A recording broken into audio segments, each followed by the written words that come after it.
The original intention of the film was just for my personal use, but I thought with it being such a unique thing that I'd like to offer it to anybody who wants to see it.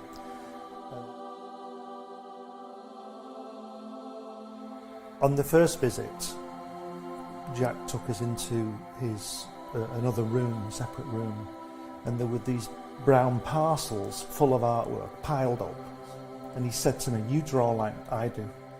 We were in the studio for 5 hours, you know, it was fantastic, and there's this, he's got this desk, and everything he's ever drawn has come from this desk, and then I would just go with the flow, and that's what this film is about.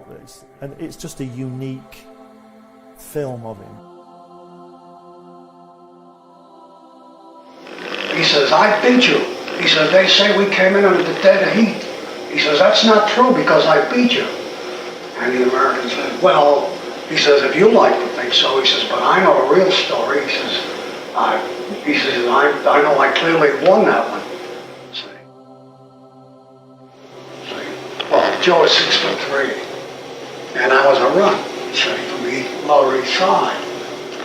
And being Joe's partner was an advantage to me because Joe was believable, you know, they would talk to Joe, and the Goodman brothers would get to know him. Martin Goodman owned Marvel at that time.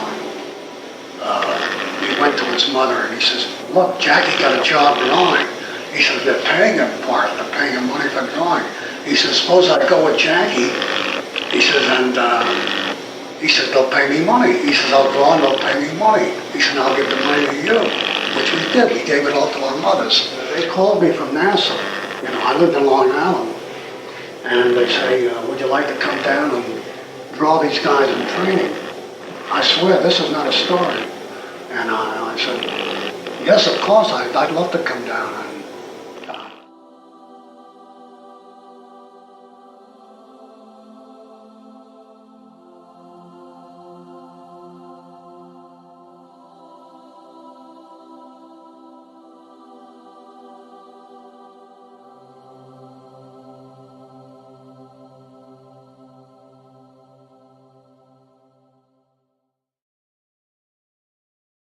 Author Cindy Kep is writing on the edge.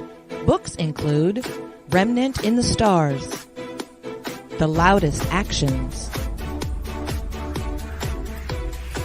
Lines of Succession, Mindstorm,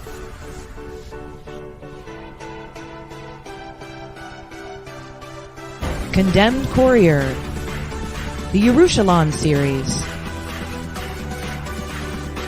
and Animal Eye.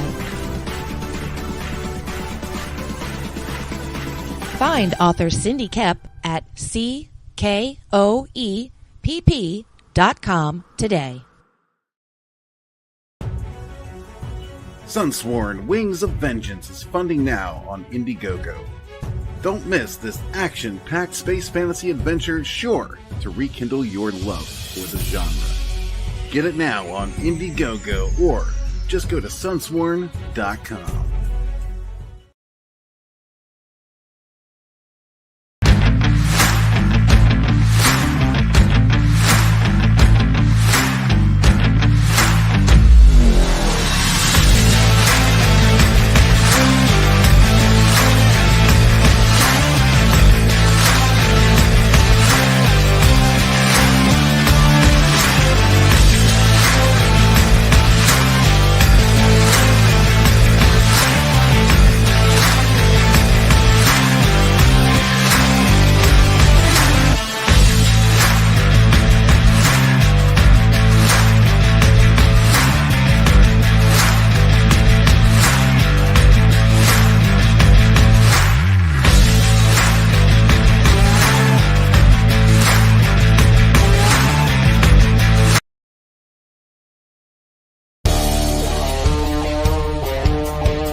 The Comics-Related Madness presents Enter the CRoMniverse, an anthology featuring the little green dude with a bad attitude. Follow CRoM as he crosses over into some of today's best independent comic books and graphic novels, featuring the creative talents of Doc Blaylock, Brian Niss, Eric Hodson, Hex Allen, Lynn Fleming, Paul Gomez, Anthony Romano of Dark Gift Comics, Allison McClone, Hakeem Amir, Brian Christgau, Edwin Artex Badillo, Daniel Monroe, Tank Ferret, Manny Soto, Pedro Hain, Jim O'Reilly, Cindy Kelp, Nick Chiofalo, Timothy Flynn, Tim Andreas, Rich Parada, Bill Mouse, and more. Sign up today on Indiegogo.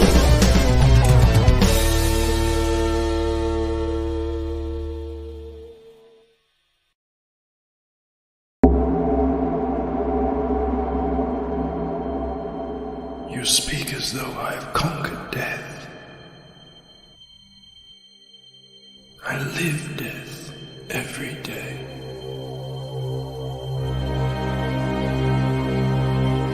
I am surrounded by it, smothered by it. Look at you now. He would have everlasting life.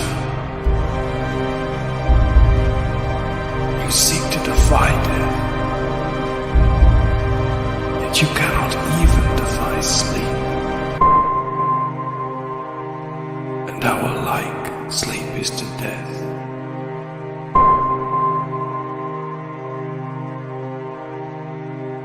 It is a painted death.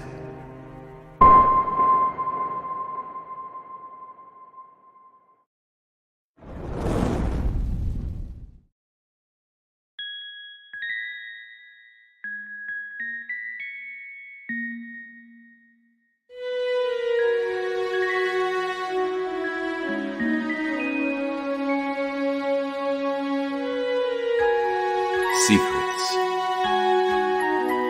trust, worth. The bond between souls intertwined within otherworldly intrigue.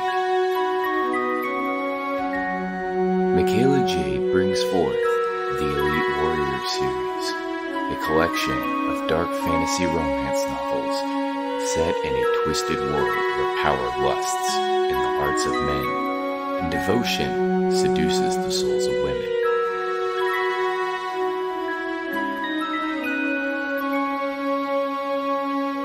Warrior's Secret, Warrior's Trust,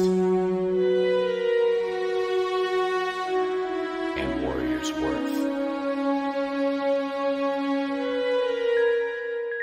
Available now at authormichaelajade.com.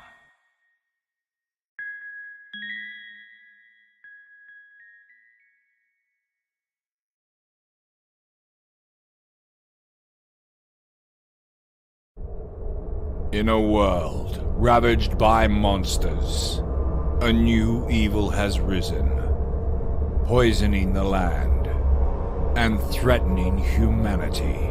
Now, the Monster Matador, along with the meanest and baddest kaiju killers, have joined forces to kick its ass.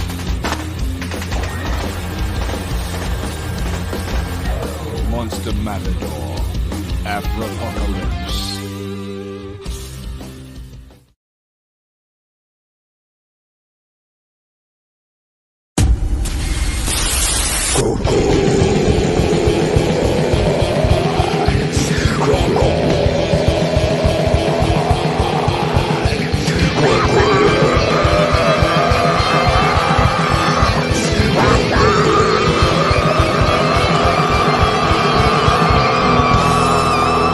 Come get some.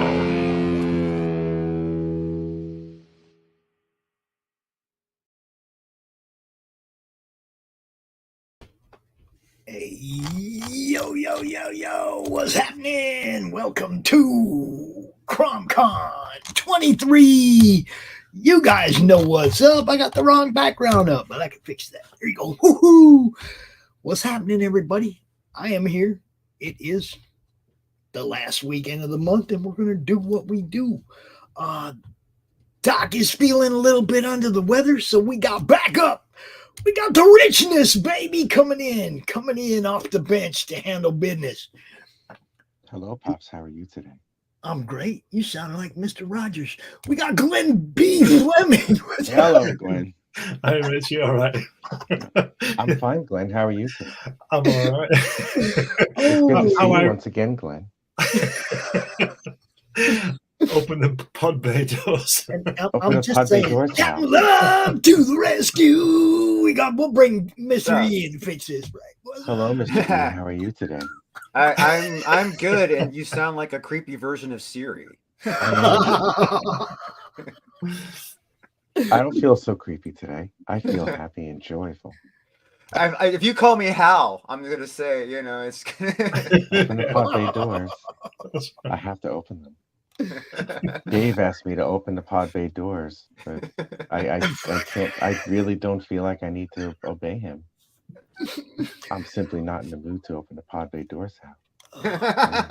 You just never know what you're gonna get when you tune into CRoM CoN, yo. Exactly. I'm like a box of chocolate. Wait! You're like a box of chocolates. You've been tasted and put back.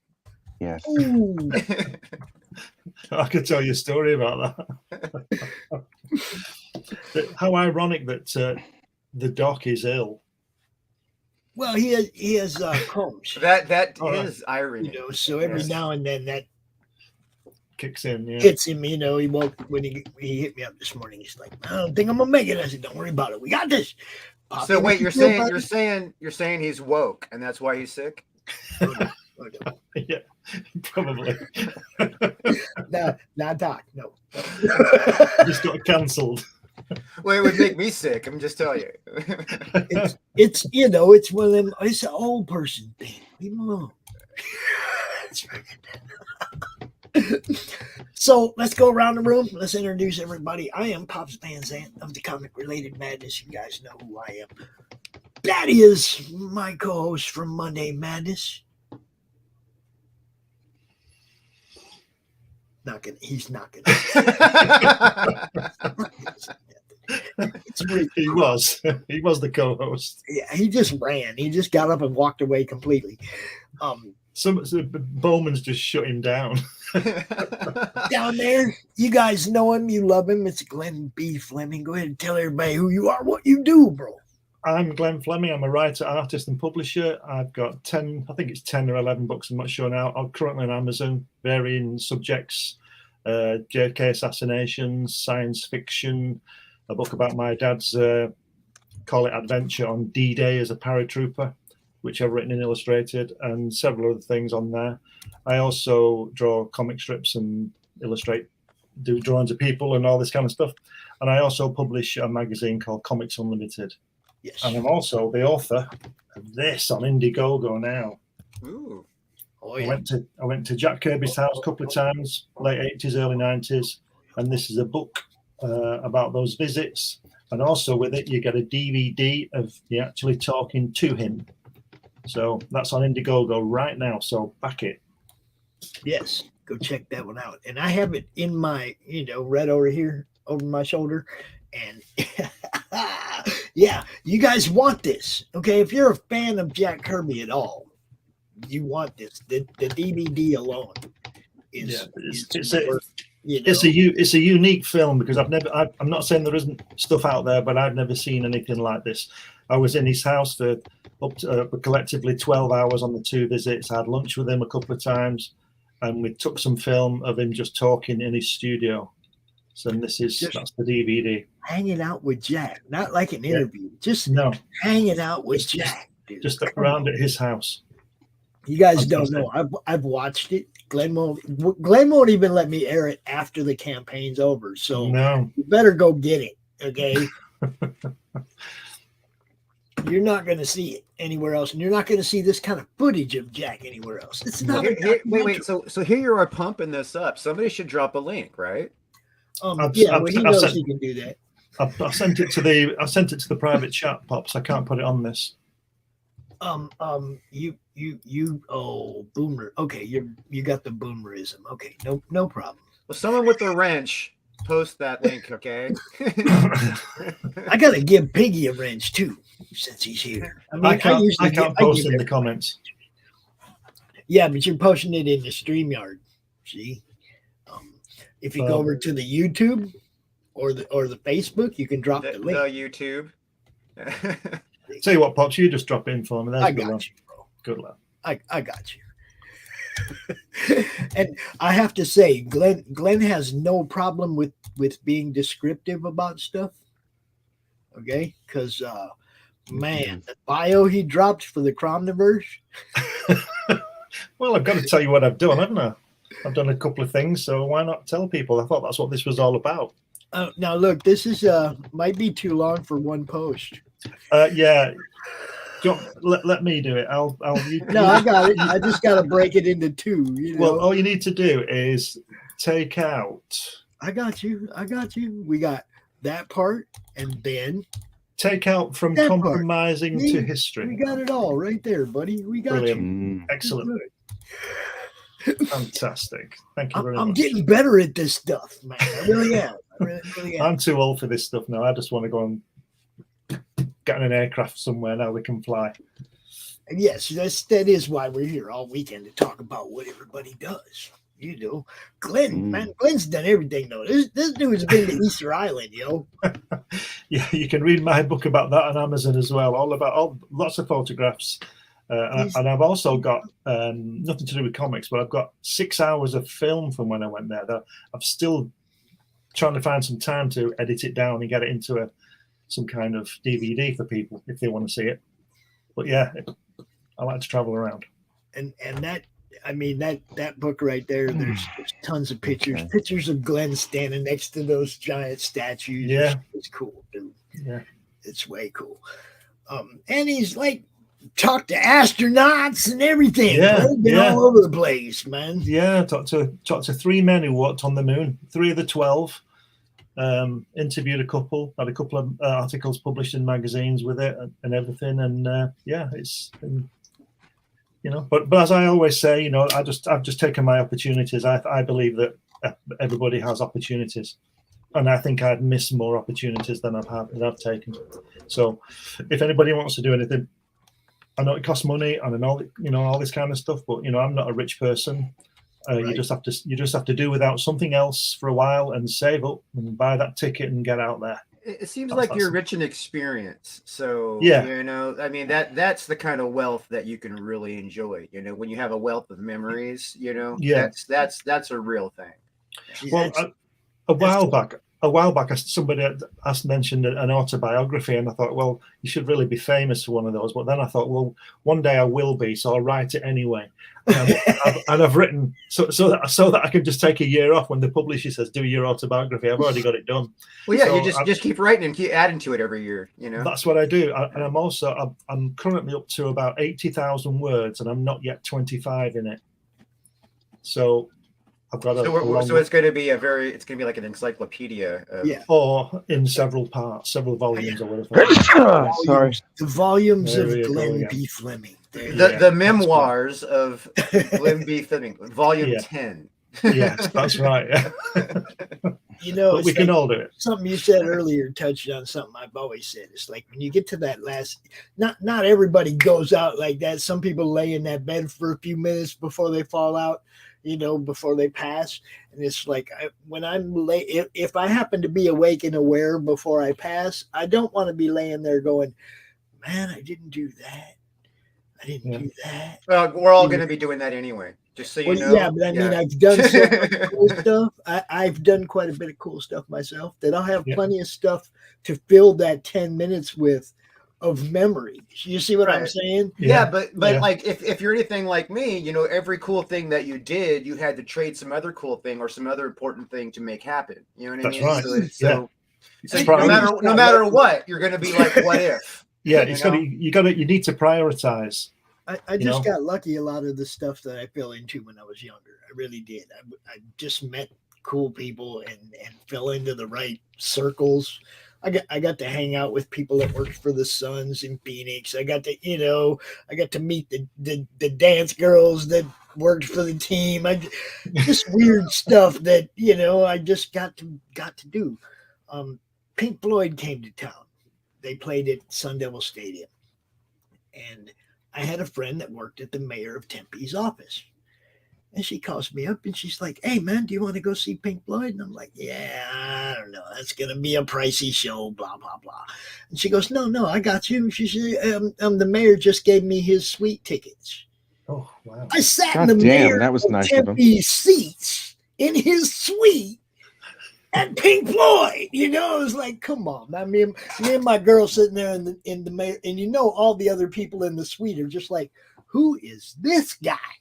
You know, but I just got to do a lot of cool stuff. Working for Z-Rock, I got to meet a whole bunch of rock and roll guys. You know, I mean, I can't complain about the fun I've had. Yeah, what you said about having to trade something in. Yeah, some of the, I lost a few years over some weed, right? But I've had a lot of fun too, you know. And then here I am at 58 years old with a whole new life direction that fell on me 2 years ago. You know, this journey. That, you know, it's like, it's all been amazing for me, and I believe in that. I posted it recently. I mean, 6 months from now, you can have 6 months worth of excuses or 6 months worth of progress. The choice is yours. Yeah. I choose that progress, baby. Let's go. Drew, tell everybody who you are and what you do. All right. My No name one cares. is Drew. I'm also. He finally says something. My name is Drew. A lot of people know me as Mr. E because my last name is awkward and nobody gets it right. So, but basically, I am the creator and author of the Captain Love series. We are on the 4th release, which is on Indiegogo right now, active, and would appreciate your support. Also a musician, also a filmmaker. Coder by day, because got to make a living still. I am not able to make a living on my creativity yet. I guess I do. I guess the coding is creativity, but I don't get to make a living on the creativity that I enjoy doing, nor my own products. So, but that's just a matter of time before that gets there. So, and with your support, backing Captain Love, dude, I get there a little bit Captain faster. Love. And if you have not gone to this page just to watch the trailer, you're missing out. Okay? If you haven't gone just to watch the trailer, you're missing out. Look, go watch it. We're going to show it, but go watch it right now. Don't wait for us. It's good stuff. It really is. I actually have a genuine theme song. Like a lot of people have. And that's stuck in my head, dude. Every time I see you or hear your name or see your name on a post or something, it's like, Captain Love to the rescue. Is that you singing it, Drew? In there, man. Are you singing it, Drew? Yes, I sing and play the entire thing. I did the whole recording myself. So. And you've written it and all that. Yeah, it's great. It's good stuff. It really is. Yeah, actually, it was a challenge by if you guys know Six Gun Gorilla Brian Krishkow. He challenged me to. He goes, "You got to write a theme song for Captain Love." I'm like, all right. And so it took me a while, and I kicked around a bunch of ideas, and eventually it developed. And I wanted to come up with something that I could use as a pitch deck for the Rise of the Pirate King 6-chapter book. But also something that had a permanent hook that people would get stuck in people's heads, and it would like have multi levels of meaning. So hopefully it was a success. And sounds like it with Pops can't get it out of his head. So dude, it's great. It's great. But I mean, I love that kind of stuff. You weren't at the panel we had where everybody, like all these people that have music actually part of their campaigns, like Matt Knowles and let's see who else. Man, I can't even remember everybody was there, but everybody who had music specifically for their campaigns, we had a panel, a CRoM CoN panel, just everybody talking about how they ended up getting their music involved in their comic or vice versa, whichever came first, and it was cool. So if we and I've met a few new people since then, so we might plan another one of those. Yeah, music. Maybe next month the Saturday night panel will be again musicians in comics. That's what we're going to do. Well, I've been debating on because I have another series coming out that I'm trying not to spend too much time talking about because Captain Love has an active campaign. But I have another series coming out that's a whole new, it's completely different than Captain Love, but it's as good, if not better, in some ways. But I'm thinking about having a theme song for that also. But it depends on if I can come up with something that I like as good, because I can't not top the Captain Love. I mean, it has to be at least that good, or or it just can't be done. All right, do you want to share your screen and run through your campaign real quick, and we'll play that video for everybody because it's just good stuff. I can share my screen. Yeah, certainly. Let me click. And what's going on over here, Rich? Oh, I'm making slave CRoM Leia. Oh, you're doing it. I knew you were going to do that. I knew you were going to do that. Yeah, I know. I'm a terrible human being, but I revel in it. I will never ignore never again in my life. Don't forget. La la la la la. Yeah, I didn't do the audio. So. Huh? Oh, he was saying don't forget to do the audio, and obviously I had, so I had to pop my screen off again. There we go. So we have Captain Love, Rise of the Pirate King, Chapter 3. Now, Rise of the Pirate King is a 6-chapter story arc, so I don't want anybody to be confused with the whole titling thing. After I had done it and got through Chapter 2, I was like, you know what? I should have just gone issue 1, 2, 3. It would have been so simple. And then use the titling afterwards, which I will do in the future to reduce confusion. However, while these 6 books are going, I have established that the confusion, so I must continue for these 6 releases. But so Chapter 3 is technically the 4th release of Captain Love. There's Volume 1, which is The Hero of the Cleansing. It is a 72-page graphic novel. It is a fun read. It tells the backstory of Captain Love, how he met Spade, how he became the hero of the cleansing. It deals with the legend that surrounds Captain Love. And for those of you who don't know, Captain Love is a space trucker and a famous war hero who travels the solar system with his companion Spade, who is a living artificial intelligence. Now, Spade stands for Synchronized Protocol Artificial Intelligence Delegate, which basically kind of signifies that she can exist in multiple computers at the same time. And since she is living software, she kind of has the ability to inject her own will on things. Now Captain Love has a computer that operates as audio and optical implants on one side of his head that he got injured really bad, and that had to happen. So she actually hijacked his head once to escape being destroyed. And once she was in his computer, yeah, if you read Volume 1, it's in there. She actually hijacked his head to escape being destroyed. Yeah. And so, and obviously there was, Love instantly realized there was nothing he could do about it. So it didn't even as you learn the Captain Love character, something like that would normally phase one of us pretty heavily. Like, somebody's in my head, I can't get them out. You know what I mean? He was all like, well, okay. like your song, it's in my head and I can't get it out. Exactly. I like that. Yeah, well, I kind of think, and they they kind of bicker, and they're because they're like a little bit contrary personalities, so they kind of have their little banter. And the worst part about it for Love is that she's on the inside, right? So like he can't even close his eyes and plug his ears to get away from her because she's on the inside. She can just project herself on half his vision and then half his hearing as much as she wants to. So he's stuck with her. So. Nice. Kind of like a baby's mama. All right. I'm going to mute myself. You can play the video. All right. Well, there's 2 videos here. The first one is Who is Captain Love, narrated by Sparkle Susan. Well, I'm just going to go with that one first. And I don't hear it. Oh, because I have to mute. Hold on. There we go. I still don't hear it. Do you guys hear it? Yeah. Greetings. My name is Spade. That stands for Synchronized Protocol Artificial Intelligence Delegate. And I am living software. I want to tell you about this amazing person I'm blessed enough to be companions with. His name is Love. Captain Love is a space trucker and a famous war hero. He once saved the solar system from a madman's reign. Some people believe him to be immortal. But if you were to ask him, he would say he just hasn't died yet. Captain Love regularly, and somewhat reluctantly, finds himself on wild adventures that could potentially change the course of the solar system. There always seems to be a friend of his in trouble, and some sinister person, evil organization, or jealous husband trying to kill him.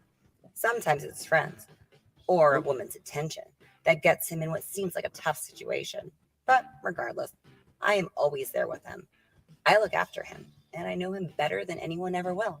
He is a really good man, no matter what anyone else says. And you feel like the universe is caving in, there'll be love to the rescue. And it seems like nothing will be right up there, there'll be love to the rescue. Captain Love to the rescue. Captain Love to the rescue. Captain Love to the rescue. Oh. You see why it's stuck in my head? You see? Yeah. Love to the rescue. When's the album out, Drew? It would be kind of cool. I mean, after Rise of the Pirate Kings are over and I got all the books out, and the final graphic novel, I might actually rework the whole thing into a complete song. But the initial intention was to have the chorus hook. You know what I mean? That could be thrown in there. For something very short. So it's I kind of see it more as being a like when you watch like an intro to a cartoon or something like that. You know what I mean? I kind of want to keep it at that stage versus turning it into a whole like listening song. But there is technically a whole listening song that actually has the pitch for Rise of the Pirate King built right in it, making it really clear things that basically it's all the pitch deck of the story. So why don't you write the soundtrack rather than 10 songs? Put instrumental on it and stuff like that. No, I guarantee you over time that's going to happen. I'm a musician, that can't not happen. But I mean, it's like, so like if 10 years from now, if Captain Love is just pumping strong and I have a nice sized audience, you know what I mean, it'll be great to dump an album of Captain Love soundtrack stuff. Yeah. I'm actually trying to find. I mean, I'm actively trying to find animators and game creators and stuff like that are reasonably priced, so that I can raise money to actually create cartoons and stuff like that. I'm trying to take Captain Love to the next level. I got people that are interested in putting up the money if I can make all the pieces together. You know what I mean? So it's all business, in this kind of business this day as an indie guy, it's really hard. I mean, I had no idea how difficult the market was going to be when I got started. You see, because when I got started, it was right before the pandemic. That changed the market dramatically. I mean, there was a time when you could just dump money on advertising and sell product like crazy, and now that's not quite like it was. So That's true. But 10 years is too long to wait for me, anyway. Well, yeah, that's what I'm saying. It's like I'm getting too old to put stuff on the back burner. It's like time to I'm move. not trying to backburner. I'm saying over 10 years it'll all be created. You know what I mean? Well, Pops and I need it over 10 months. Well, then we gotta get this campaign going strong, because because I got a day job I got to pay bills with. So yeah, we all do. But yeah, it was great. It was great. Really good. What's the other video you said there were two? The other video is the actual pitch deck. If you guys got a few minutes, I'll let it roll. I know Pops is. Yeah. You cool, Pops? We're good. We're good. All right, here it goes. Is it going? Yeah.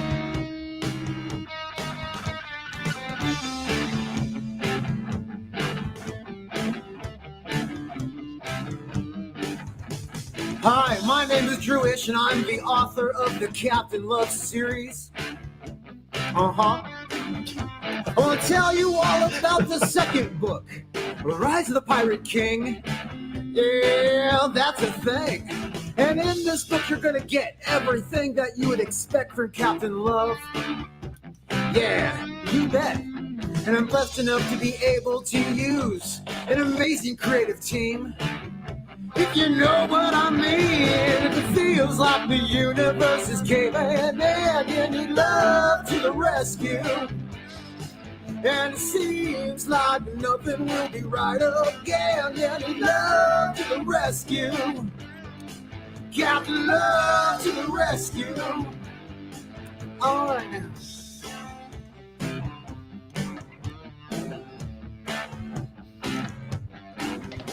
Now, Captain Love is a space trucker and a former war hero. There is even a legend that he may be immortal. He's accompanied by Spade, who's a living AI. Yes, I said immortal.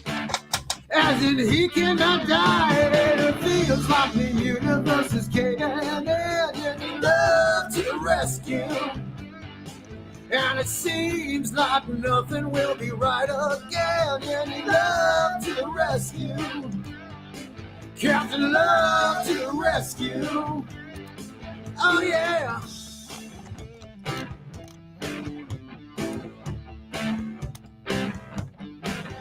In this book, you'll get space pirates, sexy girls and science monks. There'll be bar fights, space battles, and a lot of awesome junk. There's nudity and violence and swearing within, so this book is mature. That means it's not made for children. And you feel like the universe is caving in. There'll be love to the rescue. And it seems like nothing will be right again. There'll be love to the rescue. Captain Love to the rescue. Captain Love to the rescue. Captain Love to the rescue. Captain Love to the rescue.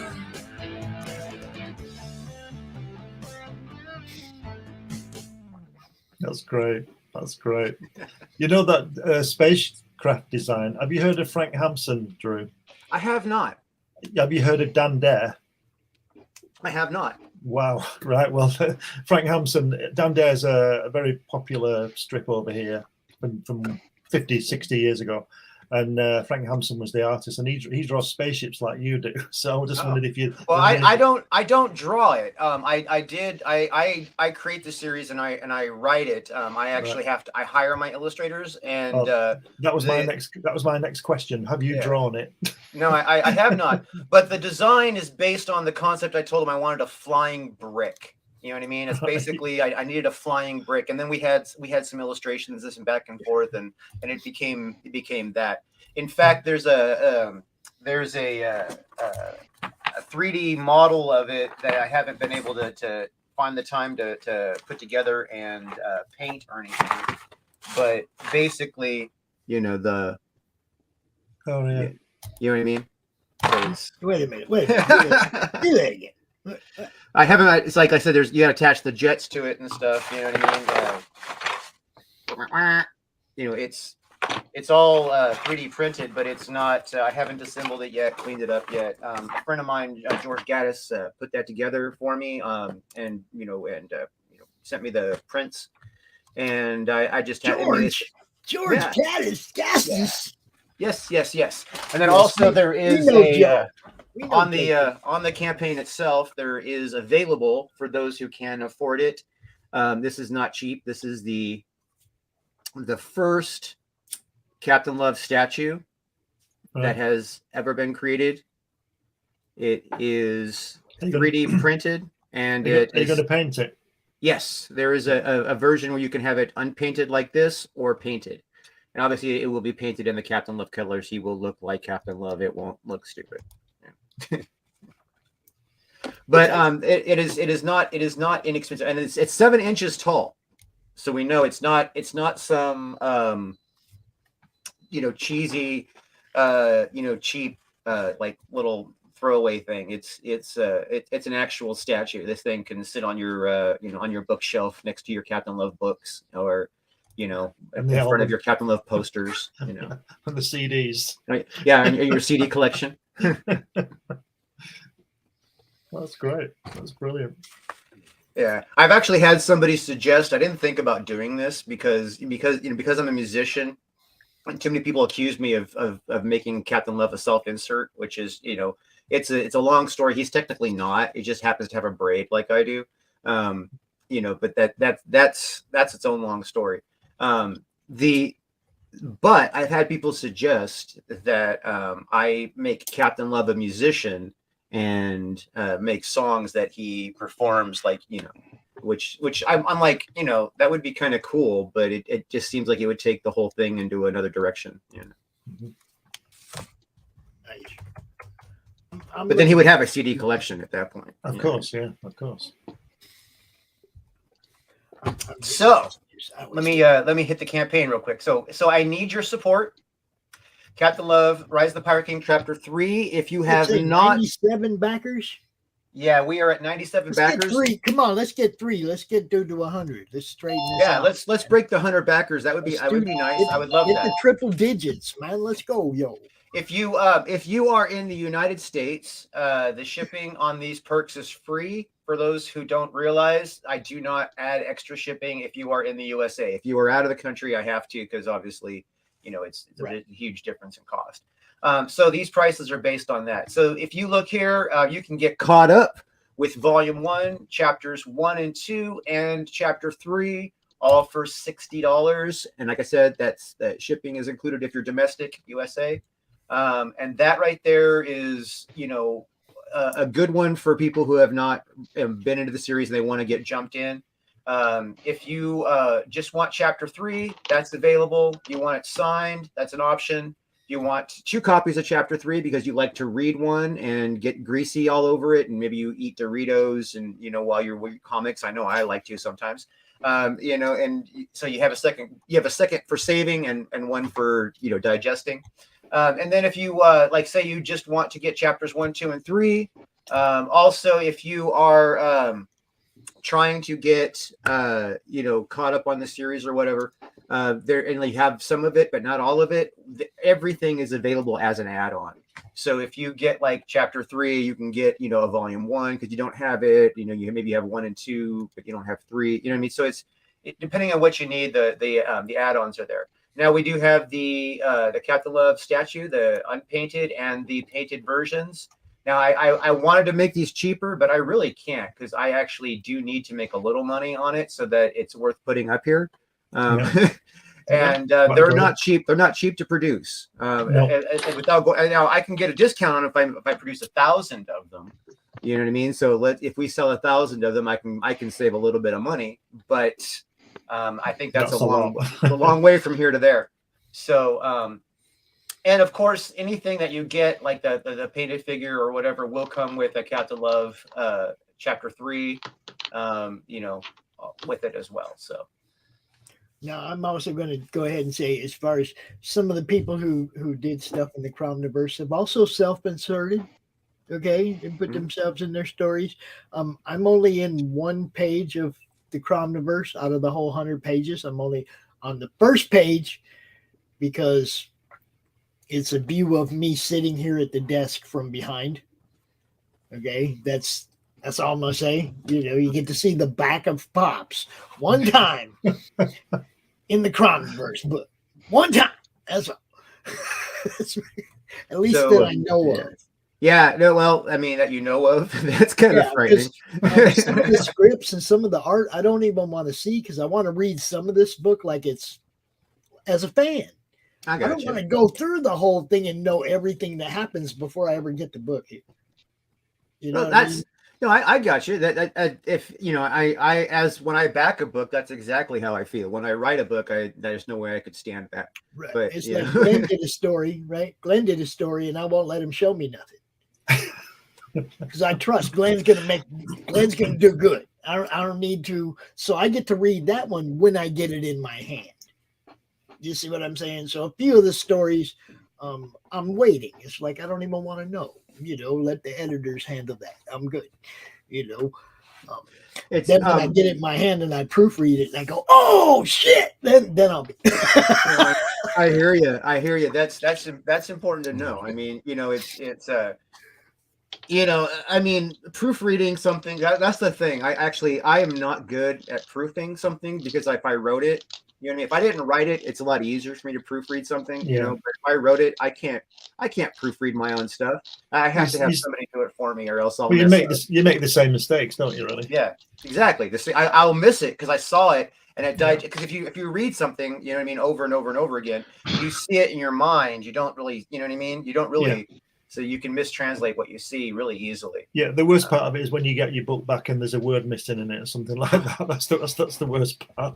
Because because it's always the first page you open. You open the first 300 pages in your book and you open it anywhere and there's a mistake. Man, I have done graphic development and stuff like that for as marketing and those kinds of things as my livelihood for a very long time.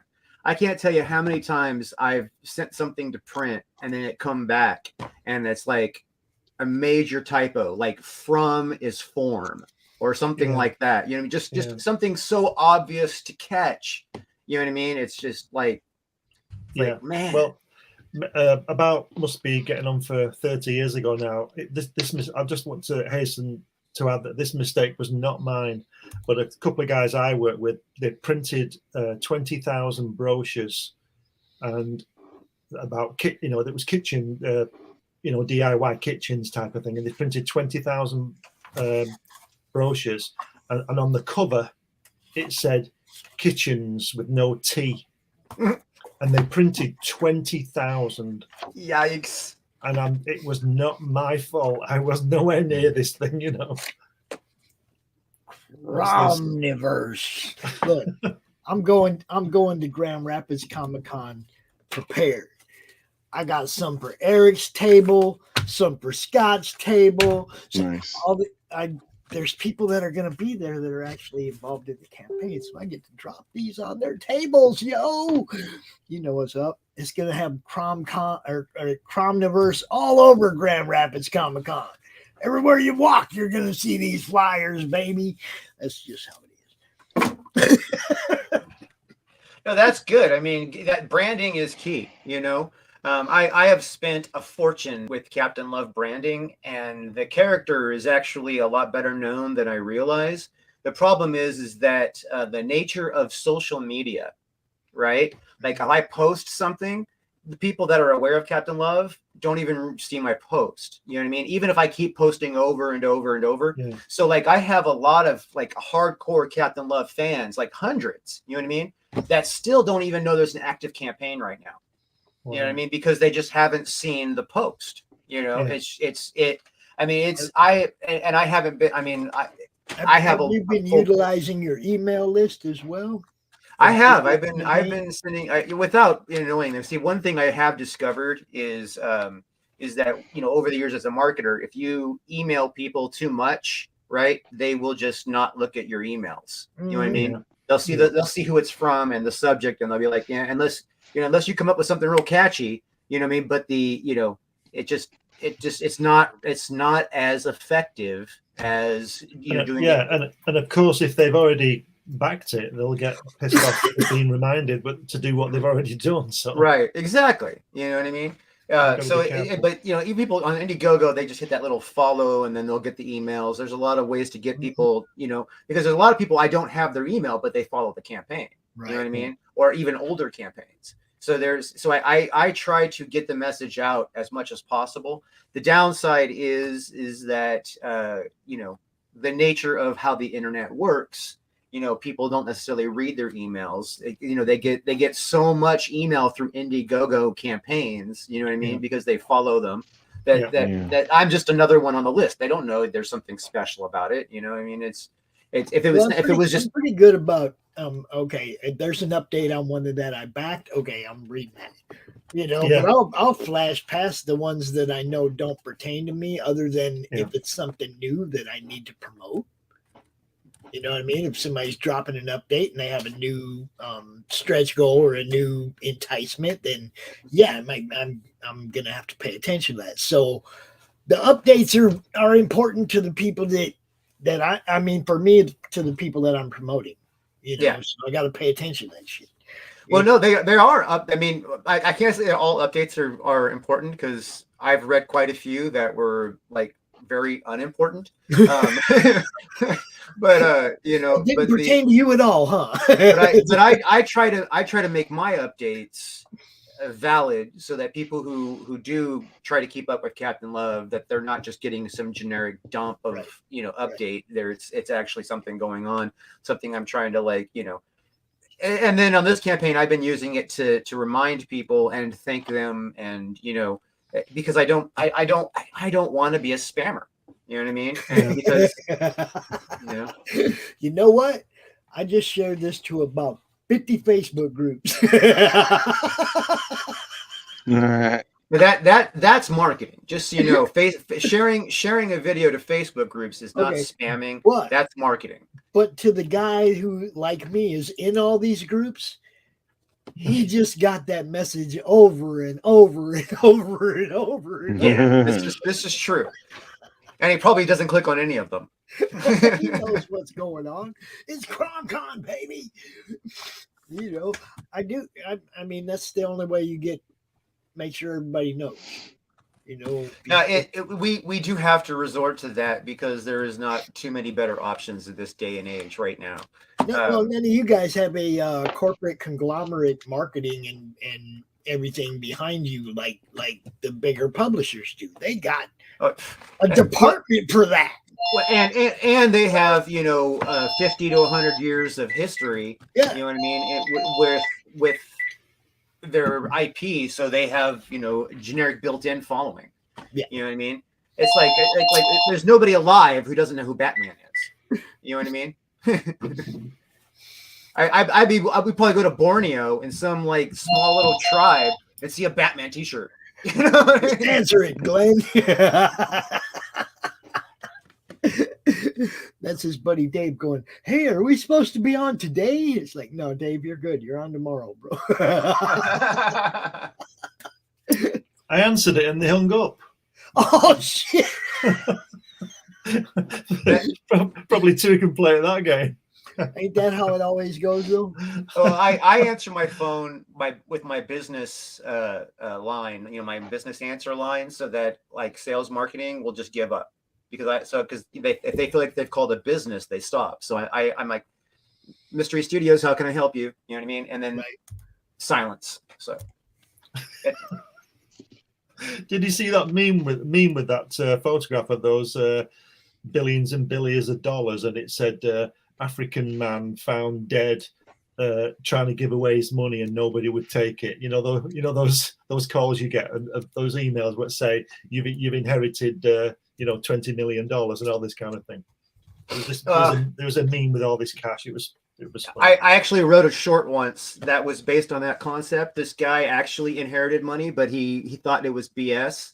Yeah. You know what I mean? And then so it became like this whole like roundabout where they kept trying to give him his money and he kept like running away from them because he was like sick of like people trying to like, you know, trick him and scam him. And, you know, it was absolutely absurd, but yeah. Well, about 25 years ago, we used to have this thing before the lottery came out. We used to have this thing called the football pools, the soccer pools, and you bet a draw and things like that. Anyway, you get so many points for draws and wins and losses and all this kind of thing. So I used to do this thing. It was pre-lottery, and the maximum prize would be like £2 million. So it's still worth having, right? That's a lot. Anyway, I won it, and I won £1.5 million, right? Mm-hmm. £1.5 million. I won it, and I couldn't believe it. And I was asking all these people because I'm useless at maths. I'm sure I was convinced I was adding it up wrong to get 22 points, and I'd get 21, I'd get 24, and I thought I can't have won this. £1.5 million. So I gave it for my former partner's father, who was good at maths. I said, "Can you add this up? Because if I've got 22 points, I've won £1.5 million." So he added it up, and he said, "You've won £1.5 million." The only thing, so I was floored by this. Imagine £1.5 million, right? And I had won it, but so had 15,000 other people. They'd all got the same amount of points. So I think I got about 150 quid instead of 1.5 million. I was gutted, I was pissed off with that one. The lottery works that way too, to some degree, because if you get like a bunch of people who pick the same numbers, you know what I mean, and then those numbers come up, they got to split it. So so not good. Yeah. So I saw that the CRoM book was broke 1,000 last night. Yes, it did. Yeah, I'm pretty happy, man. I'm trying not to look at it. I'm trying not to look at it. I got up this morning. How many times have you looked at it already, though? Come on, really. Well, I got up this morning and I went into town and then came back and then looked at it. Okay, I mean, I didn't get up in the morning. It's 1,098. There, I spoiled it for you. I got too much work to do, really, to pay too much attention. I missed this weekend. If it was any other weekend, I'd be all over. All right, so I just want to say, I know you watched it yesterday, right? Yeah. All right. Well, you're almost at 1,100 in less than 24 hours. That's how you're doing pretty damn good. Yeah, I'm happy. Good. So we got to have more than crying. 3 people. We got to have more than 3 people in the chat hanging out here that have not backed Captain Love Chapter 3 yet. Yeah, you know what I mean? We got to have. We need let's get 3. We are at 97. Let's get this thing to 100. I would appreciate the support. It's just $15. If you live in the United States, it's $15. $15, right? I mean, you spend more than that on lunch. Okay. Yeah. Yes, you do. You really do anymore. It's actually, that's true. You do. Let me see, Doc. Let me see. This is something here. Okay, Dr. Love. It's Captain Love. Yeah. I know, right? Dr. Love is a Kiss song. I know. I was gonna put Captain Love in it. They call me Captain Love. They call me. Oh, Captain Love. Oh shit. So he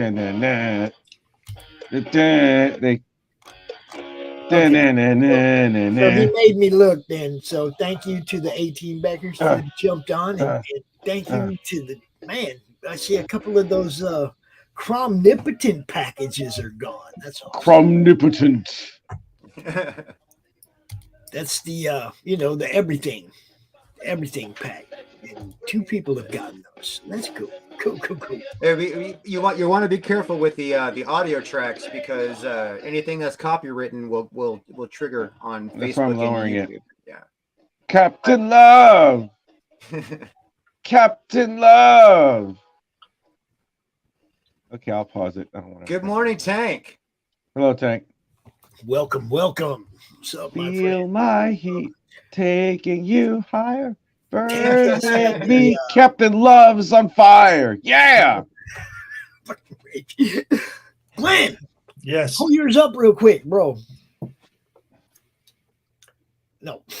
Captain Love. I meant the campaign. I meant I can't do it. I can't do it on the. I can't do it on the. No, I can't. I can't do it on this. I can do. I have his up. Hold on. What I'll You can do it. I'll You're just, a crackerjack. Hold on. Go I get got him, it. killer. I got him. Let me just change the. I was looking at it a second ago, so I happened to have it up. So. And we, the video, we watched the video just a minute ago, right, Glenn? We did, yeah. It was sort of the beginning, yeah. It's paused. They're on pause. The people have. I don't think anybody's backed it for a day or so now. Now, So Glenn and I was talking earlier, and we're Pops talking has been about giving me some good pointers to boost it. we were talking about a 50 backer reward, weren't we? Weren't we, Glenn? Yes, we were. Yes, we will do that. Yes, I will do it. Yeah. So there's going to be something special when Glenn gets to 50 backers. All right? Something special, either for I'm not sure yet, for one person, for everybody. I don't know. Glenn's going to think of something, but something cool is going to happen when he gets to 50 backers. So I know there's more than 28 Jack Kirby fans out here. It's got to be. Oh no, there are. It's what we are suffering is not an existing fan base for our product. What we are suffering is the ability to get it in front of them. That's right. Yeah. Yeah. Well, as you can see, there's only one tier on it. It's this book and the DVD. There's not really much else I could offer to do with this project. I do, because I'm not going to give away original Kirby art or anything, if I had it. So that's why I just made it one tier, just the book and the DVD. But watch what I'm about to pull out of my PlayStation right now. Watch this. Here comes the disc. Jesus Christ. Yeah, stuck it in the PlayStation. Watched it 2 times now. 2 times. Put it back in the PlayStation so I can watch it again later. So are you in your first 30 or your second 30, Glenn? Oh, we just launched. Yes. Oh, Glenn. Yeah. Glenn.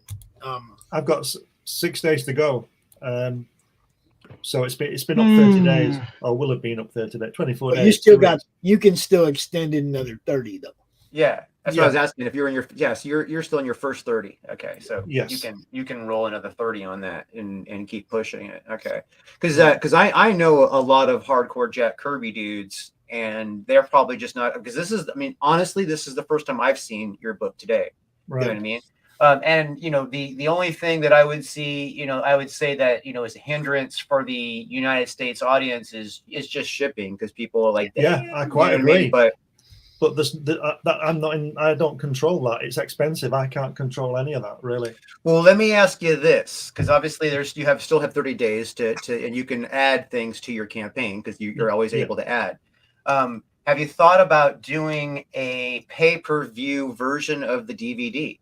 Have you thought about a digital version of the book for people in the United States? I mean, because it's not like something that's going to be pirated and abused. You know what I mean? It's not like it's a comic book that'll be pirated. You know what I mean?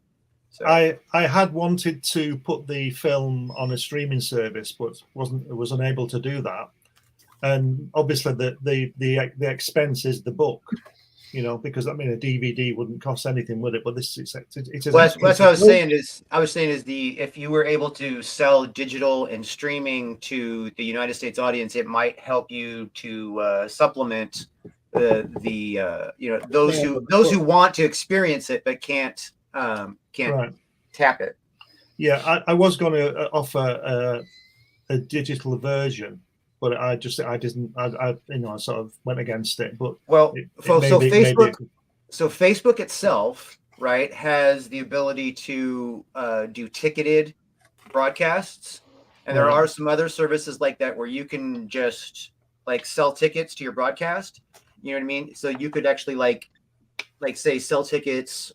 Private screening for people who buy for a private screening for people who buy a ticket. You know what I mean? They get an invite-only screening, you know what I mean? And you could sell that as an option on here. You know what I mean? For people that are in the United States that want to get that. And the same thing is you could have a digital version of the book, just strictly digital. You could charge, like $20 for that. You know what I mean? Because it's because it isn't costing you anything because you already have it in digital. You know what I mean?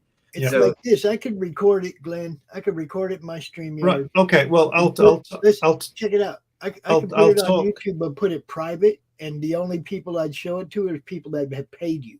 Oh, right. Well, that's what I'm trying to do. That's what I wanted to do in the first place. So yeah, we can talk about this. I'll talk to you about this later on, both of you, about this. Thanks, Drew. That's a really good idea. Well, that's what the community is all about: supporting each other, giving each other some ideas, throwing suggestions, because we all want to succeed. I want to see everybody succeed. I don't want to see anybody fail. Well, no, there actually has been one person I want to see. Everybody's got that. But he was a jerk. He was a jerk to me, so he deserved. I got about 10 of them, please. There's about 10 people I want to see fail fucking completely miserably and shitty. Yeah. I know what you mean, Rich. Yeah, let them just sit there playing with themselves or something like that. I don't really care. Yeah, I'm a ball of sunshine today there. I'm a big fucking ball of sunshine today. That's Look, for sure. This guy's got the nerve to draw my CRoM as a slave Leia, so yeah, you can tell where he's at right now. Mm-hmm. My co-host. Well, if he has wood, I'd be worried. That's what I'm just saying. Why? That sounds odd. if you're What? erotically aroused by. Why would I be erotically aroused at drawing slave Leia CRoM? I was saying if you were, I would be worried. You know Hopefully you you're love not. CRoM. Okay, well, I'm not. That's for sure. You know you love CRoM. Don't lie. Well, I'm not to the point where I beat off to CRoM. I mean, Jesus Christ. It's not like a CRoM. Oh God, I need a tissue. Let me get Russell, or let me get Russell's jizz be gone. Oh, Badiette, open his mouth.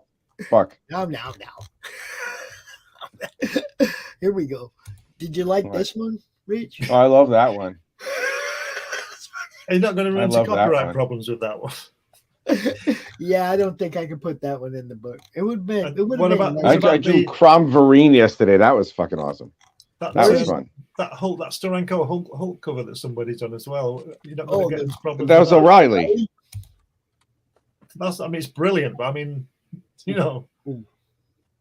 There's that kind of stuff you can actually do, because it's not actually copying the actual thing. You're actually spoofing it. So that's an homage. That's you could do that. You could definitely do that. That's not an issue at all. That's a CRoMage. A CRoMage. I must admit, though, I did the same with Hatch when I did him doing the Rockwell drawing. Did you see that one where he was sitting on his stool? That Norman Rockwell one, and I sort of adapted that with Hatch. So, you gotta have fun with this stuff, man. That's why we're doing it, to have fun. Oh yeah, I mean, it better be fun, because if you don't make enough money on it, it becomes nothing but pain. So yeah, it better be fun. You guys want to see something just totally awesome? Always. 2 years ago, the very first CRoM CoN. We're gonna have our second anniversary. Oh man, I'm gonna be in fucking Telford then. Shit. No, it's not. It's the end of Telford, April wow. now, bro. It's the end of April. We switched it from the beginning. Oh, okay. Yeah. All right, cool. That's we're good. Then I'll be there. What are you doing in Telford, Rich? There's a con in Wales. Oh, right. That's There's next nothing week. there. Yeah, but it's who's gonna be there? Fucking David Tennant, Catherine Tate, a bunch of other people, one of the Karate Kids or some shit like that. I don't know. Like Stormtrooper number 12. Zombie number 6, who makes the rounds every con he goes, and it's like no one knows who the hell he is. It's gonna be It's like Stormtrooper. I was Stormtrooper number 12, Zombie number 6 in The Walking Dead, and I think I played a trash can in a commercial once. Yeah, that's one of those things about cons that always blows my mind, is like the mediocre fame that some people carry, and then they really have done nothing but like work a job. You know what I mean? Like, exactly. There's one guy that goes around to the cons that I actually think he's a cool dude. He's got a lot of like stuff that he's worked on that seems more imposing, like he's worked on Jurassic Park in this digital effects stuff, and I mean actual like imposing stuff. But he goes around and he's known at the cons for doing Darth Vader, not on screen in the movies, but like all the like little side stuff. He's like played Darth Vader probably more than anybody else, and so that's like his thing.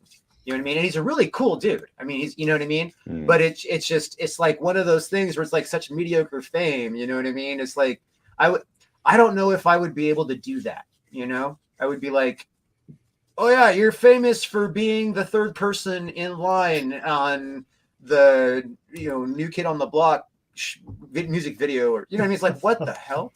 Yeah. You're right. I'm the 8th New Kid on the Block. I was like, go. I wasn't Southie enough. I was the 6th Beatle. I was the newest kid on the block. I was the newest kid. I was the newest kid on the block. You fucking retards. They drove my car to the audition, and they didn't let me join the New Kids on the Block. That's where. Bastards. So we're probably going to get a visit from Mr. Tank and a little more CRoM-tastic collage action. Mr. E. Yes, sir. Do you want Captain Love on the CRoM-tastic collage? I would think that would be awesome. Why wouldn't I? Alrighty then. Would you send me just a little bit of reference art? There is a ton of reference art. How much do you want? Just send me a little bit in my email or in my inbox, and I'll forward it to Tank so he can get a look-see. Okay. Geez, it's like, where do I start? I mean, there's like 4 issues of. How much of it's on the campaign? How much is on all the of it? I mean, there's all kinds of reference on each of the campaigns. You know what I mean? There's like there you reference go. art like Killy, like crazy. There you go. You can go right there and get some reference art. And, there we go. If you'd like to add Mr. E's Captain Love to the mess, you can. And I say mess in the most lovingly way because, dude, what do you think, Glenn? You saw it last month when he was working on it. I gave him special permission to draw my character. I'm the only person who's allowed, but I did allow this one. But it was great. He did it. He's done a fantastic job, I have to say. Yeah, it's wonderful. It's great. Yeah, it really is good. The only reason I don't want people to draw my character, as Pops knows, it's not that I'm so precious. It's the fact that he doesn't interact with anybody else. So he's on his own. You're cautious of canon in the imagery. Because it's a little guy. In fact, I've got him here. He lives on a planet all by himself. You see. All by himself. And all these really weird things happen to him. So he's never met anybody, you see. Right.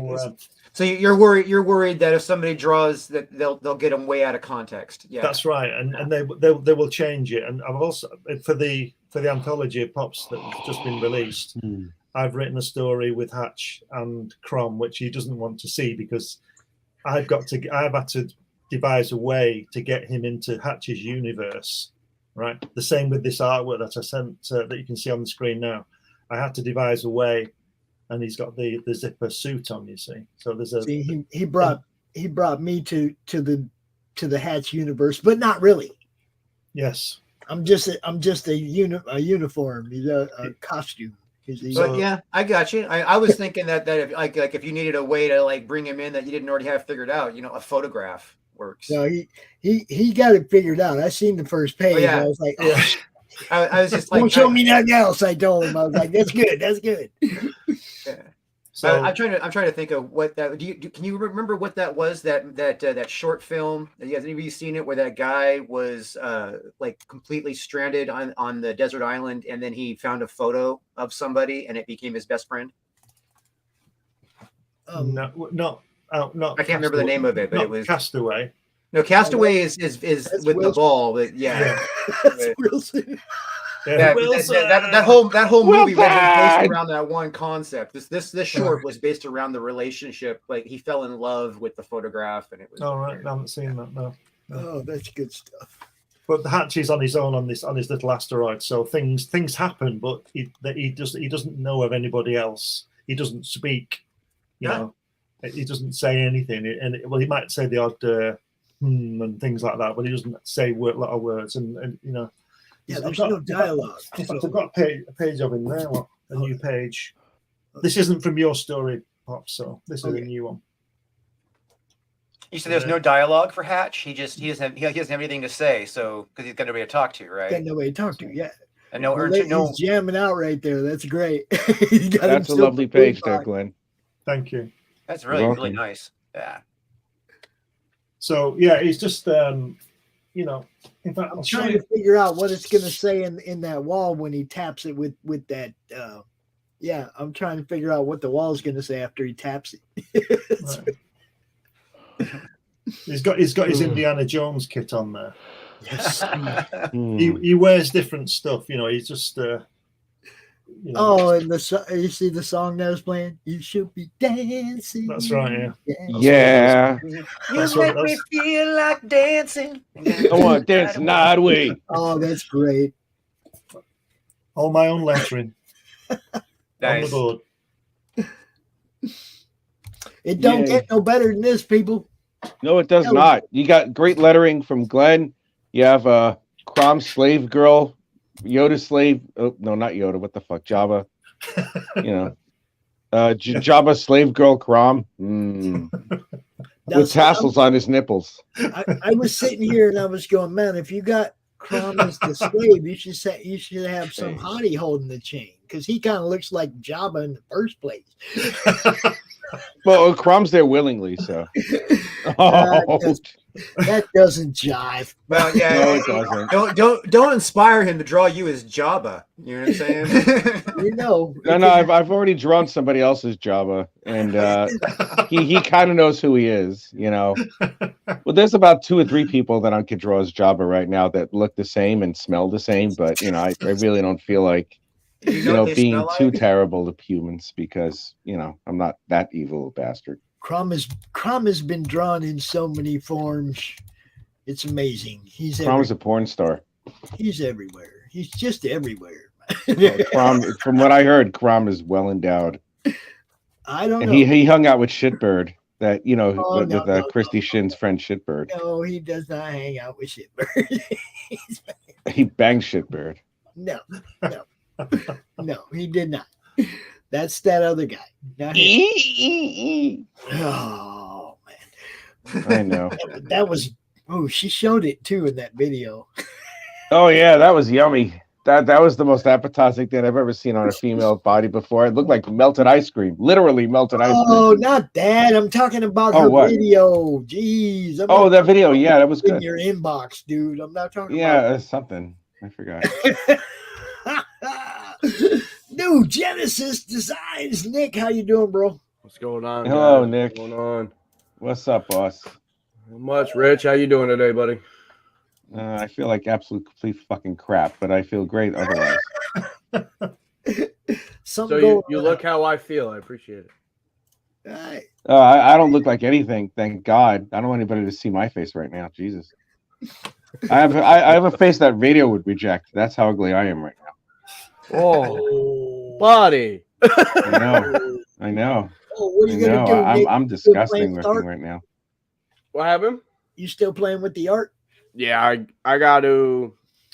So when it comes to the art, when it comes to like doing like the comic pictures and stuff like that, because it's all hand drawn, it's all hand blended. I gotta turn everything into a vector. So I basically have to trace over everything in hard lines, and then I have to use opacities and whatnot to be able to fade them. So this way to get like the highlights. So I'll go with a regular green, but then I'm going to make it less like filled in less. So this way it lightens up, and I have to narrow down the colors. Like there's too many colors in here for me to color separate to be able to turn things into a stencil. And I'm not hand painting everything. I'll hand paint the finer details. Like I'll hand paint in like some of the muscle line and muscle textures and whatnot. But when it comes to the overall colors and the total fades, I have to do what I can as far as turning everything into a vector. Like I have to give everything a one big solid outline, and then have to outline him, and then do his like all the main highlights and main color structures. I have to turn into a vector. So this way it's at least easier to get color separation for stencils, because these colors are way too close. If I go in here with my wand and I select it and I hit similar, it takes too much of this is too fine for my stencil cutter to cut it. And I mean, the stencils aren't going to be this large. This is a fairly large image. This wouldn't even fit on the side of the shoe. So to be able to fit as much as I want, I need to jump in here and let everybody know that's what's going on here. Is he's designing the art for the CRoM shoes. See you later. And that's why he's like going through the explanation with how much work is involved in this. This is Eric Hodgson's art, and he's breaking this piece down to be put on a shoe. You know, for traditional artists, it won't be long before the AI engines that they're using to redraw stuff will just redraw your traditional art for you on digital. I mean, instead of scanning it, like actually, like fully redrawing it, making it all vector, and you know what I mean. See, this is going on a shoe, though. This is he's painting this on a shoe. Okay, so it's like he's doing the stencils, but that's why I say what he's explaining is it's not like he's just trying to recreate this on another piece of paper. He's making a vector so that he can make stencils to paint it. Yeah, I get that. Yeah. What I was saying is that the AI has gotten so good at redrawing from even from a photograph, like drawing a person, you know what I mean? That it's just insane how like it could when it's not there yet that I've seen, but it probably won't be long before the AI is smart enough to separate everything, colors, layers, everything. So, oof, you see that's these gonna be cool. Yeah, he made those for Mike Barron. And Mike got them yesterday and opened them on a live stream. It was cool as hell, dude. Nice. It was really cool. Well, Mike It was fucking awesome. It was I didn't even see it. It was awesome. It's cool. It's cool to hang out with Mike every once in a while because I'm a huge Punisher fan, and the fact that he won the first 75 issues, man. Like the establishing the character. I mean, that's Okay, kudos to have, Yeah, yeah. I'm just a little bit of a Punisher fan. Just a little bit. Yeah, a little bit. I never would have guessed. That totally escaped me. Pops, I want to put this drawing away, but here, look, there it is. I'm looking at it. We're all looking at it.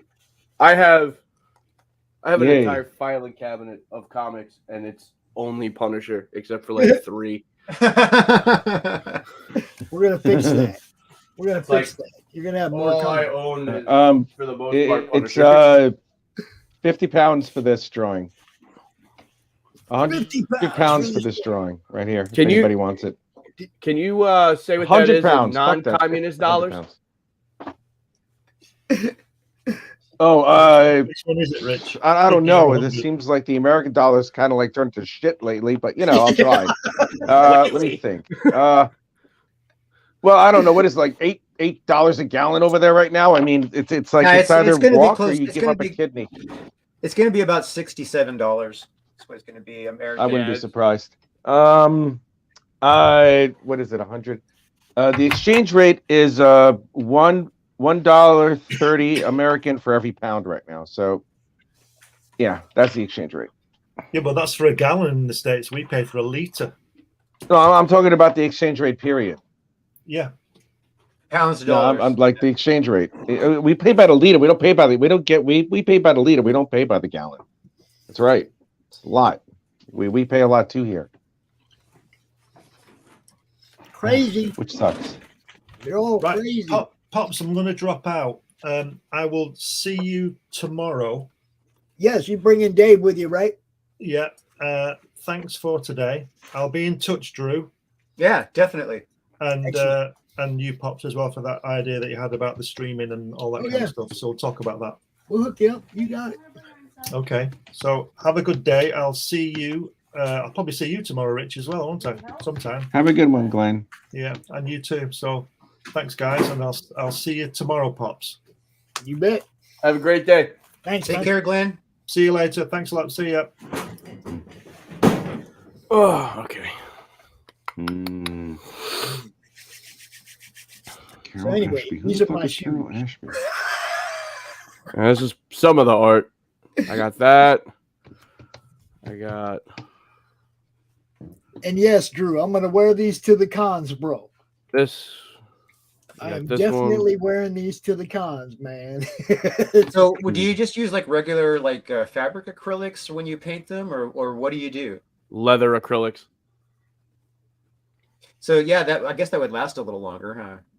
Yeah, well, it mainly comes down to prep, is what it mainly comes down to for shoes.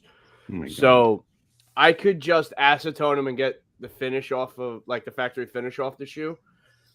But the problem is when you do that, it's not getting into the leather because of their leather's dyed, and then when they seal it, they heat treat it, they do all that. It's really in the fabric, and the leather is kind of sealed in 2 levels.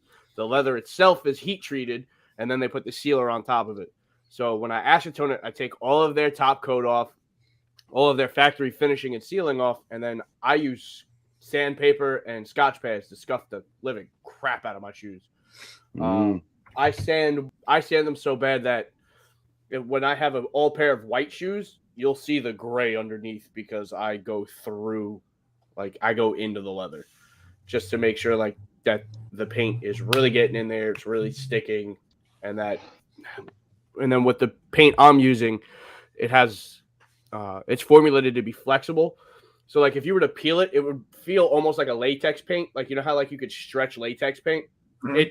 It does that, but it's an acrylic based, not latex based. So what about like heat? I've noticed that like I live in a real hot climate, right? I live in Central California, which is, I live in Florida. Yeah, so so you get at least moisture in your air. We don't, but but it probably feels hotter there when it's like 90 and it feels like our 120. But yeah, probably. Because dry heat it's not as painful. It's just hot. Yeah, it's just it's a very. So anyway, but I have seen like people who paint their boots and stuff like that, and it just in the heat it just starts to crack and. So how does that work with that? Does it survive the heat? Yeah, it survives extremely well, especially since so what I'll do is it seeps into the leather with the way I do it, and it really bonds into the leather. But I also add top coats over the top, and then I spray waterproofing on top of that. So I kind of get like a double seal out of it. But the main thing is the top coats, and then with the prep of the leather underneath the paint. That's what'll really keep it in there. Love you, baby. We have been joined by the tank himself. Hey, everybody. How you doing? Hello, Tank. Tanker. What's up, Tank? Oh, that's beautiful. That was gorgeous. This thing. I might have the coolest shoes on the block, yo. Yeah, you are. Yeah, you are. CRoM. Love it. I wonder if I can. Drew this picture? Roof. What is that? We got to make you more Christ, of a that regular sucks. around here somehow or another. God, man. Regular? Yeah, you got to hang out more. Yeah. Yeah, you gotta hang out more, man. I Stop being so antisocial. I am actually making efforts to hang out more online. I had a lot of stuff thrown onto my plate that I had to work with. You know what I mean? Recently, like the last year.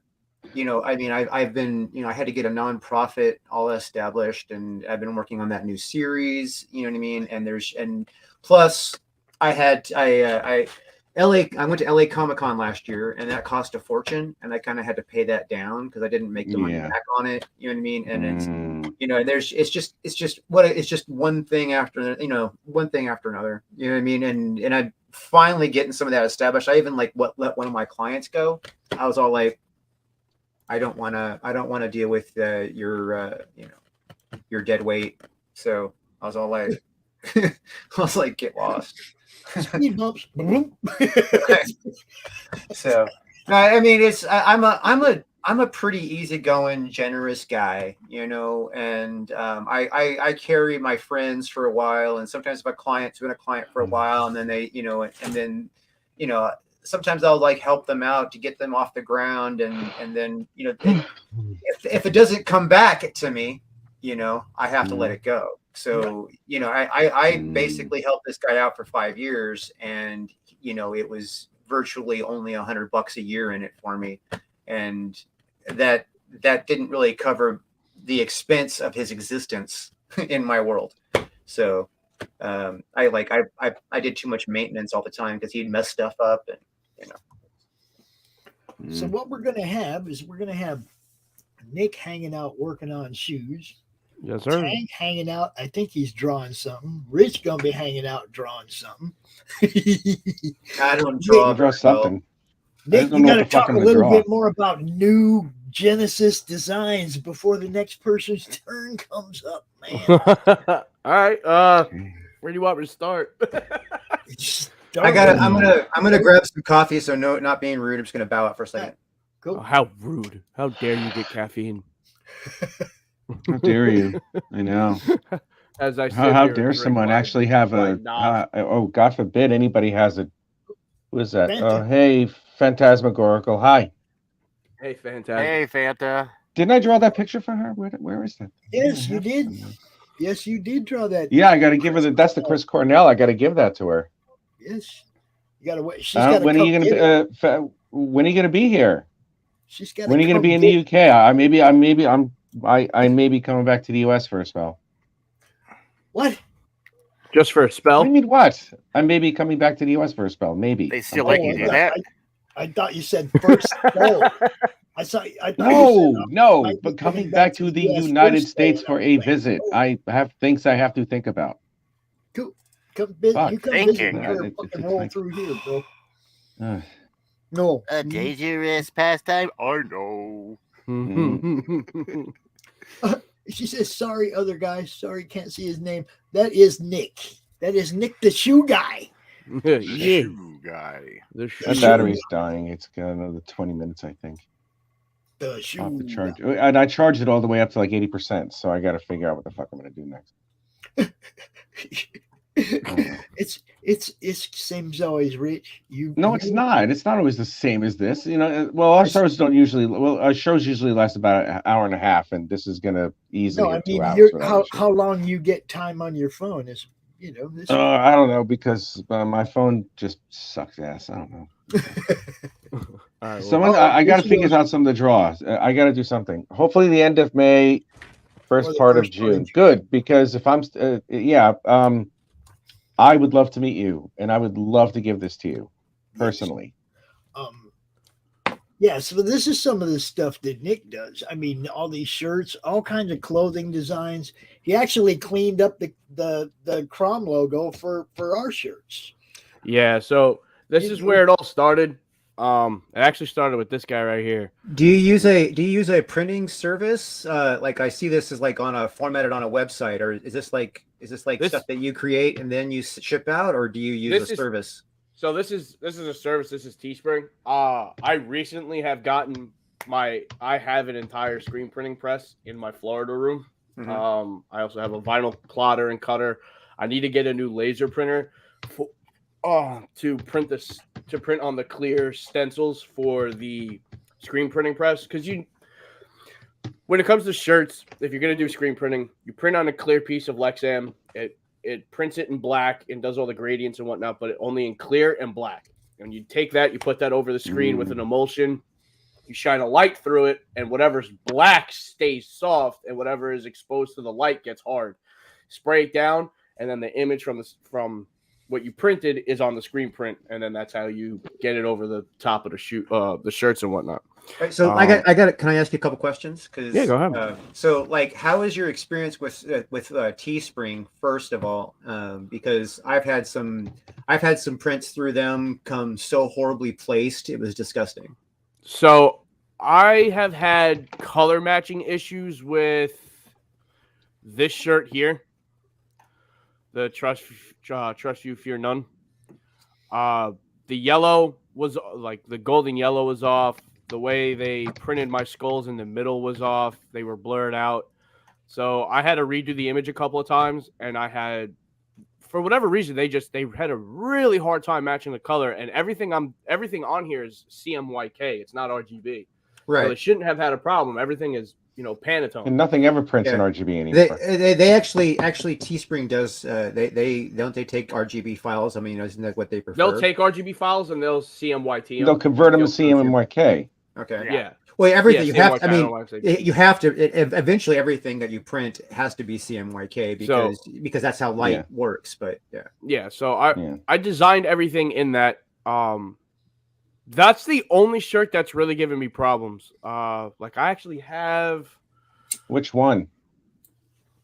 Which one's giving you the issues? This one. So, like, you don't have placement issues with them because I haven't had color issues, but I've had placement issues. No, they'll print it it on the stomach when it should be up on the chest. Yeah, I haven't had any placement issues. I haven't had any issues with the leggings, the hoodies, the shirts, anything. The only thing I've had issues with so far is color matching. I've had a couple of customers be like, "Hey, this doesn't look right. Like, what's going on? This doesn't look like it's in the picture." And I've had to refund them, and I've gotten them reprinted. But it's only on like one or two shirts. It's on the Trust You, Fear None. This shirt, the colors are always good, but the images, for whatever reason, the images came out blurry on the white, but it looks great on the black. And the all over prints, I see they're doing those now. They didn't do those before. Yeah, those are fairly new. They started those about 2 years ago. And those have been coming out great. I actually have. Yeah, it seems like that'd be harder to mess up for them. It is. It's because it's sublimation. So boom. Pops, come back to the camera. Boom. So, like when it comes to the all overs, so this is my Golden Reaper. Let me see. They that. nailed like the printing on this and the color. They nailed. They even What got. fabric is that? What's the fabric? Is that's not lycra, is it? No, I think it's a polyester blend is what they use. Ooh, polyester's fun. Polyester absorbs better than lycra. So, I mean, there's even a little bit of red that I have in here. Yeah, there's red in that yellow. Yeah, like around the edges. There's a little red in that yellow. How do you feel about that? So, I like it. I mean, do you like it? I mean, what do you think about it? It's designed with that. Oh, okay, all right, okay, cool. It was designed with that red in there. So I was actually really happy that they were able to do that. But this is where it all started. I started doing t-shirt and apparel design because I also do motion graphics and post video effects. I do it for streamers, YouTubers. I've edited a couple of Titantron videos and whatnot for like professional wrestlers and amateur wrestlers. Not like WWE wrestlers, like the professional indie guys. I've done a couple of videos for them. And that's kind of where it all started. I'm a content creator. So like the first shirt I designed was these guys here, my Lou shirts. This is what we call our group, and like I call my community the Legion of Undesirables. And that's our mascot, Lou. And as you can see, he's on frickin' everything. Luke. Lou, L-O-U. Lou, all right. Lou. All right. And I was sitting around and I was just kind of like, it'd be really cool if I had a pair of shoes that went with my Oni shirts. Like I have the Lustful Oni, I have Green with Envy. I was like, it'd be really cool to have like some custom shoes to do it, like, or something like that to go with these shirts. I was like, fuck it, you know what? I'm gonna try my hand at shoes. I made one pair of shoes. I made in a splatter. And I have yet to be able to make shoes for myself that matches my clothes that I designed. All of this has led to cool stuff like this. Has led to me doing shoes for now Mike Barron. And being part of a comic campaign for Pops and doing, one-off shoes for him. And 12 one-of-one designs for whoever backs the campaign on the shoe tier. Go back it. Go. Yes. Go. Once you guys see the shoes that I'm gonna be sporting, you're gonna want them anyways. You might as well just get on in there now so that you can be part of the creative process and say, hey, yo, Nick, I really like this piece of art. Can you use this one? See, if you get in there now early in the game, you might have a little creative control.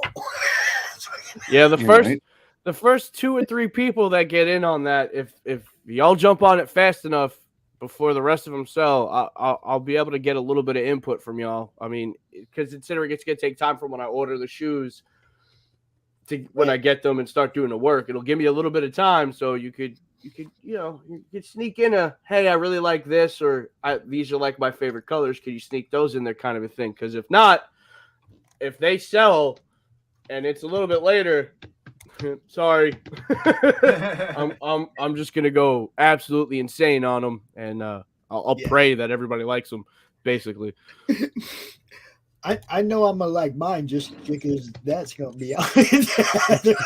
Yes, that is gonna be on yours. Drew, do you like that cover right there, bro? That's pretty cool. It just doesn't seem bloody enough. Because it's the head is severed with the spine still attached. You know what I mean? It's like it seems like it should be just dripping in like blood. It is a little sloppy. I have to admit. It's not a clean cut. Finished. I didn't look at the finished version yet, but I don't think this is quite finished yet. But it was finished enough. But I definitely see the Iron Maiden influence in it. So. Yes, it's CRoM man. It's CRoM. Chromatic. Gotta have fun with this stuff, yo. Speaking of fun, hold up. Rich, you want to handle this for me before we even bring her out? Just go ahead and do that, would you? Bring who out? Who's going to be so foul-mouthed that you have to do a preemptive warning? Jesus Christ. Who did we have to build this thing for? Christie? Is it Christie? Is it Christie with her filthy fucking mouth? Jesus Christ. Yes, all right. Yeah, Come on. If he says I got to bring her on, and he throws up that warning, the only female who fits into that fucking category is Christie. Oh yeah, absolutely. Christie is about as dainty as a fucking sailor. Love you to All right, death, but you curse the as much opinions as my fucking expressed. NCOs. The opinions expressed by Christie Shinn are not necessarily those of CRoM CoN, comic-related madness, its staff, contributors, or sponsors. Christie Shinn said that viewer discretion is advised, or, I'm Christie Shinn and I have a filthy mouth and I don't shut up. So there you go. The best part of this is Christie is CRoM CoN and comic-related madness staff. Yes, she is. Yes, she is. Are you guys ready? Say hi. Hi guys, what's up? What's up, Hey, how are you? You doing? I'm doing great. How about you? Oh, my nose is really itchy. My eyebrows are itchy too. Anyway, It's all that cocaine. That's what it is. I was just about to say, cocaine will make it itch. You got to be careful. oh, I have some stories about that. That's kind of amazing in itself. Before we get started, I have to tell Tank something about this piece right here. Hey, Lola. Tank, this piece was too good to make as a variant cover. This piece is going on the back cover of every book. Ooh. Every single one of them, dude. Just so you know. Okay? It wasn't going to be just a few people can get it or whatever. It was going to be everybody who backs this campaign will have this piece slightly offset on the back of the book. Everybody. He went to get coffee. He didn't even hear any of that. I'm sorry, what? Wasn't talking to you. Oh, so no one I likes missed it talking because to I me. was getting coffee. That's the thing. Hey, old Doc. What's up? Hey, Fanta. How's it going? Hey, Lola. What's up, Doc? Yes, Christie does have see projects we there love. Lola, long time no see. And look at that ass. There you go. It's like with that ass. Yes. That's not her ass. Something that demon bitch doesn't have. That's not her ass. Ass. See, everybody loves you. It's not You her know that. ass. Well, according to Rich, like what the pictures you saw, no, that wasn't an ass. That was horrible. It was like 5-day-old fried chicken.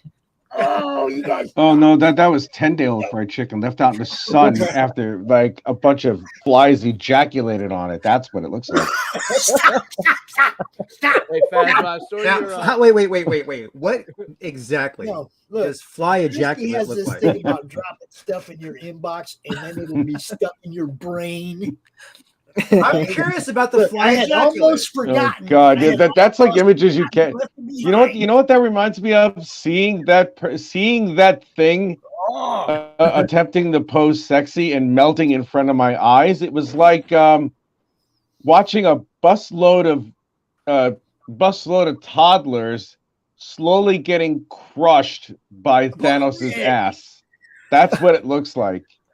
I thought if she just took a shower, she would Hey, melt you just away. gave away the plot of the next Avengers movie. What are you talking about? Oh, geez. Yeah, I did.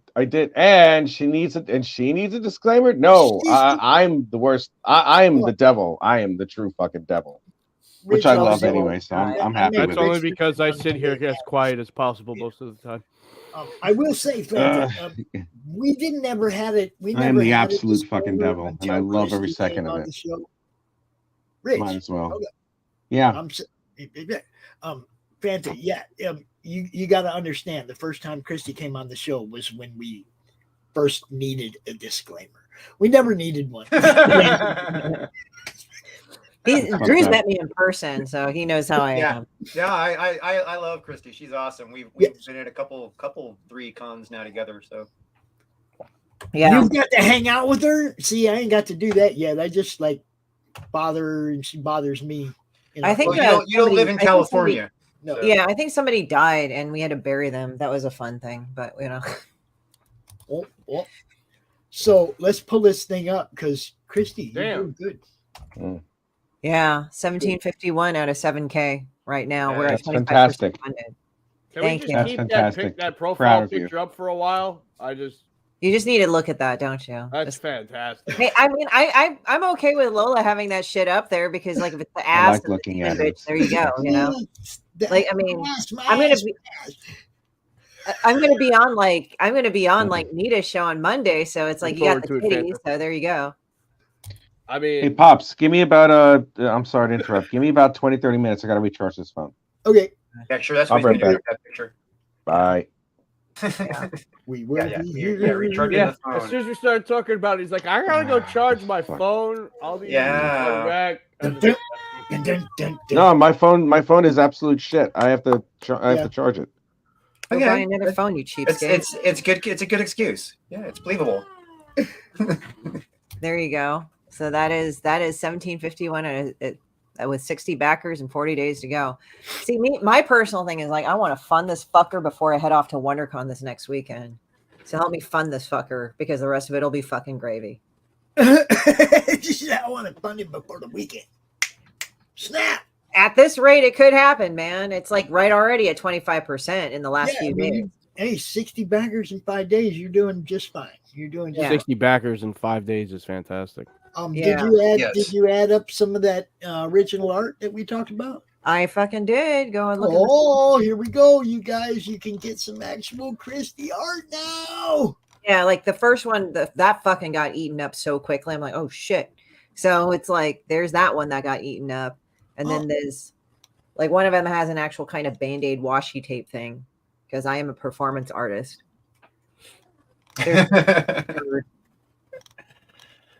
That's right. You do comedy. You do stand-up comedy now, don't you? Yeah, I mean it's not that often, but I do it. Yeah, so it's like I don't know. Hey, Tree Goblin, what's up? But yeah, so it's like I'm just throwing these out. These are originals.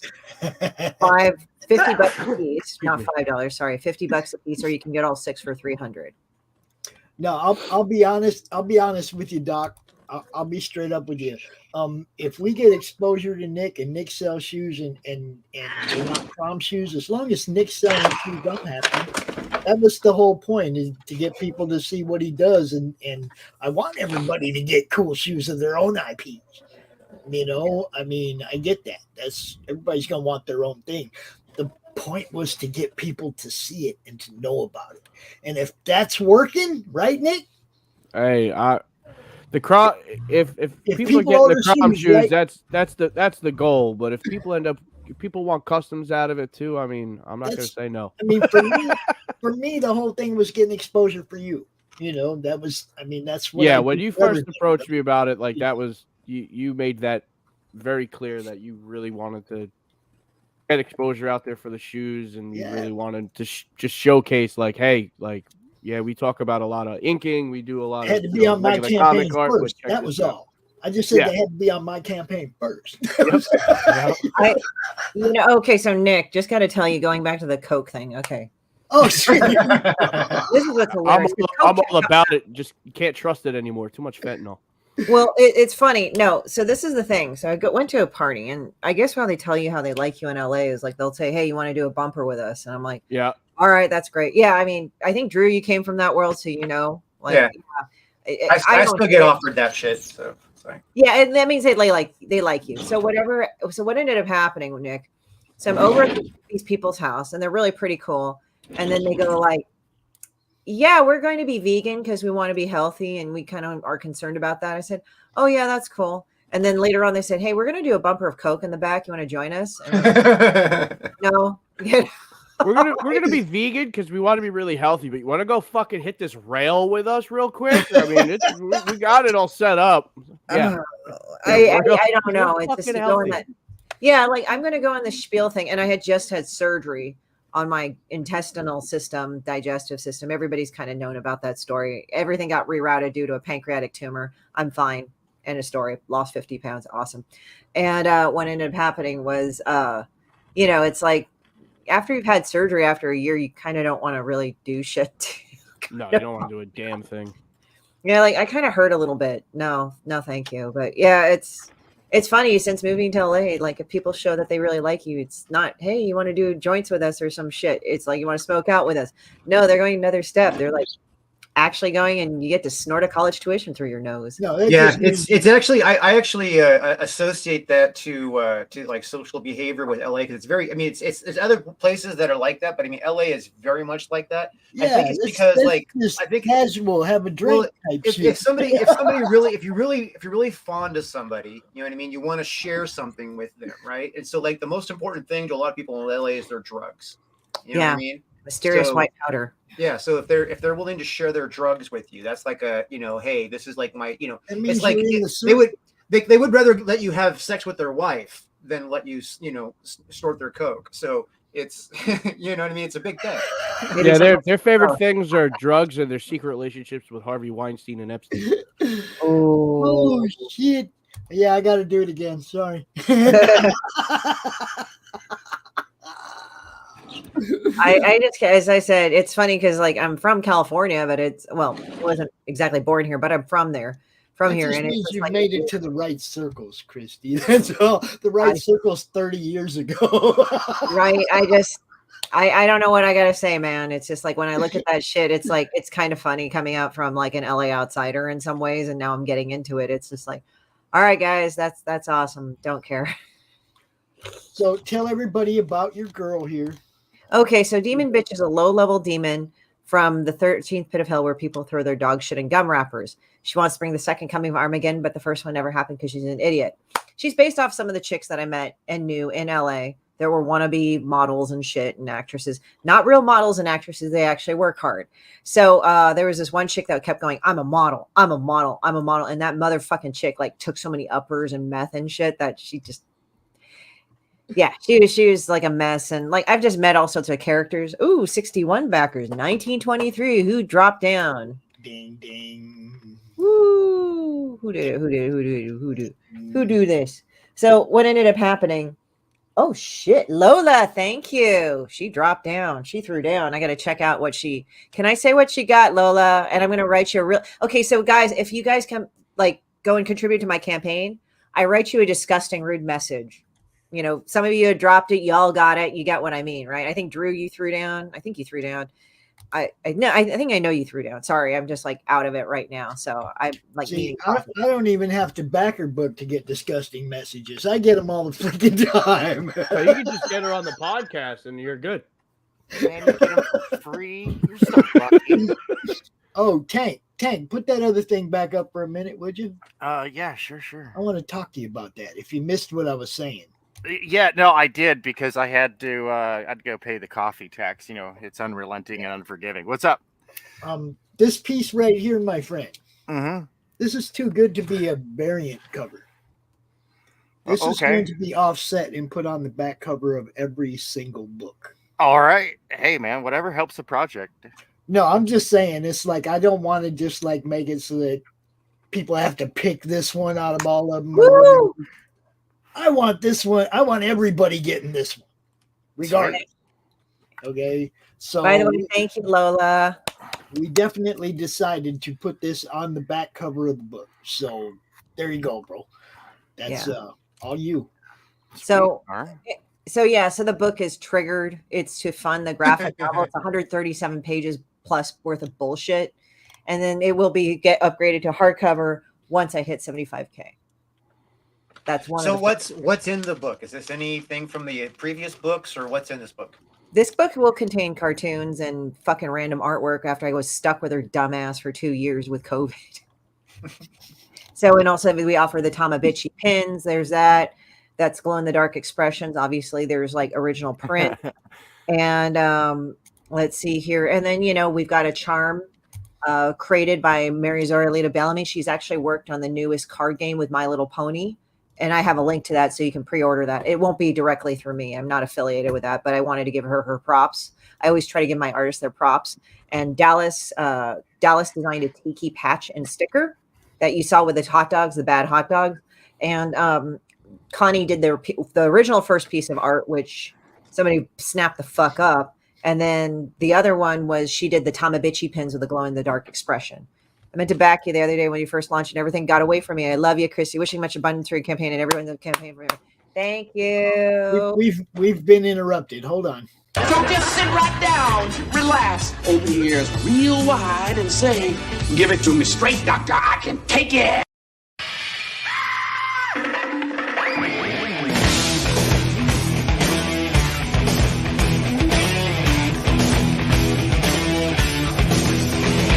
Get the chocks out from under the wheels. Blast up. No offense, Margaret. Contact. We're off. Rum, rum. Doctor, doctor, give me the news. I got a bad case of loving you. Oh, what heights will hit? On with the show, this is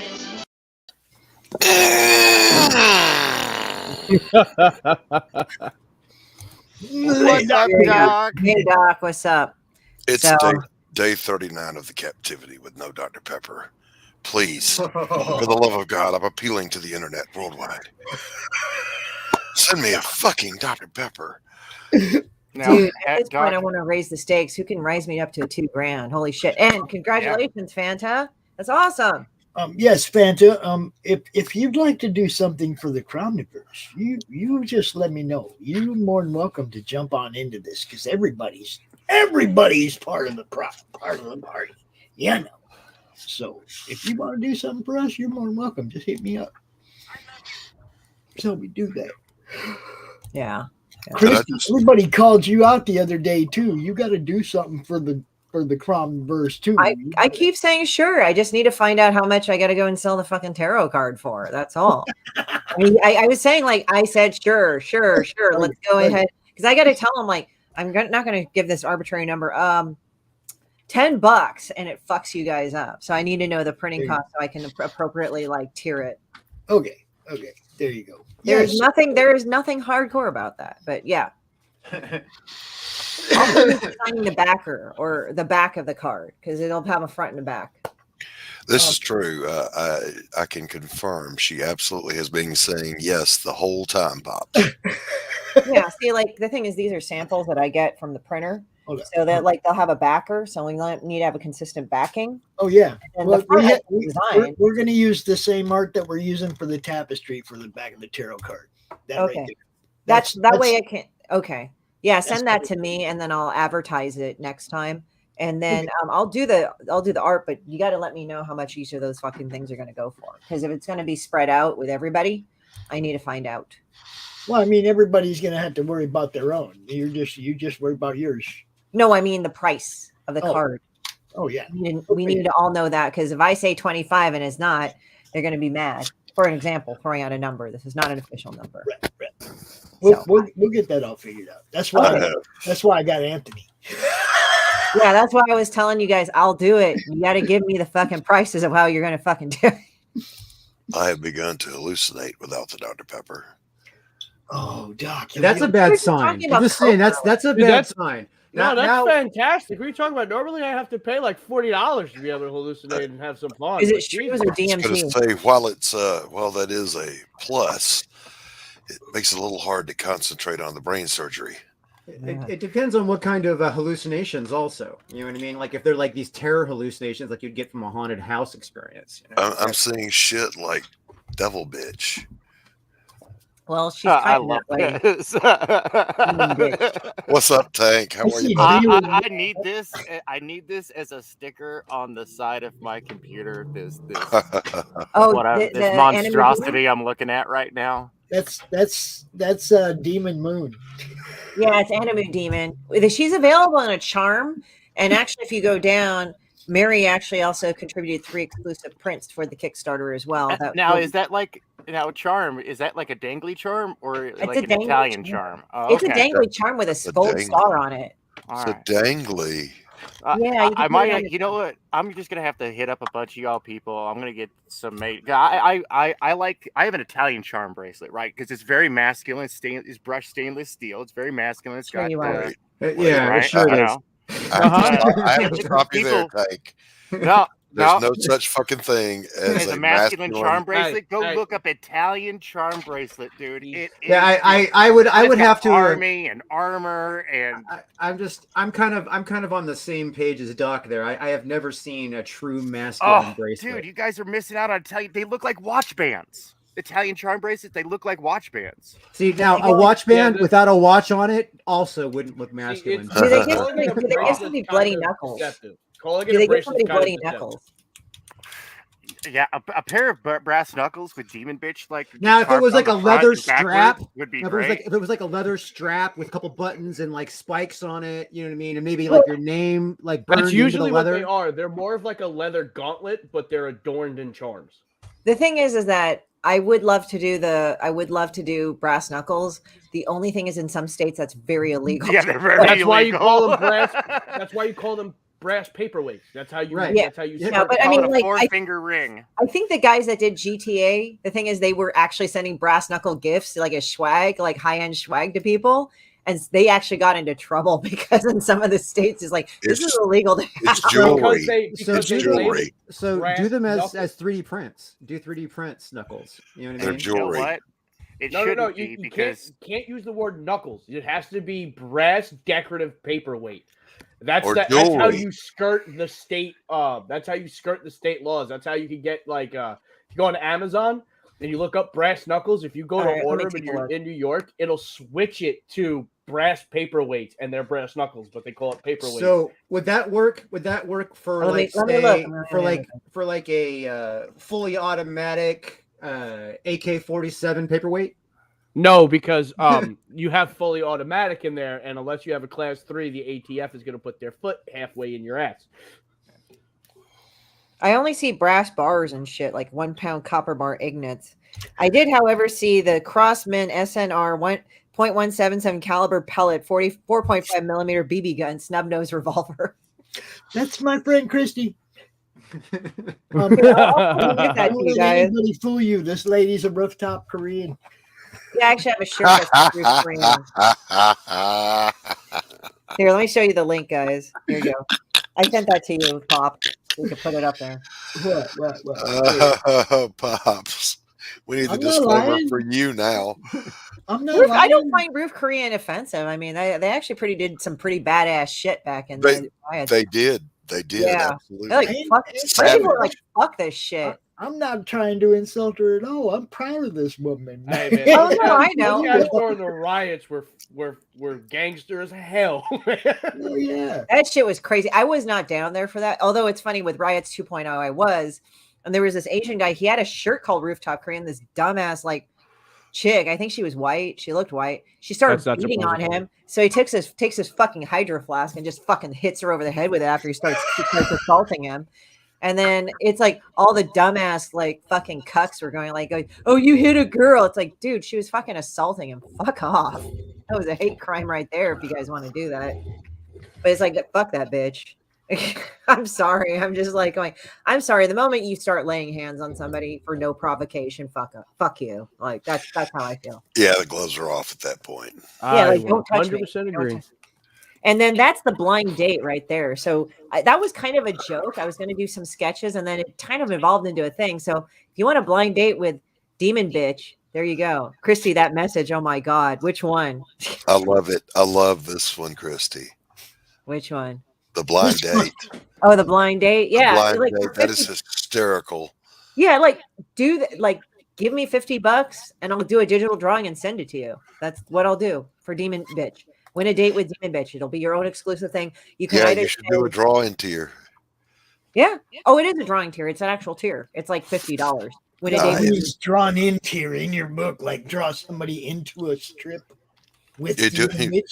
with the blind date. That Well, to and be, well, to be quite honest, the thing is I already get in trouble enough for already drawing people in my book. People actually buy the tier to be That's, drawn in the book. I mean, that's a whole. It's not like you just draw somebody You do need to add. randomly. You do need to add the be molested by Demon Bitch tier. You do need to have What that. is And it you can with draw that? them in, and then you can have a draw in of her just molesting that person. There's absolutely a whole book Hold in a on. blind date with Demon Bitch. Now I'm going to There's a have to whole play book. the video. Are you ready? So do we call that tier? Is like it disclaimer good kind? video? Are you ready? Yeah. We're going to do it. We're going to have to Let's do do it. Do it. Hello, all. It's me again, Christie Shinn, owner of Horror Taurus Studios, located in smoggy old Los Angeles, California. I'm the creator of Demon Bitch, a godforsaken demon from the 13th pit of hell, where people throw their dog shit in gum wrappers. She aspires to be hell's general, but is an incredible idiot as Armageddon hasn't happened yet. Or hasn't. Well, that's a debate for another time. Demon Bitch is so easily distracted by hard drugs, promiscuous sex, and other dumb attention-seeking shit that she hasn't made anything of herself yet. You might recall my other successful Kickstarter campaigns, Demon Bitch, I Told You So, and Demon Bitch Off the Wagon Panhandling Tour. And if you help contribute to making those campaigns, thank you, because there's more. In this installment, I am introducing a new graphic novel of hers called Triggered. What can I say? That pretty much describes the state of the world in the past 2 years. Anyway, it's a compilation of when Demon Bitch was stuck inside my very house and I had to do everything in my power to keep from going nuts. Also, we've got a computer game in the mix entitled Demon Bitch Disgusting Dumpster Fire. It's a game centered around Demon Bitch getting, well, attention. She always needs more. It's your job to get her some and fulfill that black hole she has inside of herself unless she learns to love herself. Fuck that. You'll have to maintain it by getting her likes on social media by acting pathetic through dishonest means and stupid antics, of which I'm sure is pretty amusing to everyone. Anyway, the first level of this game will be available to beta test by July 2022. We're working feverishly on it on our own self-induced slave labor camps, and we're probably going to break down and cry soon. And of course, we are introducing more swag and buyable shit to make the deal sweeter. First of all, we have art from the pair at Hyde Hermit Studios. They provided the best ever fucking artwork for this stuff to buy. We have the Tamabitchi pins and original art by Ninja Kai by aka Connie Huang. Just looking at her stupid fucking face will make you want one. We have Demon Tiki shit in both a patch and sticker by Dallas Hoisington. He really loves this shit. Please get it because it will make him so happy. And I like making people happy. Last but not least, we also have artwork in the form of a charm pin from Mary Zorlita Bellamy. Remember Animu Demon? That will now be a charm to grace your purse, your backpack, and your legal sack of goods. I'm not getting into that because I ain't no snitch. Also, we will showcase a signed 3-print pack of which you can buy each one separately of Demon Bitch being, well, Demon Bitch.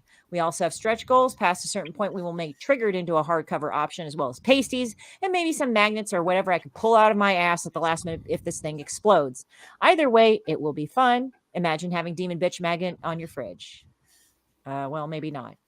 Either way, I've been good at getting the shit to you folk.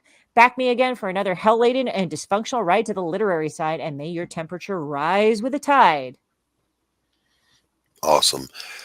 Hey, panel, I'm going to have to bounce on out. I'm under the weather today. That's why I'm not co-hosting. I just wanted to pop in and say hi to everyone. So it's back to the couch for me. Good to see you, Doc. Take care, everybody. Have a good one, Doc. Peace, Doc. Okay, look, as always, poor Katie is always following something just totally evil with her beautiful, lovely, friendly dragons. I don't know how this works out this way every single time. Hi, Katie.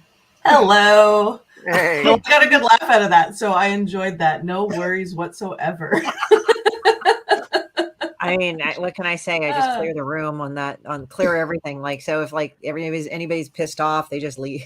No, you get a bunch of notes. There you go. Hey, if you need help with beta testing that game, let me know. Dude, like the thing is, if you back a tier, you can go beta test that level, and then you can bitch at my programmer how much they suck. So there you go. Like that's like an actual like tier that you can go and back as well. So it's like we got money for it, so we can go and fund the game some more. Because like there's only so much I can ask for people to work for me for free.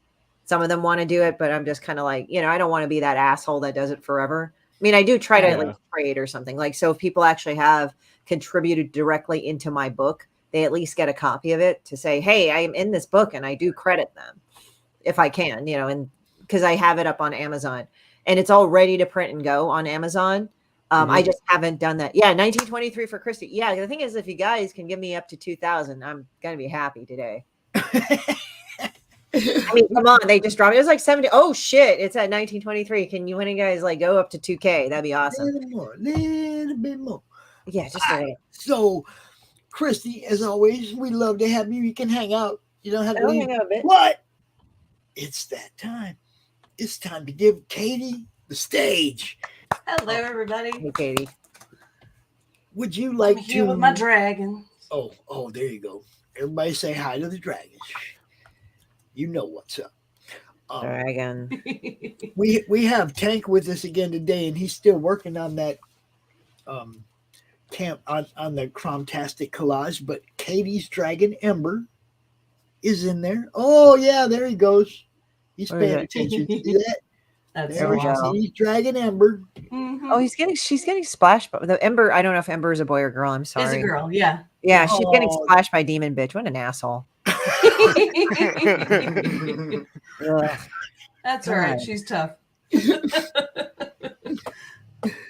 Oh man, but yes, this is what Tank was doing all last month during CRoM CoN, was drawing all these characters. Drew? Yes. Yeah, we got to get Captain Love on here, man. Yeah, we got to get Captain Love on there. This ain't nothing without a little love. There you go. Yeah, that's looking awesome. Thank you. Man, I wonder if we should paint Crom on that girl's big old boot. I don't know why I thought boob for some reason, but that's no boot on that Why big not old both? boot. We could put a new Genesis design on that boot right there. Right? boot. It does look like it needs something, for sure. It's good stuff, Tank. You're killing it, bro. Thank you. I would be drawing on it, but I'm recovering Oh, from really? a 43-hour workday yesterday. Jeez. I was working for 43 hours straight. Yes, sometimes you just mission Why? demands. Tank had a whole bunch- Because my computer went down for 2 weeks, I am hideously behind schedule. Yeah. Hideously. Oh. And my clients are wonderful and understanding, and they're happy like I'm happy because warranties exist and that I frequently back up my data so nothing was lost. I didn't have to start anything over. But regardless, I am late, which has been a running theme with me, and that's not good. That's not good a reputation to be have. Oh yeah, No, the guy who's running consistently late. Not too late, but just late. So, Katie, Yeah, downtime's never fun. Would you like to share your screen, or would you like me to? You can share. You can be in charge. That's fine. I was just going to say, yesterday I had the pleasure of being a part of a career day event. One of my friends is in education, and he's like, "Hey, would you be interested in talking about what you do?" And so I, from 9:30 a.m. to 2:30 in the afternoon, every 20 minutes, switched out to a different group of kids and talked to them about comics and, how to get involved in that and everything, and showed them all my stuff. And it was exhausting, but it was tons of fun. Kids, gotta get the kids involved. Oh yeah. No, they're like, can we read it? Where do we go? And so I was giving them all the stuff and telling them to go exactly to the website here, and checking out Webtoon and talking to their school administrators about possibly getting them a couple copies of the book. So that'll be awesome. So as you notice, she keeps a calendar of upcoming events right here on her homepage. Look at that. It's something that I'm honestly weirded out that more people don't do this, but I just figure it makes life easy for everybody and makes it obvious where to find me. So Yes, this is excellent. And I'm always right there at the top every month. I love it.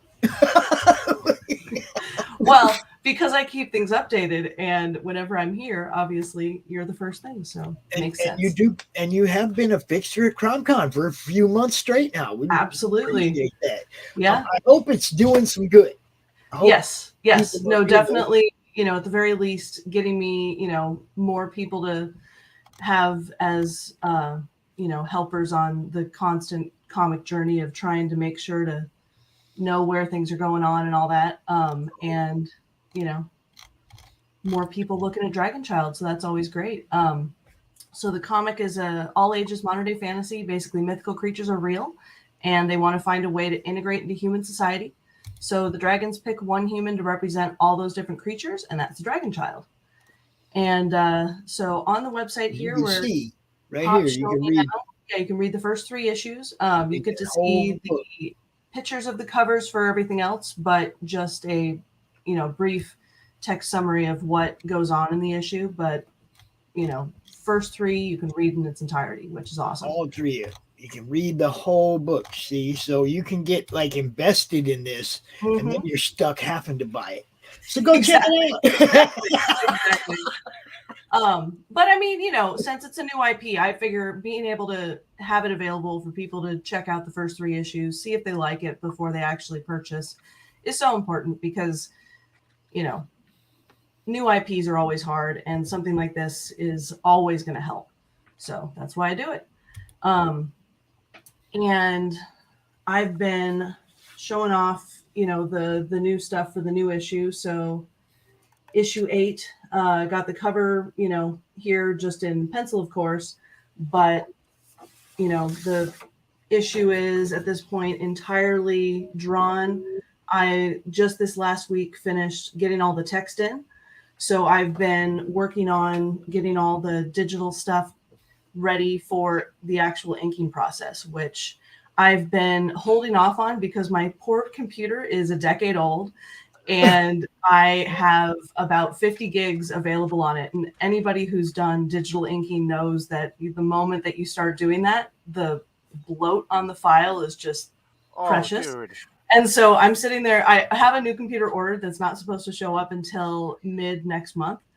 And as that's all happening, I'm just like, let me do all the things that I can and not kill my poor computer. Yes. Just last through. Exactly. So I get the whole being down for 2 weeks. I'm sitting there being like, I'm doing everything I can to not have that happen to my computer. Yeah, no, I understand. Yeah. So I've got total on this computer. I have 5 terabytes of storage, and I'm finding out that that's not even nearly enough. And I should have listened to my brother when I was putting my computer together, and I was like, I don't know, I don't want to get one of those really big hard drives because you know how it is when you're pushing the limit of hard drive space. Like they have a tendency to be a bit janky. Yes. And so. I was like, yeah, well, he's like, well, warranties. And, well, my good hard drive that I did buy that was only 2 terabytes took a dump on me. And I was like, yeah, so I'm finishing up these commissions and I'm open for more 2-week turnaround. I need to buy like a good another like maybe 4 or 5 terabytes of storage. Yeah. I've been super careful about managing my hard drive space. And, I've had a good 20% open for a long time, but at this point, because my poor hard drive is only 500 gigs. So the fact that I've been managing as well as I've done with that, hats off. Because again, this computer's mid 2012, and so it's doing its best, but for the programs that I need it to run, it's sort of stuck in a time warp, if you will. I did want to say one of the things that I really love about this particular series is you can see Katie's art progression. Oh, I love that. From book 1 to now, and you can see how much she's improved, how much more soul there is in the art. If that makes sense, it's like it reaches out to you so much more now, but you get to watch that happen. Oh yeah. Well, I mean,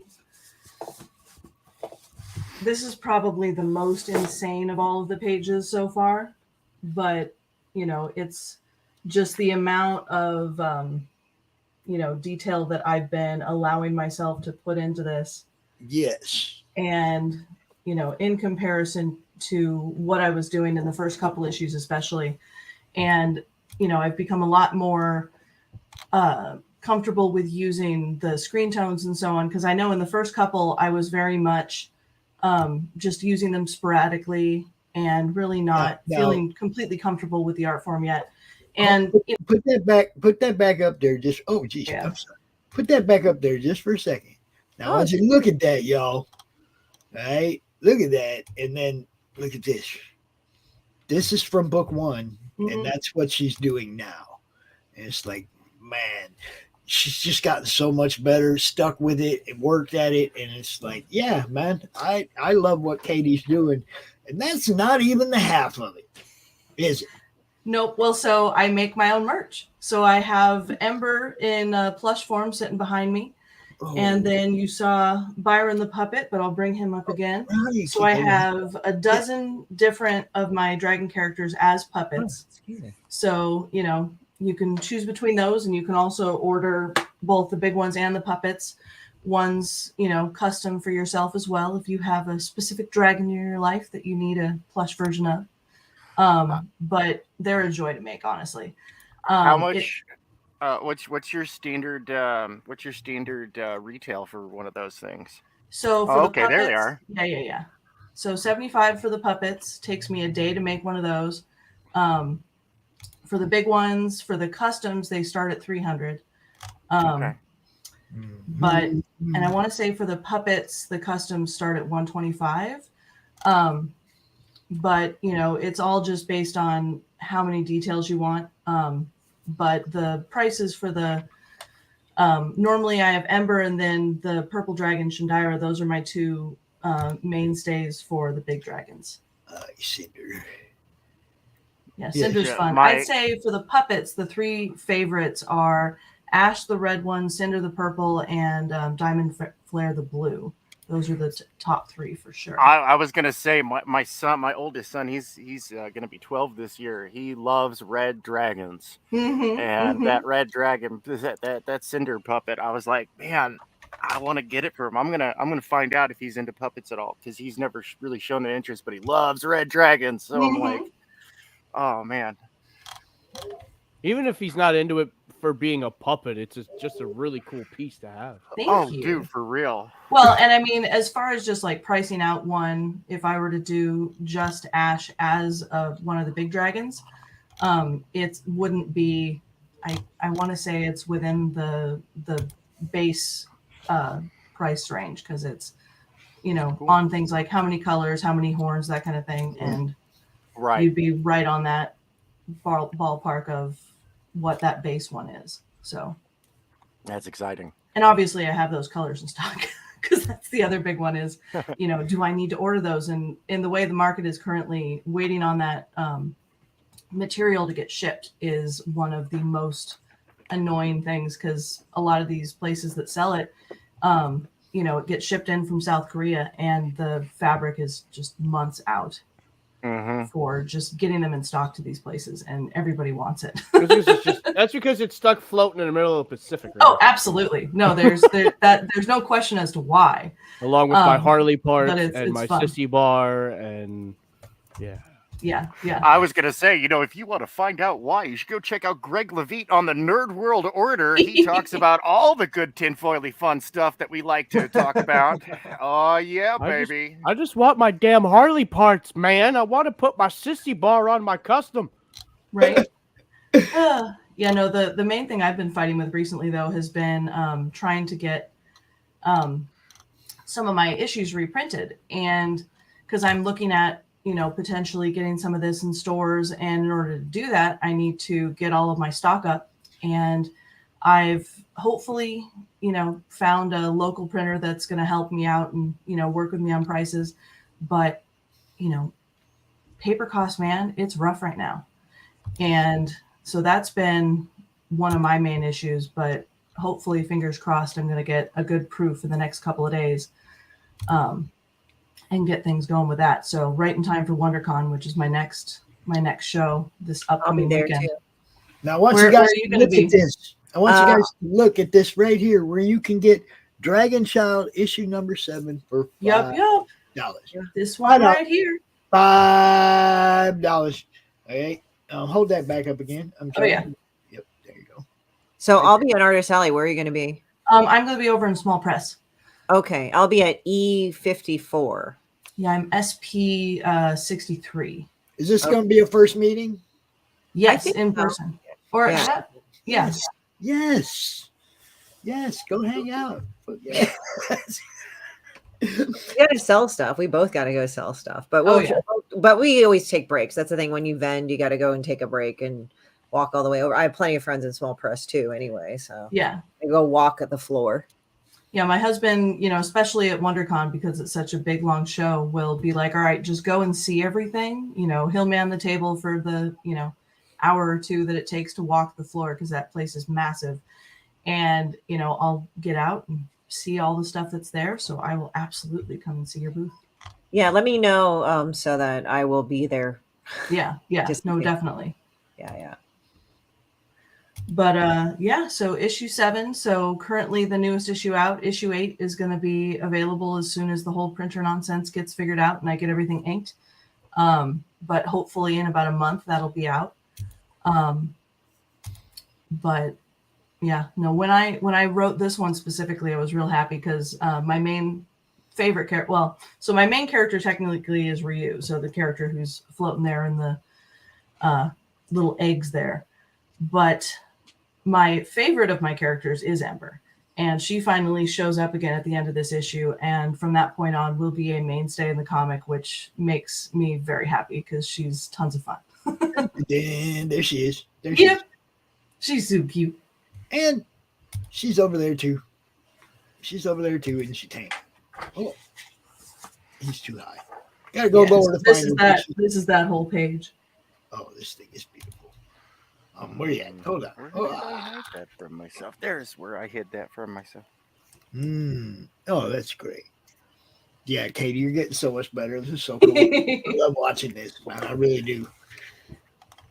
Well, and one thing that was a lot of fun yesterday was, just talking about the whole, how I got into comics and, all that kind of stuff. And I pulled this out of my library, which is, this was the first comic that got me into comics. And as you can see, it is held together with duct tape. Is that number 2? It is bone number 6. Number 6?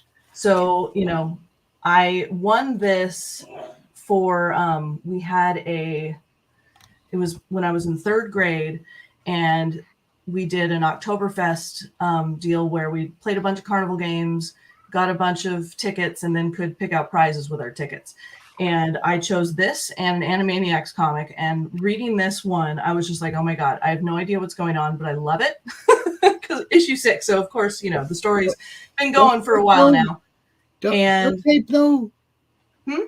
Duct tape, though? Really? Oh, yeah. No, this is 3rd grade. This is what because it was falling apart. It was bad. And, I would never sell this, Pop. So you can. Oh, hell no. This is for me for the rest of life. But yeah, no, it's. But I was showing that off, being like, this is totally how much I absolutely just loved the heck out of this comic. And it was the first time that I'd seen anything other than comics in the newspaper that, was a long form story. And I thought, that's exactly what I want to do, because I love to write stories. I love to draw. And, once I was aware that was a thing, because at the time I was living out in Green Bay, Wisconsin, and there was not a single comic book store, within about a 2-hour drive. Right. And so my mother was kind enough to, once she realized that, hey, this, kid of mine is clearly very interested in this stuff, having now found it. And so we drove down and bought a couple comics from a store a little ways out from Appleton. And never looked back. Was always just like, constantly reading whatever new stuff was coming out. Was just like the quintessential just obsessed fan with all of this guy's stuff. And, in the meantime was writing my own stories and trying to figure out how to do this whole comics thing.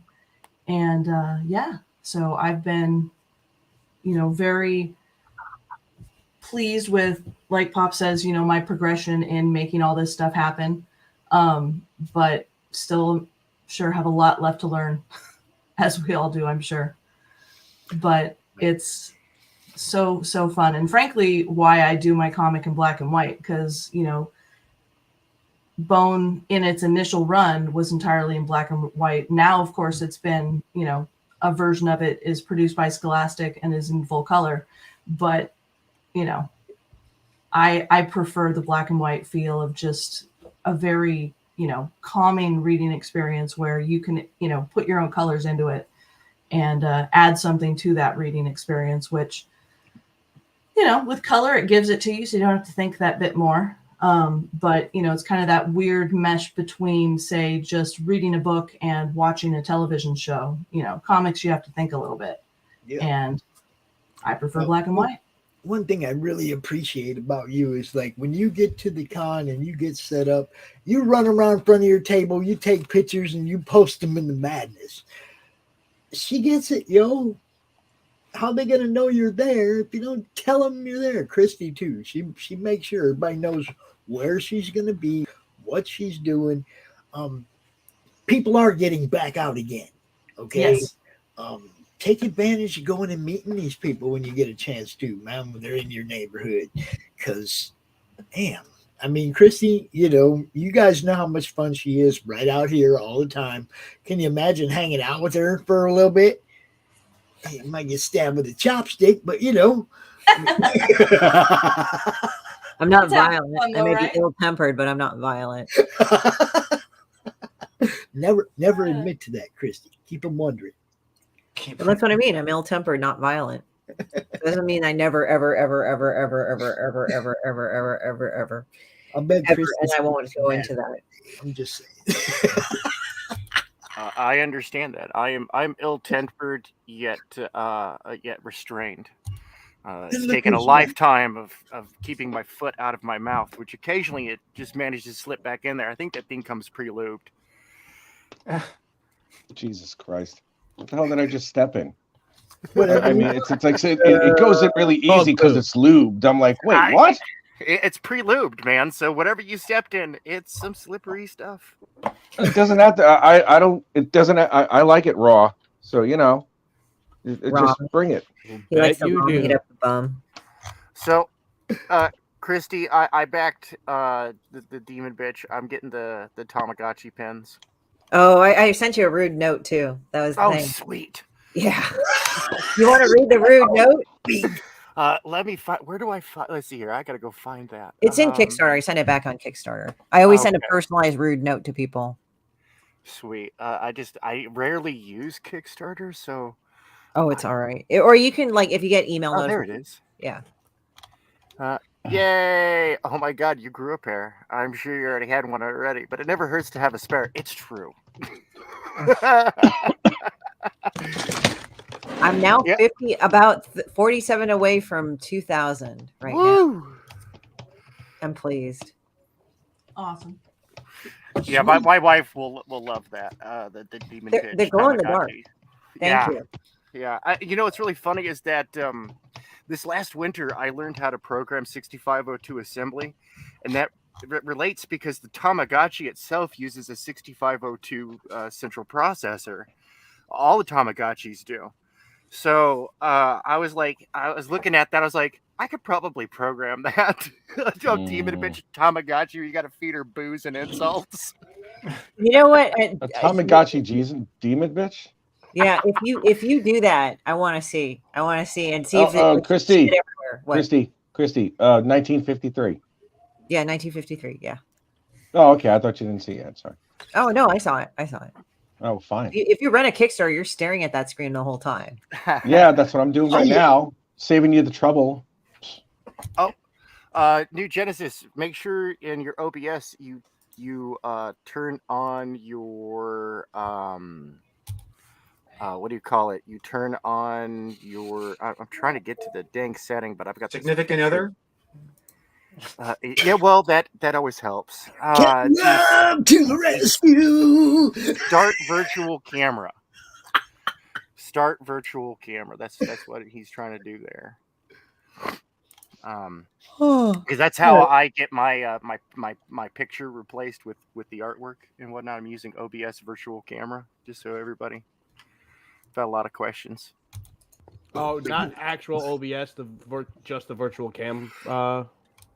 Yeah, I've got program? I'm running OBS and I'm running it as a virtual camera, which is, I don't know, on mine, which I think is pretty default. It's on the controls tab underneath start streaming.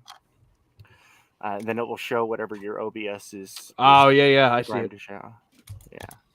So yeah, y'all, you got to go check out Dragon Child. Yes. Start with number 1. Watch the progression of what Katie's doing. It's freaking amazing. Just keeps getting better and better. So, you know. And Pops, I just sent you over a picture real quick. Oh, what do we got? So the finished version of the new cover, and then I was going to show you guys probably at this point the page that I'm the most proud of detail-wise. After you show that one off. So for the covers, I do all those in. So I draw them all out first physically, and then I scan those in and vector them out in Illustrator, which some people think I'm crazy to do, which is fair. But I just think they look so pretty when they're done. It's great. Yeah, no, it's you're definitely one of the rising stars. I see watching you level up. It's fantastic. I love it. Thank you. Gets me excited. Dude, she's not a video game. She's an artist. Life is a video game. Life is a video game. She's not going to eat magic pellets. In that and then respect, absolutely. She's not going to eat magic pellets and grow bigger. That only happens to men. Okay? And they're blue. Yes, everybody. Rich is back. There we go. I must have been eating placebos then. It still works. Bigger in what way? Bigger is chubby or chubby? Oh, here we go. I was wondering why I Chubby was getting round or chubby, but chubby not the good? one I was hoping for. First one, then the other. Hi, little skull butthole. How are you? That's my cat. She's staring murderously at me. Hi, But yeah, Christy, I actually over here at Brain Cage, we've got it's in the works and whatnot. So just I'm putting that out there because I want to see if kind of just getting a feel for who would be interested in doing such a getting involved in such a thing. We've got a production line lined up where probably around this summer we're going to be knocking out an NES game a month. We're talking cartridges, ROMs, the whole experience. Is that even popular anymore? I mean, I know that like it's like really fatted, you know what I mean? But is there are there actual people that do that? Retro gaming and retro game collection is huge. Oh, dude, at Christmas, I love the my people son's who buying made that old movie. games all the time. I can understand like classics, like like people who want to play Tetris on Atari and stuff like. I mean, not Tetris, but I mean, like Tempest on Atari. You know, what I mean, I've seen that. People are into God, that that kind of stuff. sucked. Check it out. Oh, My son's got that four was kids, right? torturous. My son's got 4 kids, and he wants them to go through the same things that he went through. So he got the old Nintendo, the Switch, and they can play all the old games, the same stuff that he played. And they're having the same frustrations and the same. I was going to say, you want to play these $60 games? No, you're going to play that one first. You're going to go through the same crap we did. If you still love video games after that, then you get the good stuff. Well, then you realize, like, when you look back in the history of those games, it's like a lot of them were really shittily programmed. Oh gosh, they are. Yeah. Like, Well, back then, I mean, if you really, back then we thought they were the shit. I thought it was like, wow, fuck, this is awesome. But now it's like, I can't discern reality from video game shit now. Yeah, well, it's kind of funny because like you realize like Super Mario and them, they were really popular, not really because like, they were just like really engaging everything. It's like, no, they actually were better programmed than all the rest of them. That is true. And here's the thing about these ROMs that we're doing over at Brain Cage, the games, and I say ROMs, I mean we're doing the ROMs and we're doing cartridges as well. Cartridges will retail for about $80. We'll put them for about $60 on the campaign. That's a full cartridge, the sleeve, the box, a little mini comic that comes with it. Your full childhood experience for the same price that you paid back in the day. I remember when my brother and we got Super Contra, right? We got Super C. Contra. $80. It was $80. Jesus back. Christ. Yeah, well, we bought the deluxe box set that had like little fold out poster and the little Yeah, the collector's standard cards. edition was only like 35, and then like they had like the ultimate and all that, and that was like it went as high as like 90. Right. And unfortunately, and we're talking to I forget the name of it. They're the largest producer of chips in the world. They're based out of Taiwan.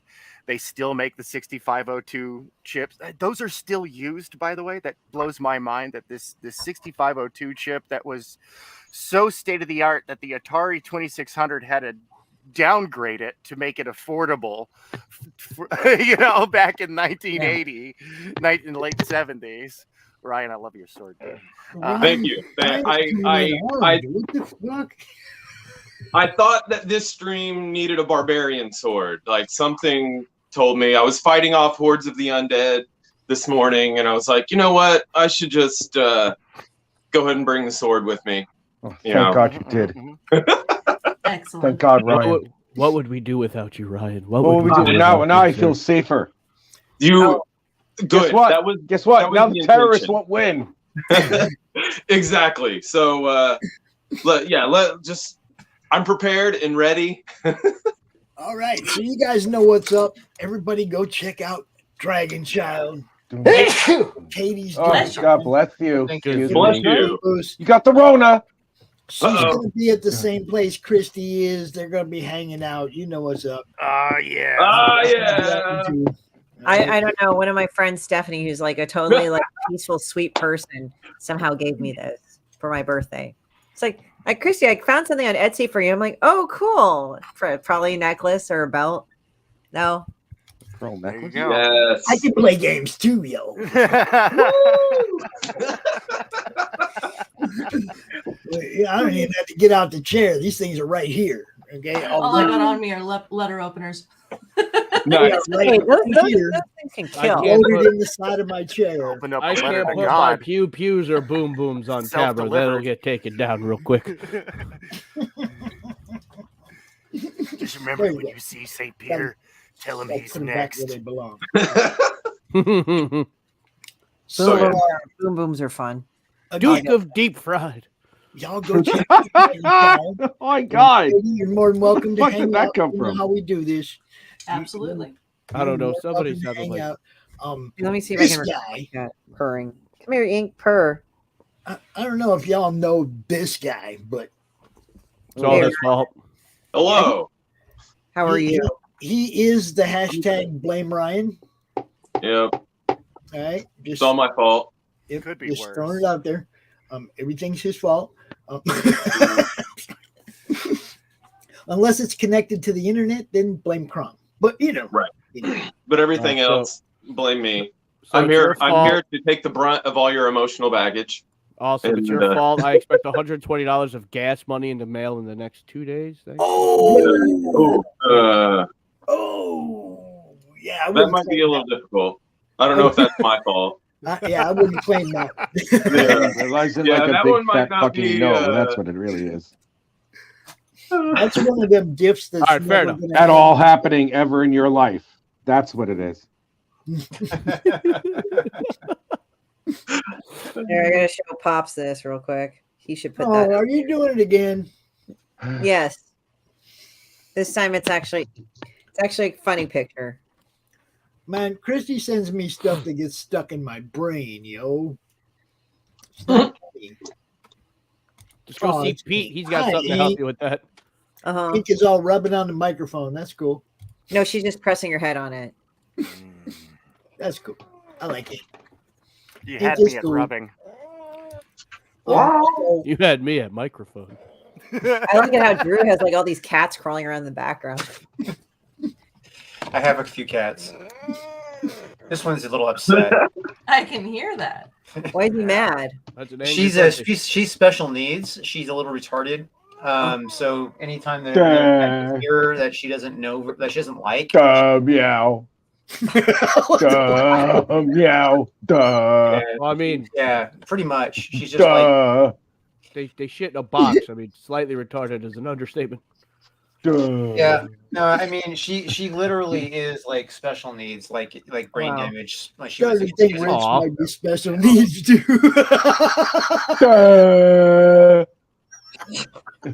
Russell Allen's special needs. He's This is special why you needs don't again. eat the colorful Little chips wee-wee on the jerk-off floor, holder. kids. Lead paint, Right. not healthy. Rich, perfect example. No, I like the colorful chips on the floor, especially the ones that taste like paint. Why not just eat paint? Rich was the kind of kid that made a Play-Doh cheeseburger and ate it. So Rich so drank the Yes, sticky yes, I put ketchup on it too. And then Ryan, they tell told him- everybody who you are if you can get a word in edgewise. Go ahead. Sweet and salty. Ooh. Ketchup and Play-Doh. Mm. Wow, I think we made everybody mad. Why just the reason? Who's everybody? Oh man, that's so bad. Ryan, tell Who can I everybody. make mad? I want to make someone mad because my life isn't complete until someone hates my guts. I'm Ryan Niswander. I make things. I draw, do music, write, do video editing. I've got a cartoon series on my YouTube channel called Awkward Ghost Moments. It's basically like minute-long dad jokes. The payoff's definitely not worth it, but I think it's funny. So I've also got a humor comic called Johnny No Pants. That's available digitally on Amazon Kindle. I'm actually working on a second issue, which that one will probably be out sometime by the end of the year. That's closer to like 60 pages. It's a full graphic novel. Yay. I am helping out with Enter the CRoMniverse. Got a story on there, and I'm also doing some coloring for Hex Allen and really anybody else that needs extra stuff to get their story completed. I'll tag in. Are you working on Nephilim Squadron? No, just his story for CRoMniverse. Oh, I mean, I'd be down. I mean, I'm open. I got a little extra excited. I mean, I'm still excited, but I got a little extra excited because I'm really looking forward to Nephilim Squadron. Yeah, no, I'm excited about working with Hex because I really dig his art. I think it's going to be fun, doing the coloring for him. So I'm really looking forward to that. Probably more. Tank's excited. More for him. I'm probably more excited to work with him than I am to work on my own story, which probably isn't.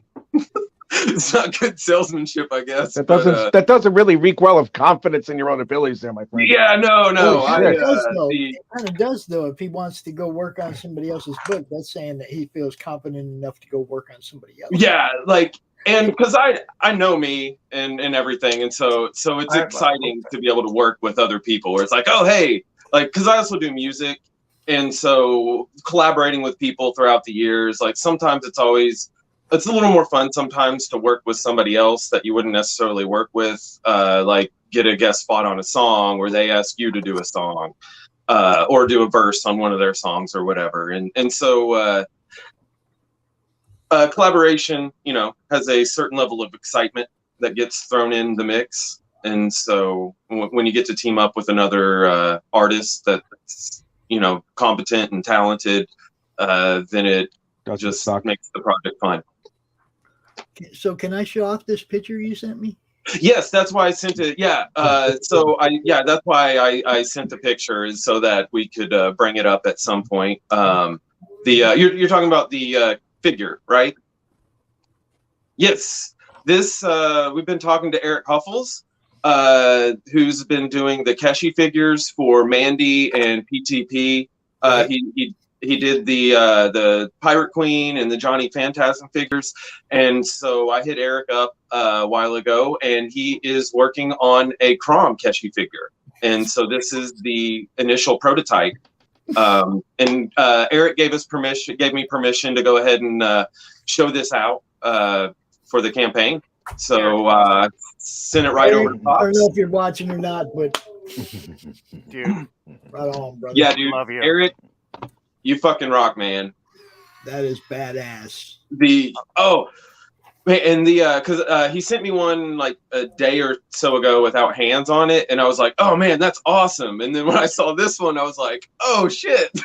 He's got hands now, dude. Yeah, he's got hands and feet now. This is it's great. Eric is a super talented sculptor and artist. And yesterday, a couple of you guys were talking about having questions about the silicone molding and the molding and stuff. I would reach out to Eric because he makes reusable silicone molds for all of his Keshi figures. It's at a smaller scale than I think what you're talking about, but he would have the information you would need on how to scale it up and make the mold, the pour-in molds. That was Edwin and Jim O'Reilly talking about that. Okay. Yeah. But yeah, Jim O'Reilly sculpting a CRoM. How's he doing that when he's locked in my basement already? You know, he's sculpting it out of your turds, I guess. I don't know. We're not talking my about turds. My turds go straight on my artboard. No. See? My turds are straight on anything that I draw. I knew it. You know, that's the only place it goes. It was the only way I could get him to admit it. Folks. He presses it, rolls it, sets it out in the sun until it's nice and white and is indistinguishable from regular paper. Hey, Rick. Now I'm horny. Hey, Rick. No. It's called Poop Pyrus. Who is Big D Wild? Yes. I have no fucking idea. Oh, wait, I do. I know he is. What are you doing over here? I know he is. What are you doing over here? What are you doing over Is here? Nick here? Is Nick still here? I didn't see if he's here or not. Oh, yeah, he's. Did he leave? Probably for a cigarette. He'll be back. All right, good, because he's the only other Ginzo in this fucking place, and I feel all alone and shit. Oh, that's funny. Yeah. We'll be back. Jesus H. Christ, Christy, what the fuck did you just send me? What in the fuck is this? Christy, stop! Christy, what the hell? What? Wait, you're gonna get me to show this live. You're gonna screw around and get me to show this live. Stop sending me stuff. What? Is it not safe for work? Why do I feel like I have to step away from the camera for a few minutes? It's not even that bad. I don't know what the hell. What is the red guy doing behind? What's funny is not the actual act. It's unclear what's happening. like, what is that? I don't know what you're it is. getting pegged in my inbox. I didn't even Oh, think. yip. Oh. Hello, Hey, Mrs. Mr. Stuff. What's up, Mrs. Good Stuff? Who's Mrs. Good Stuff? I didn't even call it the awesome stuff. All right. Well, hi, whoever you are. I was on their show last weekend, bro, promoting the book. They're my friends, bro. They're awesome. The Good Stuffs. Mr. and Mrs. Good Stuffs. They rock. Bow. Mrs. G was the first one to buy a F. Danny hat. And she bought a comic related Madness coffee cup for Good Stuff. Yeah. I love them peoples, man. Yep. The Good Stuffs are good people. So we go down here. We looked at what Rich is doing, and we're confused. Let's look and see what Tank's got going on there. Oh, I didn't mean to remove it. I meant to embiggen it. What's it? Oh, this is the time lapse for the Lord on the Board cover. Oh, dope. Biography it. That's what you need to do. So that is That's cool. that's a cool picture. Yeah, it's the I love doing these. I love the time lapse function of Clip Studio, even though it probably just makes my files ridiculously huge. I don't care. I'll buy more hard drives because people enjoy this. They love watching the process, see me go back and forth and go like, nope, I didn't like it. So, that's that's what I want to do. I want to entertain folks with some fun. Here, I was just taking too long to do anything. I was like, okay, I'm coming at it with this tiny little pencil, and I'm just like, I don't like it. So, Ryan. Yes, sir. You got any art to show us from your stories? That's easy for you to say. The two pictures I sent yesterday. The that one. And then the 3-panel page. Oh, okay. Those are the newest.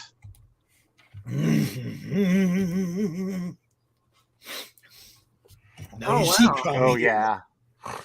Crawling out of the spaceship long box. Oh, that's nice. Is he Thank crawling you. out of a COVID test? Wow. That's a birth control test. Shit. Yes. Wrong way. Yeah, a pregnancy test. That looks like a COVID test to me. Holy shit, man. Is it covered with dust? The ones at my supermarket are covered with dust.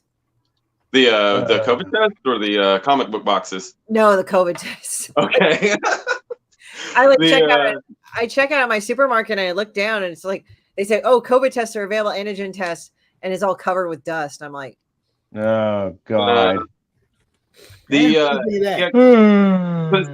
premise for my story is I call it CRoM's Day In. No spoilers, but it's CRoM in his habitat. He's floating around space in his comic book long box. That's a pocket dimension, like Doctor Who's TARDIS, and it's just him hanging out, snooping on people. Oh! Woo! No, wait, another one? Oh, okay, that's the same one.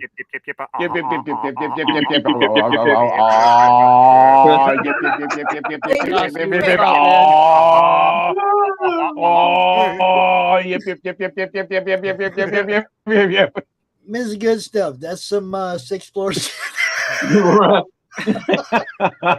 Rich, you should you look at that visual and you're like, well, that's I've done that, but not like, well, I did the yip, but I didn't have the red thing on me.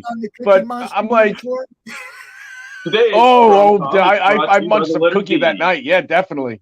Doggy style. All the chocolate chips and the raisins. Wait, no, those were dead flies. No, really? Oh my God. Yeah. Wait, Ryan, they sent you a picture. What? What's that? Oh, I don't know. You guys are going yip, but like I think I missed something. Like I just sent Rich and Pops that picture, and then they I just popped it on screen for a second accidentally. Yeah, it accidentally got put up. Understand that whole yip thing that really dates some people because that was totally Sesame Street when we were like some of us were actually actual children. Well, how old are you there? How old are you there, Tank? Huh? You're dating the rest of us, but like old and shit. Yeah. See, here on the 29th, I will be 45. Okay, right that's on. Right. They didn't have Sesame Street back then. 41. I want Rich to draw that old. You want what? I want Rich to draw that with a. All right, 150 penciled and inked. What the fuck? It's just like okay. I am a trained seal. That's what I need to do. No, please do not. I will not. No, I will. I will. And what I got to figure out who is going to be there. Who's going to represent those two images? I have to. Now I have to pick two people that I just love so much. The Cromnisher says, back these books, all of them. All of them. Yeah, I would appreciate that. We're trying to get the 3 backers for Captain Love. That'd be really awesome if we could pull that off. So, still waiting for some movement there, guys. Hint. Oh, guys. Put that link back in the chat. See? Back into the CRoMniverse. What is the campaign at? I'm like 33. Nice. I keep getting I've been getting email notifications, which I'm enjoying. Another backer. So and that's another reason why I'm here. Enter the CRoMniverse. So check it out. Everybody watching. Project's super fun. A lot of talented people, way more talented than I am, and smarter. And it's going to be awesome. So check it out. Back it. Weird stoner humor. There's some great stories in this book. Specs Thompson has a story in the book. Doc's story is great. Brian Christgau's story. Come on. Lacam's story. Yeah. What the hell was that? Munchkins upstairs. Oh. Okay. I heard an unearthly screech or something. Yeah. Come on. We know they're in cages in your basement. Let's be real. Yeah. Thank you. Oh, you got not all of them. Jim O'Reilly escaped. I don't know how the fuck he did that. Just like holy shit, man. Yeah, he. Well, I see. Here's the deal. I needed him to help me with the scalpel verse stuff, and so I may or may not have drawn upon my years and years of Kung Fu Ninja bullshit and freed him. Oh, it's his fault. Blame Tank. I may or may not have done that. I don't know. I was pretty drunk. Here come the odd step up. Word or up. So Ryan, tell me a little bit about Johnny No Pants. Johnny No Pants is a cartoon character in a comic book, but he knows he is a cartoon character in a comic book. So he's usually just annoyed with all of the stories that I put him through. So he like I enjoy situational humor, like giant chicken coming in to try and order coffee. Johnny doesn't speak chicken, and so it's just very awkward situations that he often gets mad at me for putting him in.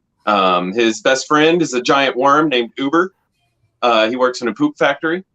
Because if you don't know about earthworms, their poop is the best fertilizer that you can actually use in vermiculture. Really?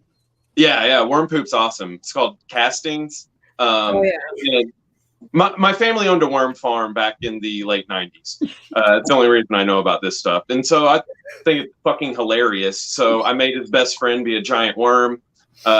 His on again, off again girlfriend's a giant Q-tip named Polly.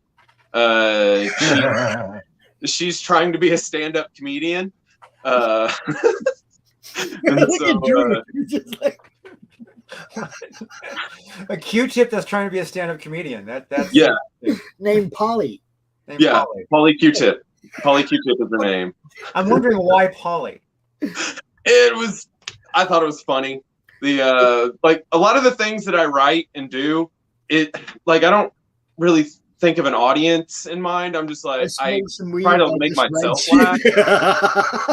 And so, like, if I think it funny, I'm like, there might be one other person that is amused by this. It's okay to say it, Ryan. It's okay to say it. I smoke some weed and I just write shit down. Yeah, it's I came up with this before I started smoking weed. That's even better. You were way ahead of the game then. Wait. So are you saying that this was a gateway? Yes. Cartoons were a gateway drug. I was like, you know what writing cartoons and comics needs is me smoking pie.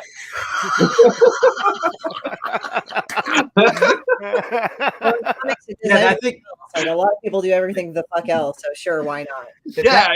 That's what was missing. That's definitely what was missing. That was the missing ingredient. Because I started out drawing like one-page strips in college instead of paying attention in class. So I would draw these like strips and I would just pass them around the class and keep everyone from learning. Now I have like Tyrone Biggins going, and we had like Goofy and Mickey Mouse. It was having fun. It was awful. It was terrible. Terrible. Holy crap. Sometimes these panels just crack me the fuck up. So Johnny No Pants, is he breaking the fourth wall often, or is he what? Is he breaking the fourth wall? Yeah. He breaks the fourth wall at least once every appearance. That's awesome. Because in the CRoM one, because I have CRoM watching everybody on a big wall of TVs and just sort of popping people in and out of their realities. And so like CRoM. When Johnny is on there, like on CRoM screen, Johnny's like, "Really? You're doing this now too?" And so so he's very well aware that CRoM was watching him, and he was like, and so he's like, okay. And then when I continue with the story, he's like, okay, I guess we are going with this then, huh? And so that reminds me of like when Deadpool kills the Marvel universe when he finally realizes it. And he's like, oh, there's more? Okay, I can't die. Screw you, I'm killing everything. That's awesome, man. I love it. And so he lives with just this, like, none of this is real. This is all annoying. Stop bothering me. And so that's kind of, he's very, just wants things to go well, but it almost never does. It's always awkward. Now, in the campaign, you can also get sketch cards from Rich. You can get a book and a sketch card. Your choice of what you want him to draw for $60. sketch card, and a book. Do it. Know what kind of stuff Great deal. it was. Allison McGloon also has three sketch cards available with the book as well. Same price, $60. Those tiers are on the CRoMniverse. Oh, Pops. Yeah, no, toss me in. I'll be willing to do up to 5. Oh, there you go. You can get 5 tanks. Oh, dude, you guys, you can get 5 tanks, yo. Whoa. That is awful. And we'll Now make look. it a special deal. Like, you can get the CRoMniverse sketch cards, and then I'll talk with Pops, and we'll do something really cool for you there. So There you go.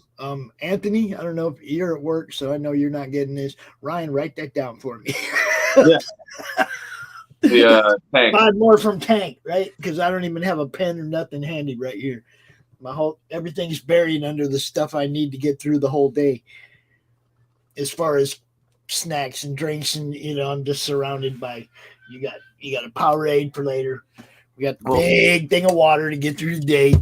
Yeah. I've got one full thing of Pepsi. One, the coffee's almost gone. Damn it. Got some chips.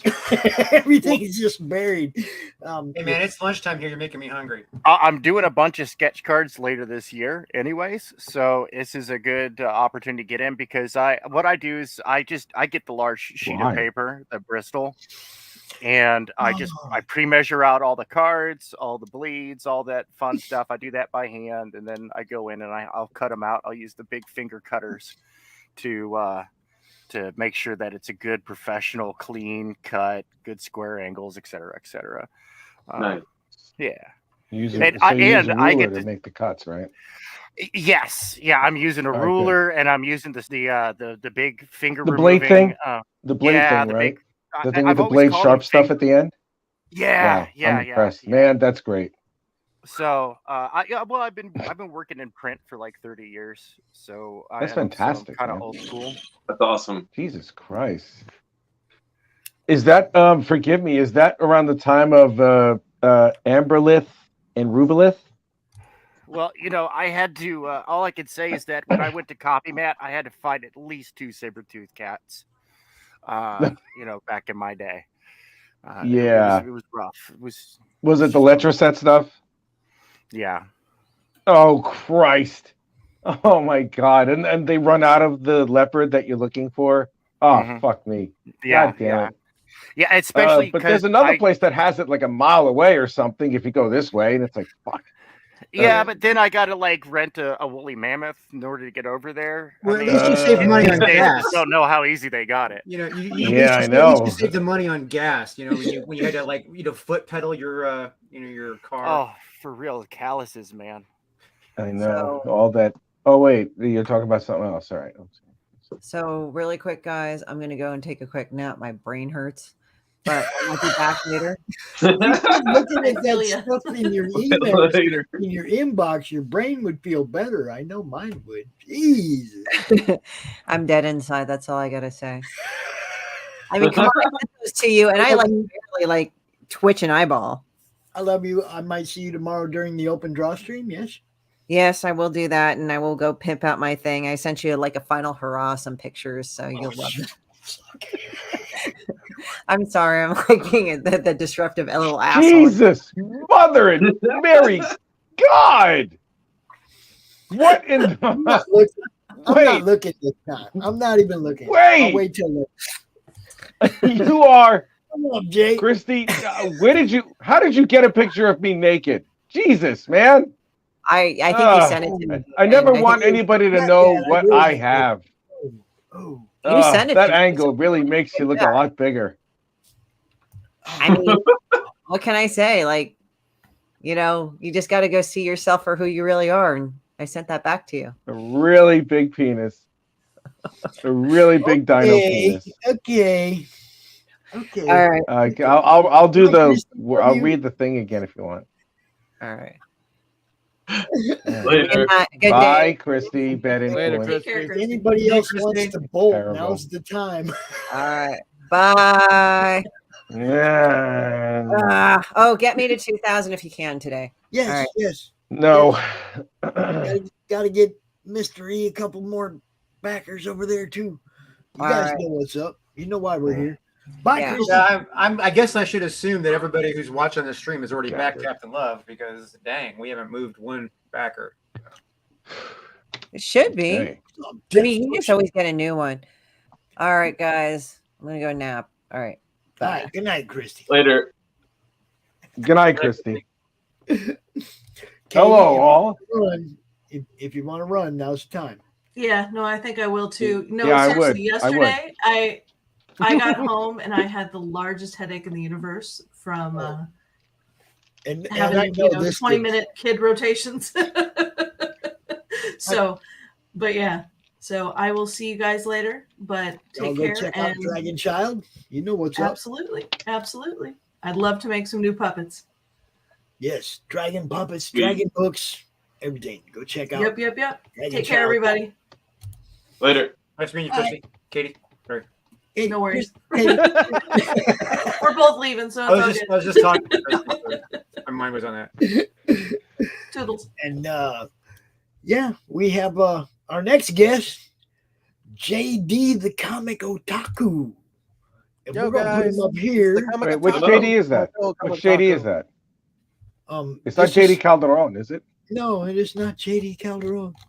No, I'm a Oh, different okay. guy. I was about to do my very racist Mexican singing thing with an ole at the end. No, Oh. it is not. No, this is JD the Comic Otaku, you know? Okay. Yeah. God damn it, Rich. I'm sorry, guys. It's just you know how that goes, right? Yeah, I'm fully functioning retarded, so ignore me. Yeah, we know. Oh, thanks. Hey. What? Duh. Okay. How do I show the screenshot, the screen share? Oh, thanks, guys. Just like that. Yeah, this is an Nice. exclusive sketch I did for the CRoM CoN. I'm going to put it up on on Facebook when this is over with, on the comic, the comic madness thing. Comic related madness. Yes. Yeah, that's what I'm saying. Sorry. You're all right. Dude. You're all right. I'm most of the day away, so you can tell So that. who are these characters? One is Next Gen. He's the one over here, and probably of these four characters in the background. He's the first one with the armored suit. Then there's Kanine with the ninja swords and stuff, and that's Ares with a CRoM CoN shirt. And there's Alexis, Jake's wife, in a CRoM CoN shirt. And also there's an evil villain in the foreground. I don't know which one it is. I just wanted to make it, kind of ambiguity. Right. And also, if you want to buy my comics, I know this doesn't look good, but I was rushing this, okay? Yeah. The last one, okay? You know, you can grab the pen with your hand and not your foot, right? Let's say when it comes to writing words, they're not as good as my drawings. He's inspired by Daniel Day-Lewis's movie, My Left Foot. I love Oh, yeah. Drink I your know. milkshake. Yeah. Oh, it's not that one? Fuck. I like that He's in one. a hurry, dude. He's like, I'm gonna get this this one? up here. He's like a furry? Is that what you said? What? Which one? Daniel Day-Lewis plays a furry in a movie? No. Oh, okay. All right. I'm sorry. Sorry, guys. Still retarded. Yeah. Oh, dang it. I forgot one thing. I got to turn down the red line on this one. I wanted to work on one of the panels while we were talking, You can do that. That's what we do. I mean, 3 other people here drawing at the time, Fanta, thanks for coming out. Love you. 3 more segments later tonight, tomorrow, and tomorrow night. You know what's up. We'll be See doing you later, Fanta. I'll talk to you later. Oh Jesus! It's Elder Scrolls penis talk. Jay, really? What? Oh, man, that's funny. Clean your peen. Biggest bro. penises in Tamara. Azura loves your Scrolls? random woman party chat. Oh, What? okay. I get you now. Clean your peen. I know what you guys are talking about. I can't believe I do. Oh man, you guys and all your mods. People, Tank, you know what's up. Your girl's been traipsing through Skyrim killing shit for a long time, right? Yeah, that probably. Yeah. Aw, Skyrim. That makes me sad. When my hard drive died, I lost my build of 6. I just got my build to like 600 mods the week before too. Oh for dang, Skyrim. that sucks. And it was working. It was beautiful. It was less glitchy than vanilla.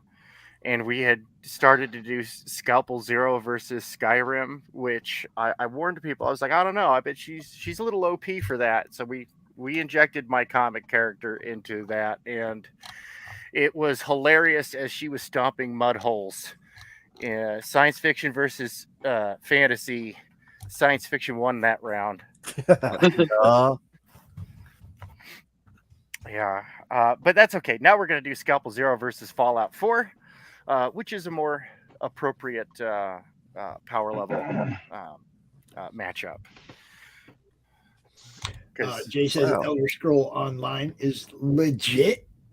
I have heard that out of those MMOs that use that particular model, Elder Scrolls ESO that's the jam apparently. Wow, they can't even make a standalone game. I had fun playing it, sneaking around, pickpocketing stuff. We found this spot in this crypt where the NPCs just walked by it perfectly timed, so you could just continuously pickpocket them. Pickpocket, walk out of the zone, come back in, hide right there. They walk by, pickpocket them, run out the zone, come back. You know, it's like you just kept resetting every time you left the zone and came back.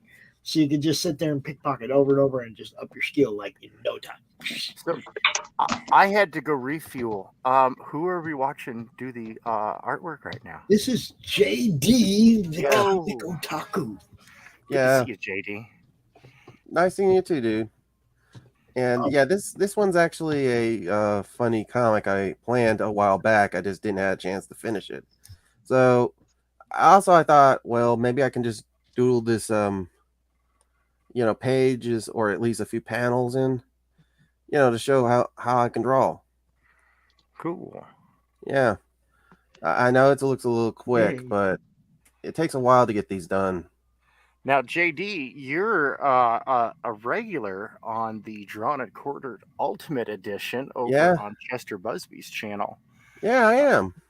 Yeah, I keep my schedule's been so messed up, man. I love that place. Chester's great. And I love what you guys do over there. I highly recommend that everybody, if you've got a campaign, go contact Chester Busby or anybody involved with the Drawn and Quartered Ultimate Edition, because it's a great place to kind of get to know the art community and get some cool artwork to help promote your campaign. Drop the link in the chat, please. Yeah, I gotta go check that out. I spoke with them once before, I think, briefly, but I don't think. Anyway, I'm gonna have to hop, man. It's like lunchtime here, and my stomach's going for it. So, hit up One Doomed Rabbit. One Doomed Rabbit. Okay. Yeah.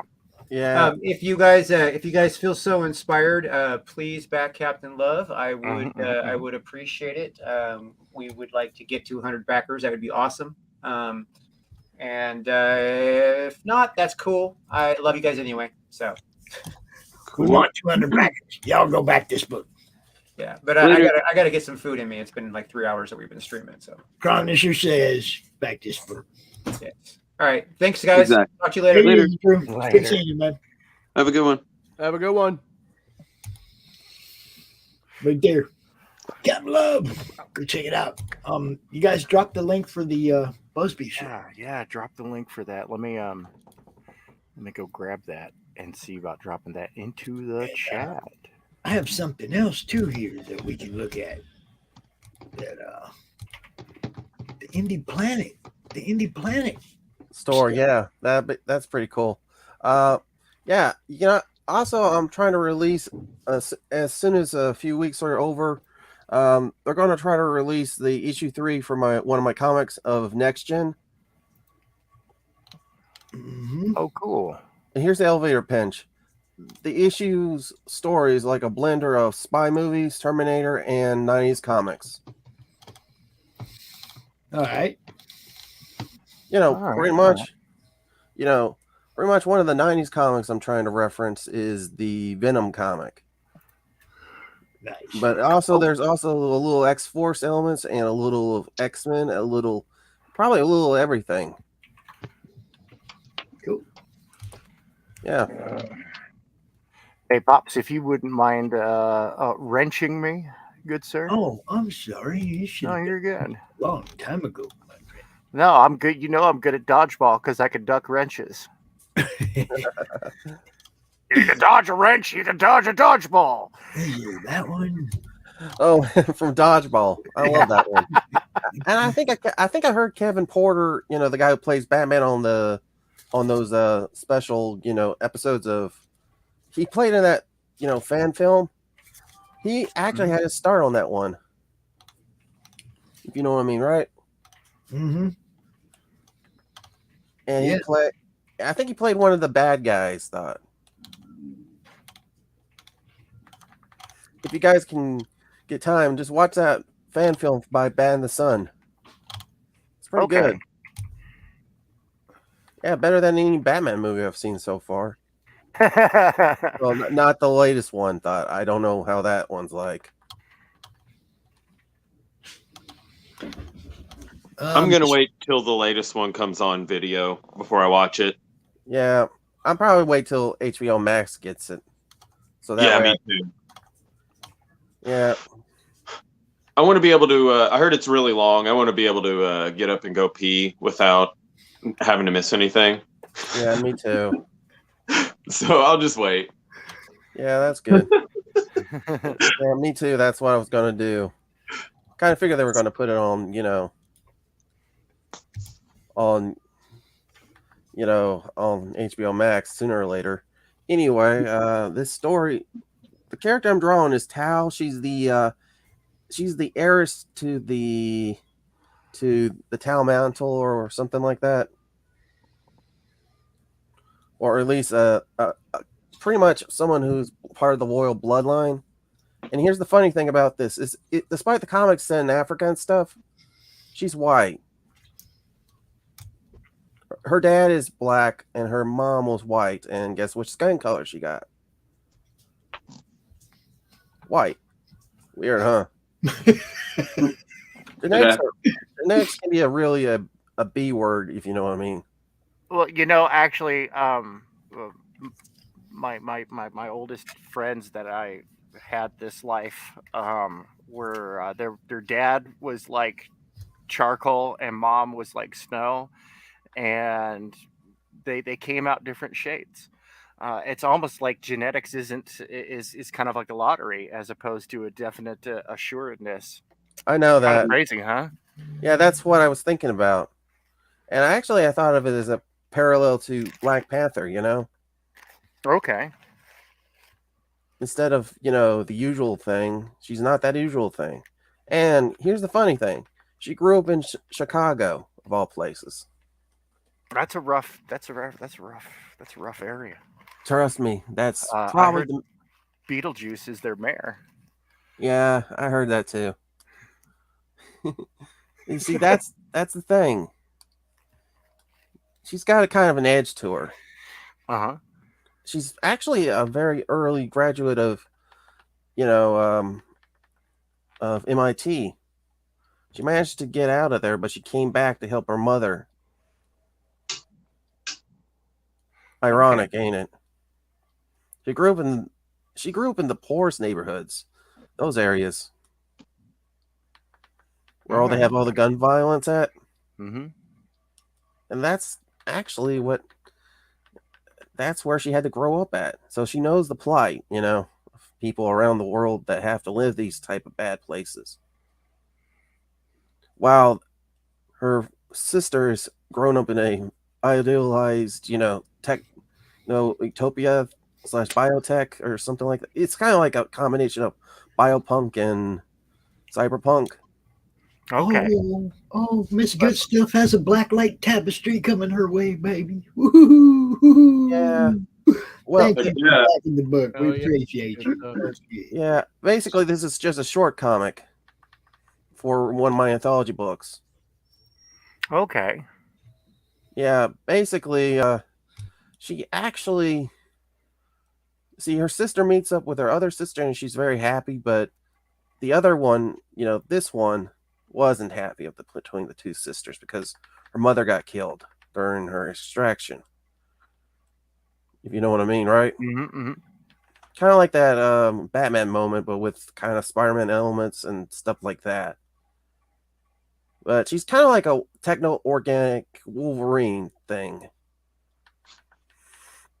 And then Black Panther, because she's got that edge to her. Roger that. Yeah, I'm tracking. Yeah. I gotta let you guys know, there are only 2 of these left. Ruh-roh. Only 2 of these left. The what crochet left? proms are a hit. I'm just letting y'all know. If you want one, That. Cool. I like that. Sadly, I don't have the cash right now. Well, that's how we are. We hit and miss. Sometimes we can get what we want. Sometimes we can't. I know it's life. I understand. Yeah, you can blame my wife for there only being 2 left. That's 100% my wife's freaking fault. Or thank your wife for there only being 2 left on our end. So, thank you. She loves them, so she's like, I want them. I'm like, you're really good. There's only 5 of them. She goes, yeah, but they're cute. I want them. Oh, okay, all right. I'll save 2. I'll make sure. I won't buy all of them. All right. I got something else to show you guys real quick too. Look what I got. Oh, cool. Give me a second. Oh, wow. Dang. Is that one of your comics? I got copies of Ed Gein, baby, not just a copy. I know, that's what I meant. I said copies. I didn't say a copy. I can hook you up, brother. Nice, okay. Man. That's dope. So where are you selling them at? There was the campaign. Oh, I gotta mute my mic for the song. I'm not gonna be able to not sing it. Me and Brad went in on the retail tier. He got 5 and I got 5. Because okay. That's one of them books that people are gonna want later and go, oh shit, I can't get it. And I'm gonna go, shing. Oh, I get you now. Yeah, that's one of them speculator books that I know people are gonna want next year when they get Tell the me second about it. one and they missed out on the first one. Yeah, I know. It's Insidious, but that's a good Insidious. Oh, Miss Good Stuff. You'll be able to see in blacklight forever, baby. Count on it. And yes, I get it, man. It's like sometimes people come up with stuff on the campaigns and you're just like, man, I don't want to miss out on that. But let me tell you some good stuff, Mrs. Good Stuff. We're going to have a rolling paper stretch goal. Yes. We're gonna have fun with this. So, just hang out for 60 days with us and you're gonna love what happens. Count on it. And then there's JD. Yeah, I do print on demand actually. It's easier to help people buy my books and also a little less stressful for me, you know what I'm saying? Right? Yeah, because those campaigns can be very stressful. I never did one, but to be honest, I factored it would be very hard my books and be very stressful to get everything done. So I figured, what the freak? I factored the two models. I thought the print on demand was a better option, just for convenience and stuff. Yeah, well, I mean, as long as you know that the print quality of the print on demand company is decent, your customers are going to get quality book that they're willing to buy again. Yeah, that's all that matters, right? Yeah. Right now they're using cardstock paper, but normally they would use glossy paper. It's pretty good. Brings out the colors too. What? Oops. As long as you're the most comfortable and satisfied with it, that's really all that matters, you know? Yeah. Like whatever helps you to be more comfortable to create is definitely the best option. That's true. I know. I don't know if glossy is pretty good, but it's pretty effective actually. And to be honest, it doesn't mess up the. If you're eating, it won't mess up the paper that much. Right. I think. Oh boy. But hey, if anyone ever buys one and does eat while reading it, please inform me if it's that bad that it doesn't stay. Well, right now they're using cardstock, so because right now the paper storage, if you know what I mean. Right. That's something that is affecting seems everybody. to be popping up. I know. It sucks, but hey, I understand, dude. I mean, yeah, I understand. I know business because I took business classes when I was in high school. Well, what's with the slow claps? Nice. Yeah, tell me That's about just it. my butt cheeks. Yeah, I know. I'm kind of self-aware and stuff. So, yep, self-aware. Oh boy. Anyway, go check that stuff out there at Indie Planet, and you can get the stuff that he has that's available. And also, actually, to be honest, they do have digital comics on there too. So all you need to do is select them, and they're about way cheaper. I put them down for 99 cents. They're actually at 99 cents each for digital. So people can get it for digital right now, and they can probably get it right away. Which, nice. yeah, I know. Wait, no slow claps? Wow. Digital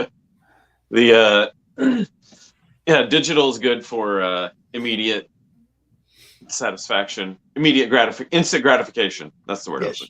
Yeah, that's true. And I know, I understand, but some people here probably don't like that concept, but I try to make it available to everybody. Yeah. I have a comic available on Kindle, so I get it. We get the Cromniverse as a PDF as well, just because overseas shipping is ridiculous right now. We're not going to risk what it's going to be 3 months from now. I'm not telling everybody, hey, we're shipping for this much, get 3 months down the road, find out it costs twice that much. Not taking that risk. So after the campaign's over, if somebody wants to get with me and actually get a copy, we'll get you a copy. We just want to make sure you're not paying more for shipping than you actually should, and that I'm not paying less. You know what I mean? Fair enough, dude. Right. We'll get you a book. Just we'll find out exactly what it costs, and we'll get it to you for exactly what it costs. Then if you want it, we got you. I suggest getting the PDF now. If you live overseas, get the PDF now. If you like it, by all means, we got you. We'll hook you up when the campaign's over with a physical copy. And with me, I can pretty much guarantee anyone from another country can also buy, a copy of my books too. So it does create a guarantee, I guess.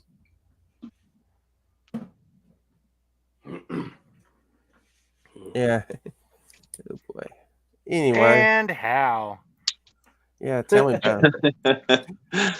And also, look at this. I've just finished most of the page. I probably might go over a little bit more to fix it up, but what do you think of it so far? I like how as soon as you dropped the black in, it just cleaned it all up. Yeah, it does.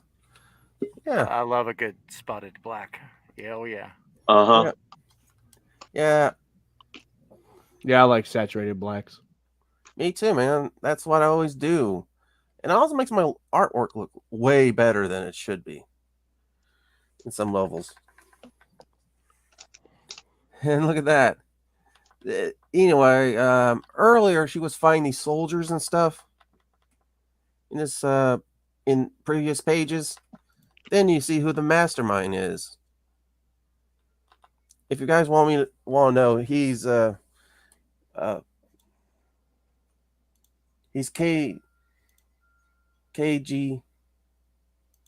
Bull, you know. All right. KG Bull, because he's like a minotaur. You know how the original super soldier programs in comics were depicting, you know, they were working on some twisted stuff, and I thought since they couldn't create Evos, maybe they probably took the other route, magic and mysticism and all this, you know, mythological crap. Kind of like to show differences in my universe's super soldier programs and stuff like that. Because basically, every country wanted to have superhumans, but they don't know how to make them, you know? All right, I get it. Sorry, I had to. I know. I get you guys. You just had to.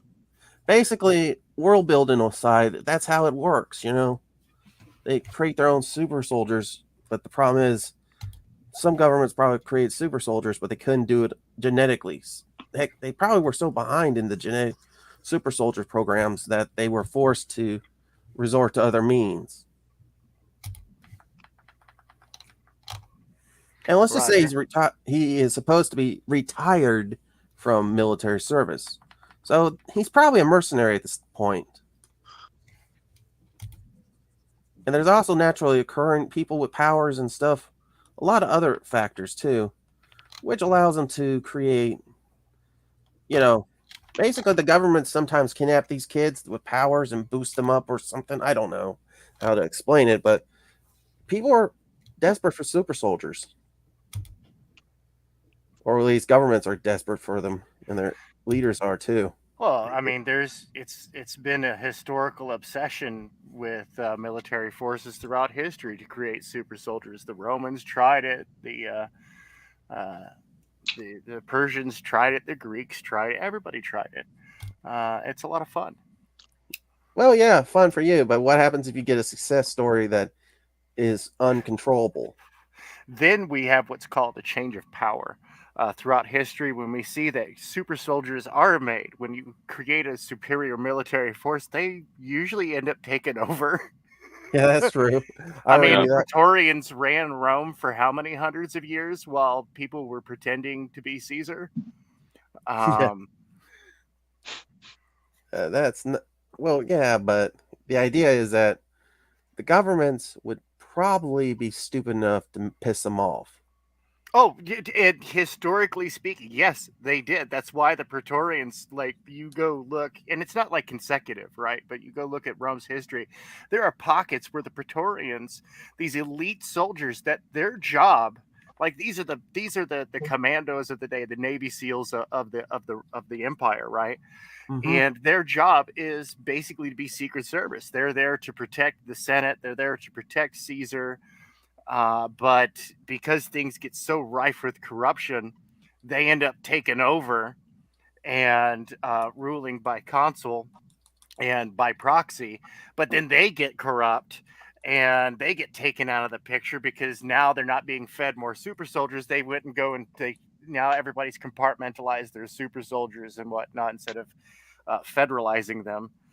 You know, you could have a lot of fun with the storytelling of super soldiers and governments and what a folly it is. One of my favorite super soldier stories is actually gosh, what was that TV show with the mechs and the Martians from the 90s? Dang it, it's escaping me. Oh, I remember. I think you're talking about Exoforce. Or yes, that's the one.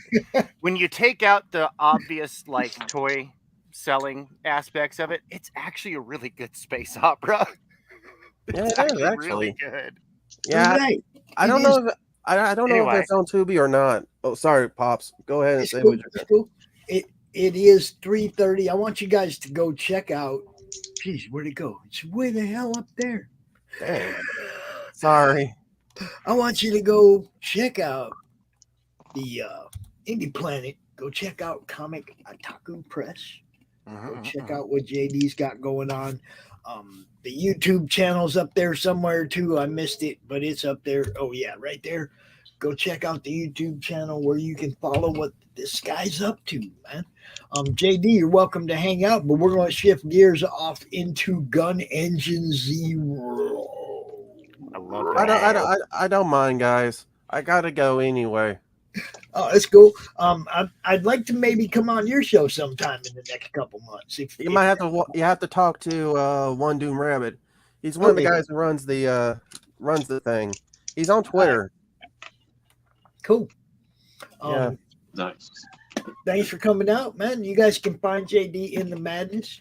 He's always out there posting his stuff. So if you're looking for him later, that's where you find him. Yeah, I'll post this on there, and I'll leave a link on there too on the Madness. Yes. Do that, my friend. Cool. Yeah. Well, I gotta save this link. Save this picture. What is up? What is up, my cheese bro? There you go. There's our dude. There's our dude that runs the Madness merch store. What's happening? What's happening? Michael, welcome to the show. What's up, Pops? What's up? What's up, everybody? What's that? That is 6'8". That is the best horror book ever made. Yeah, I ain't gonna lie. It's damn good. It's real good. Yeah, it is. I like your other one better though. Neil Therick. Yeah, hell yeah. Neil Therick is great, dude. Some sentient dinosaurs that are just badass. It's cool. Yeah. Came to fuck shit up. Yep, pretty much. If you don't know what Michael does, he's got some great books, man. Rainy Road. Go ahead, Michael, introduce yourself and tell everybody what you're all about, bro. What's up, everybody? My name is Michael Gonzalez. I do Rainy Road Comics, or also Rainy Road Media is the website. Made a bunch of comics over the years, starting in like 2013. Had a couple Kickstarters last year to do printing of 6'8" that we just talked about, Book of Legend, and I had the graphic novel Neil Therick. And these are books that I want to continue in the future, but the next big book is this right here. It's called Gun Engine Zero. It's going to be a 6 or 7 issue miniseries, a sci-fi superhero. And I've decided to launch it on April 26th. I've been kind of delaying it a little bit for a couple of reasons, but now I figured we just need to go for it and make it happen. And so right now I have a preview version of the campaign that I sent you the link, Pops, and so anybody can go and check it out and look at it. And you can also you can put your comments there about anything. Is any of your opinions about, like, hey, I don't maybe you should try this, or like, hey, would you think about offering something like this, or whatever. Anything you want to say, you can take a look and leave your comments there. So basically it's all there. There's a video there. I don't know if you want to play that. It's up at the top. It kind of just gives like a backstory, basically what leads into the beginning of the story, and then we could go through the details of it.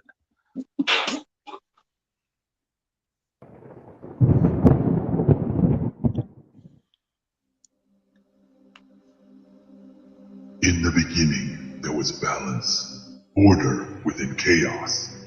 But then came the Vrak, an insidious horde so vast it blotted out the stars, sweeping across the galaxy, overwhelming all they encountered. They were an unstoppable force, until they met an immovable object. A race of defiant humanoids known as the Abel. Their endless war ravaged entire galaxies. Billions died. In one last desperate push for victory, the Abeld created a sentient weapon fueled by a terrific energy. Its singular purpose was to annihilate the Brack from every corner of the universe at all costs. It was called Gun Engine Zero.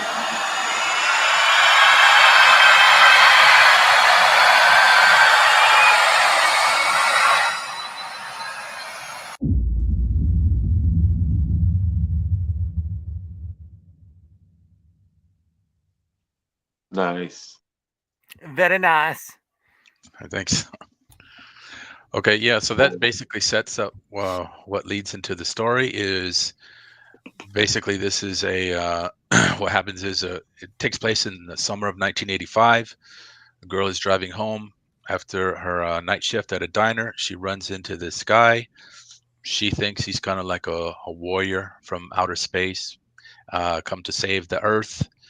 So she basically has like fantasies about what he is, and he says that he's come to Earth to hunt down the remnants of this other alien species that they've been at war with since the beginning of time.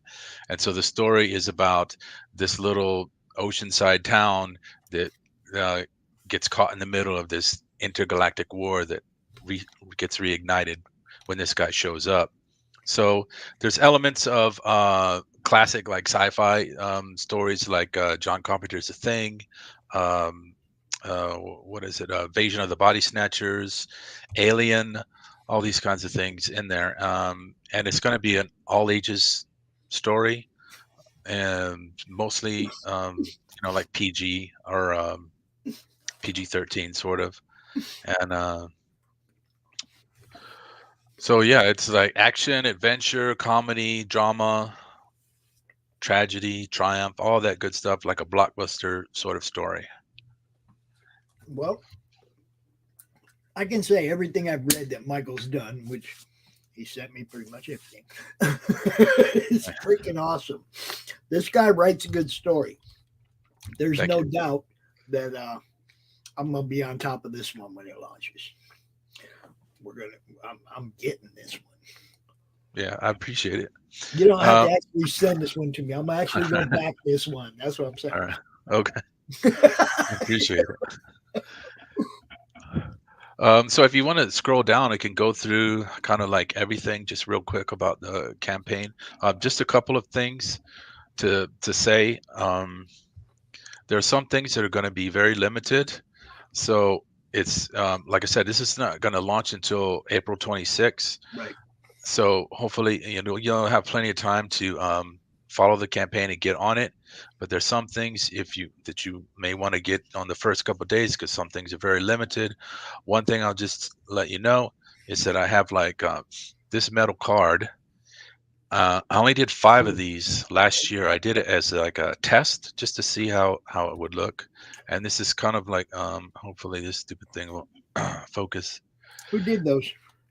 This is Fairy Metal. I think they're in Colorado. I don't know why this dumb I thing. know who that is. I think they're the ones that were doing stuff for Polito. Yeah.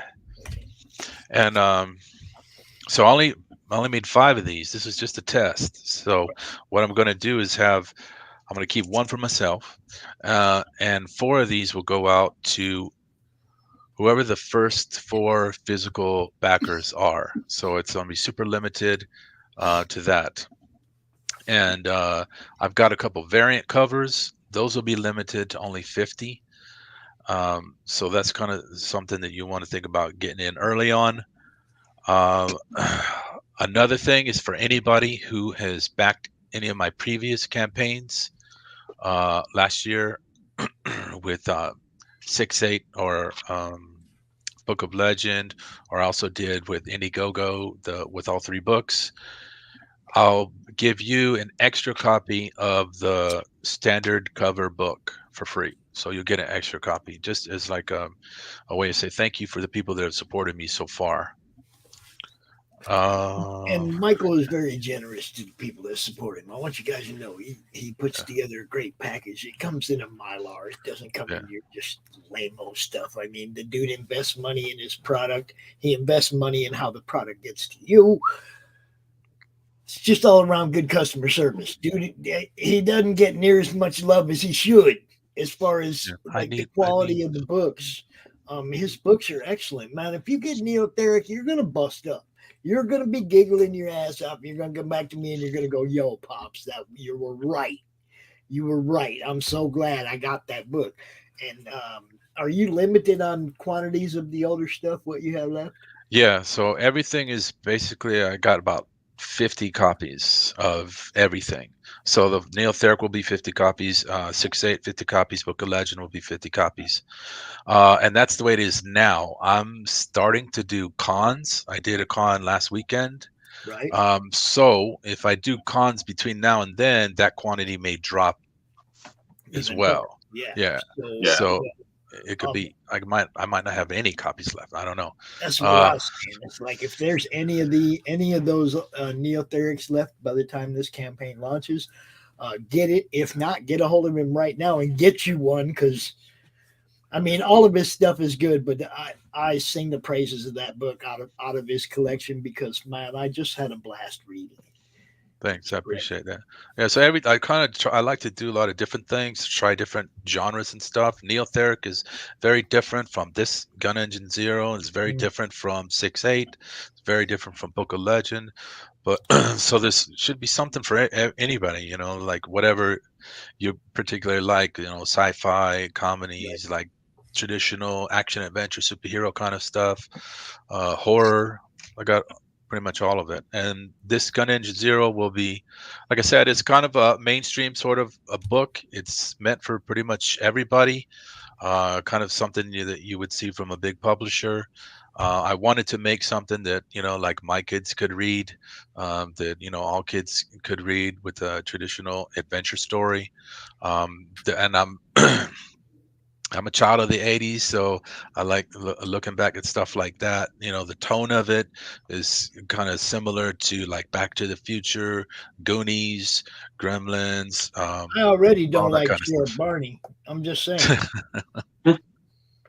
I already do not like Sheriff Barney. Why don't I like Sheriff Barney? Why? Why not? I don't know. Because his mustache? I don't know. Something about him is just like.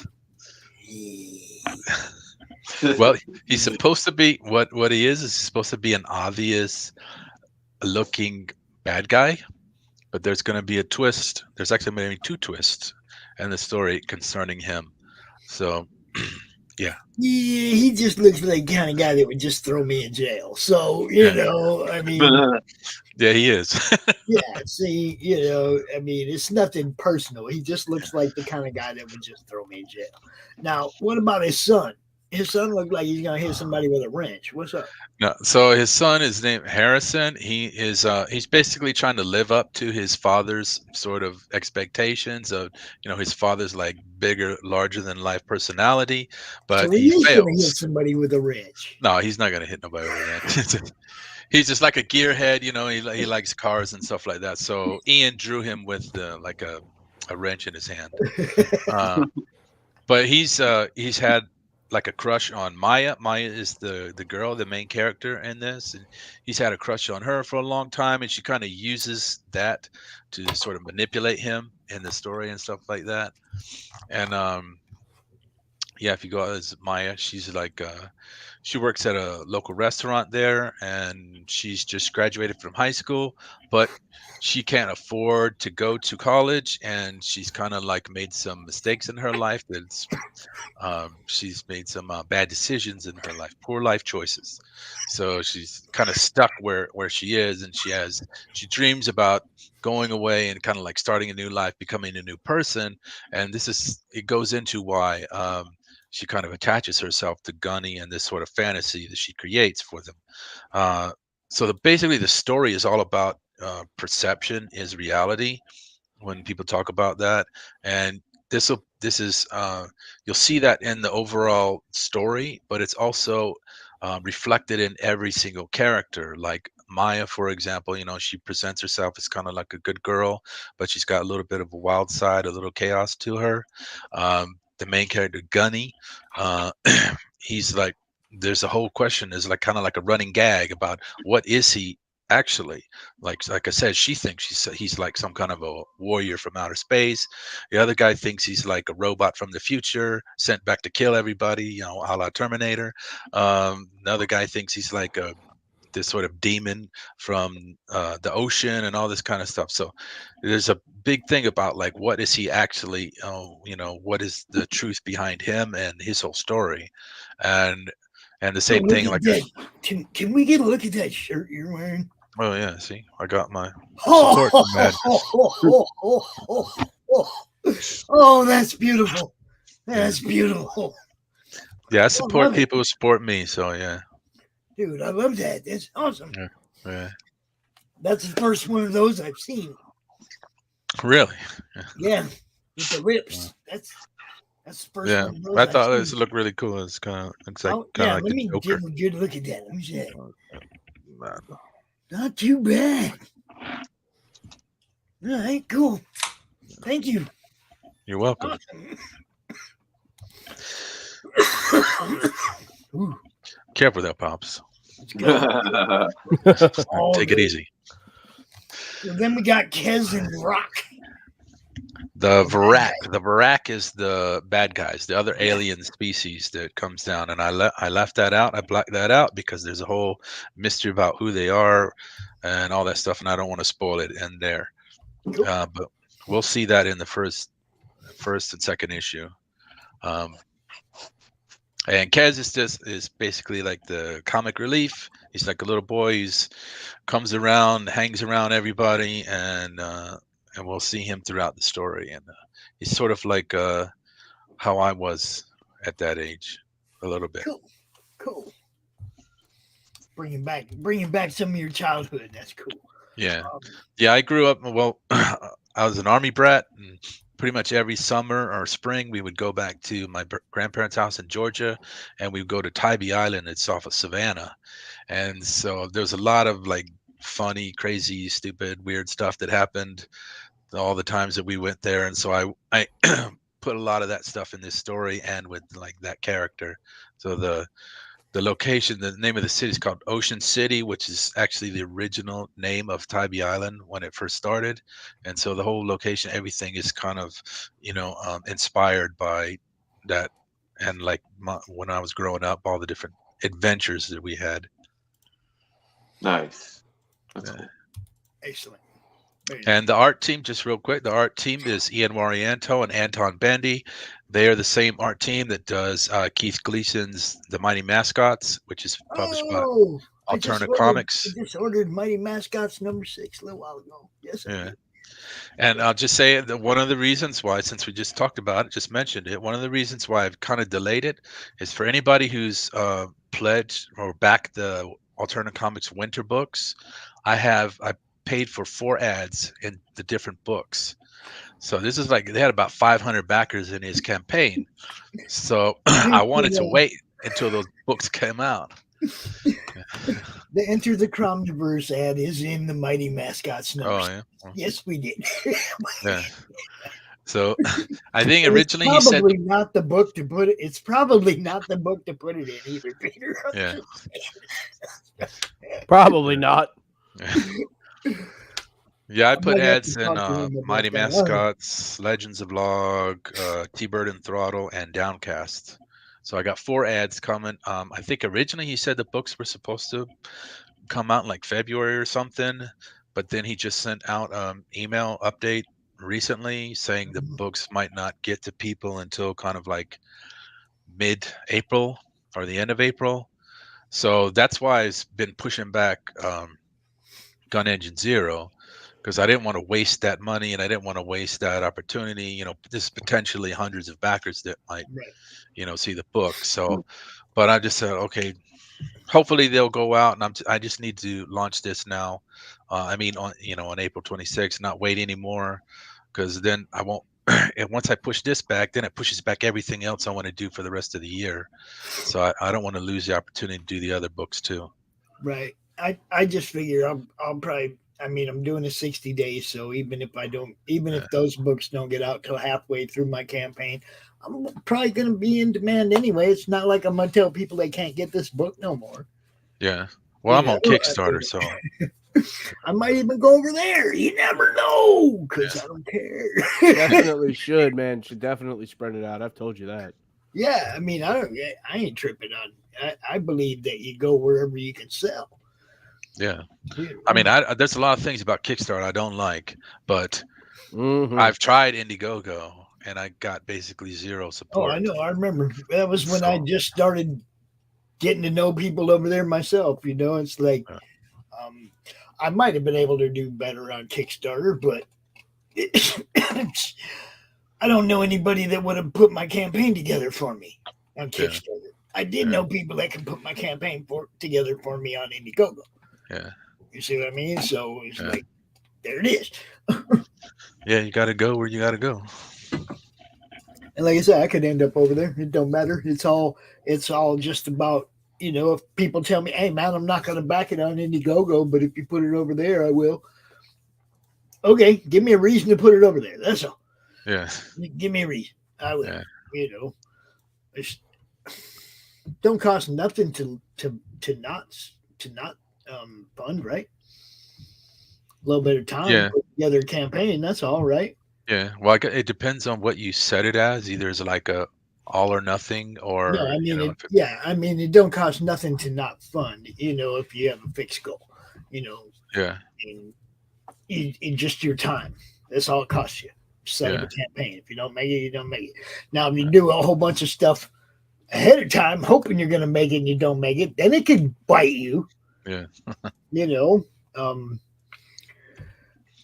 Yeah, that's why for this book, if you scroll down, I got the first 6 pages of art done. You can see how the book starts. How many pages is this one? It's going to be 24 pages. Okay, don't show so much no more. Show 3 or 4 pages. That's fine. Yeah. Well, I did the 6 because this is a little sort of vignette of how it all starts. So there's a beginning, middle, and end to this, you know, part of the story. But it sets up everything. And again, this is Ian Warriento and colors by Anton Bandy. But this is basically all I could afford to do is, you know, just let them do this 6 pages, and you know, I need the rest of it to pay them to finish it off. I can't afford to. I love the depth of the artwork in that. Yeah, he's really good. Ian is really good with dynamic angles and everything. A lot of people some of the artists I worked with before, you know, you see like very flat angles and it's not very exciting, but it's really good. I think if his art fits the story perfectly. I really like, you can really tell that the two of them mesh so well together though. Yeah. From inking and coloring, like you could, like they both knew exactly how to set up an angle and how to set up the line art for him to color it to really bring out like the dramatization, like in the, like where that gray panel where they got that underglow coming up at him, like you could, like that just screams drama. Like you could tell like that's something really intense because of how they did that. Like I love it. It's great. Yeah, and originally I had a different colorist. I tried to find a different colorist, but she just couldn't do the look that I wanted. Kind of like the sort of I don't know how you describe it. Kind of like the shiny, polished look to it. And so then I asked him, and he suggested Anton. And I had Mighty Mascot's books already. I didn't even know that Ian did the art on that. I went back and noticed it later, but then he suggested him, and I looked and I saw his art, and it's like, yeah, I mean, they work perfectly together. Yeah, they're beautiful. Yeah, and the story's gonna have all kinds of crazy stuff in it, and so this is just a little small taste of it. It's just all good. So yeah, it's all good, man. Oh yeah. That panel is so sick. Yeah. I like that. I like the way the chain breaks everything. I like the barnacles on the box too. That's pretty sweet. That, like, the detail is awesome. Yeah, that's actually mostly Anton, actually, because originally if you see like I got an ash can version of it that I was sending out to people that doesn't have the colors. If you see the original stuff that Ian did, he did it like a Egyptian sarcophagus, and I had written that in the script that it was just supposed to be look like sort of like a sarcophagus, but he drew it exactly like a sarcophagus. So I asked Anton if he could sort of fix it, and it looks totally different. I mean, what he did was just amazing. It doesn't look like that at all in the line art. That's cool. Actually, that's so sweet. I can show it to you. You see that panel is my favorite right there. Which one? The red? Yeah. Yeah. I'm a sucker for when people make reds and art, like when they make something glow on something so like dark a contrast, because it's actually really hard to pull that off cleanly without it looking like cheap. But like the way how he faded it from the intensity of the inside of the lines there, because like I have to do that with my airbrush. Like if I try to do something neon on the shoes and stuff, like it can be pretty difficult to actually pull off, especially like digitally or hand painting. Like it could be a little rough, and that's so clean. Like you can tell like that dude is extremely pissed off. I love it. Yeah, he just did an amazing job, and I can't wait to see like the rest of it and to show everybody else the rest of it. Very cool. It is very cool. So, got a couple minutes left. Let's make sure everybody knows where they can find you. Rainy Road Media. Yeah, that's the website, rainyroadmedia.com. I'm on. If you go there, you can find the other stuff like the Facebook link and Instagram link. I also put out a Substack newsletter like every 2 weeks where I talk about, like the previous projects, the current projects, upcoming projects, all this kind of stuff. So yeah, it's just I got a lot of stuff I want to do. This is just the campaigns last year were kind of like to set up all this stuff coming up. So You see that book right there, yo? That's the one I'm talking about. Neil Therick, Return of the King. Look, just look at the interior art right there. Look, does that look like fun or what? You got a pterodactyl and a T-Rex. They look mad. And they're evolved, so they don't look exactly like like the fossils we have from actual dinosaurs. So they're a little bit different. Like the T-Rex is not 20 feet tall; he's only like 9 feet tall. The He's still a badass. yeah, he's a pretty badass motherfucker. He don't fuck around. And the pterodactyl, actually Pteranodon, he's got two of the I forgot what you call those, the little horns on his head, and they all have like secret powers, special powers, natural abilities. Like I'll just tell you, the Pteranodon guy, he breathes fire like a dragon, and those little horns, they heat up, and then he'll shoots out fire. And but each of them have like a different special ability. So it's it's basically about these 4 dinosaurs, evolved dinosaurs that come back to Earth because they're slaves of these aliens. And they just want to be free, so they escape and they come back to Earth, and then just all kinds of chaos happens. And when they run into the National Guard, and then there's like this police force called the National. Oh shit! I can't remember what it's called. This was my favorite book of 2021 or 2020. Was it 2020 when it came out? Yeah, it was 2020 when it came out. This was my favorite book of 2020, and dude, I mean, I told everybody all about it. I love this book. You guys gotta check out this book. Thanks. Yeah, so it's the first 4 issues that I did digitally. That I never printed out the first 4 issues, so I just collected them in this graphic novel. And this is meant to be an ongoing series. I've already have the script for the 5th issue. But I need to find another artist to continue it. And more. Look, go check out rainyroad.com. Go order some rainyroadmedia.com. Sorry. Oh, rainyroadmedia.com. I'm sorry. Yeah, you won't be sorry. You order a couple of these books, get into them, you'll be glad we sent you there. Yeah. Ain't giving you no bullshit. That's for real. Yeah, so those books are available now on Amazon, but if you want to go wait for the Gun Agent Zero campaign, they will also be available as add-ons. If there's any left. If there's any left. You see what I'm saying? Go over there to rainyroadmedia.com. Get them now. Don't wait. No guarantee they're still going to be here. Michael, thank you so much for coming out, brother. As usual, Thank you you very can hang much. out if you want to check out what Demetrius has to offer. If you don't know about the submerged universe, you see what I'm saying? If you don't know, I do know. I've seen him before. Hey.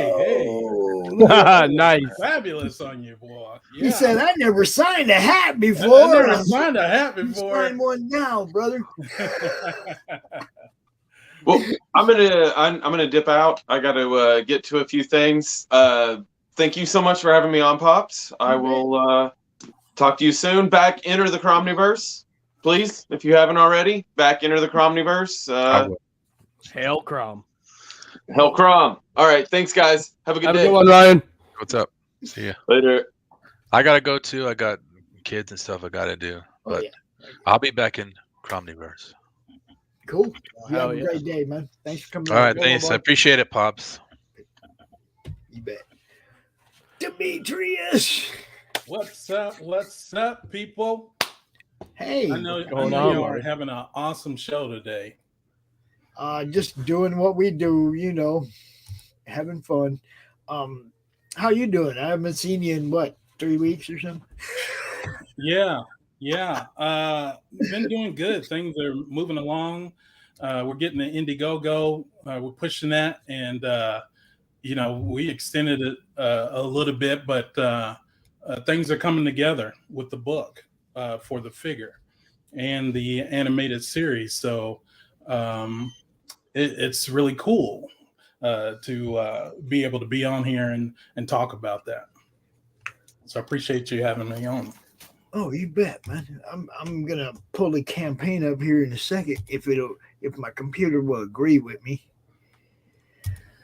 Oh, trying to do this without kicking everybody out, Oh, that little thing. Oh, you know how it works. All right, let's see if this works.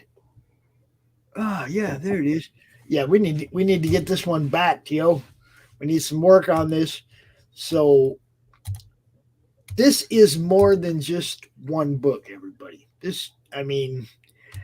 Demetrius has so much going on that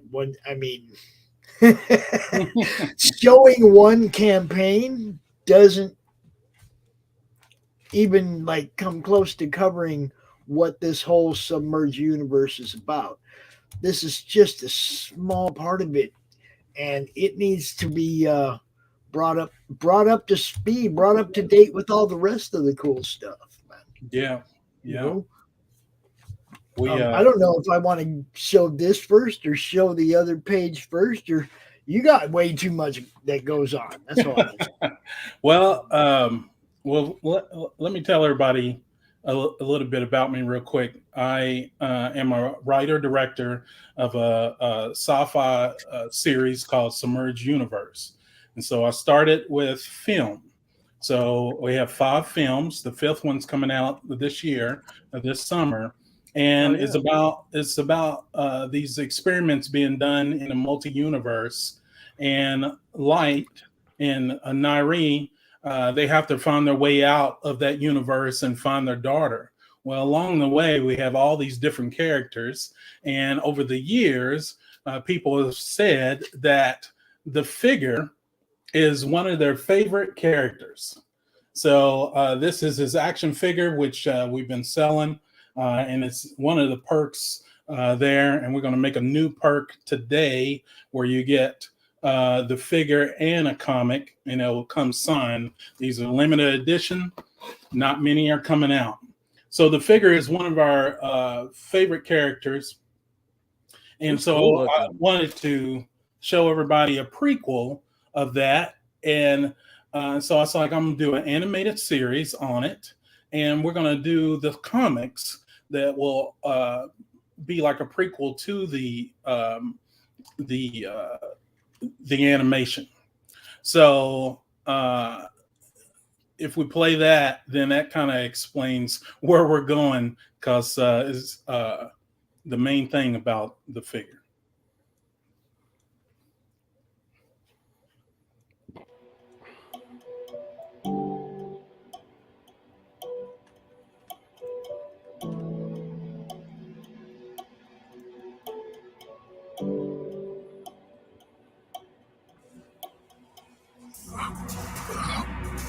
Just this. On this day, you will all suffer!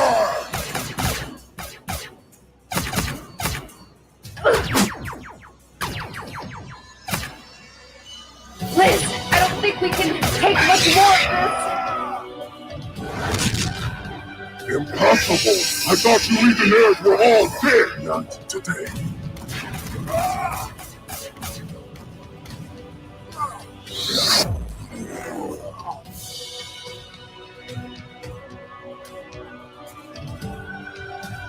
They took my family from me, but I gained another. Together, we will bring justice to the multiverse.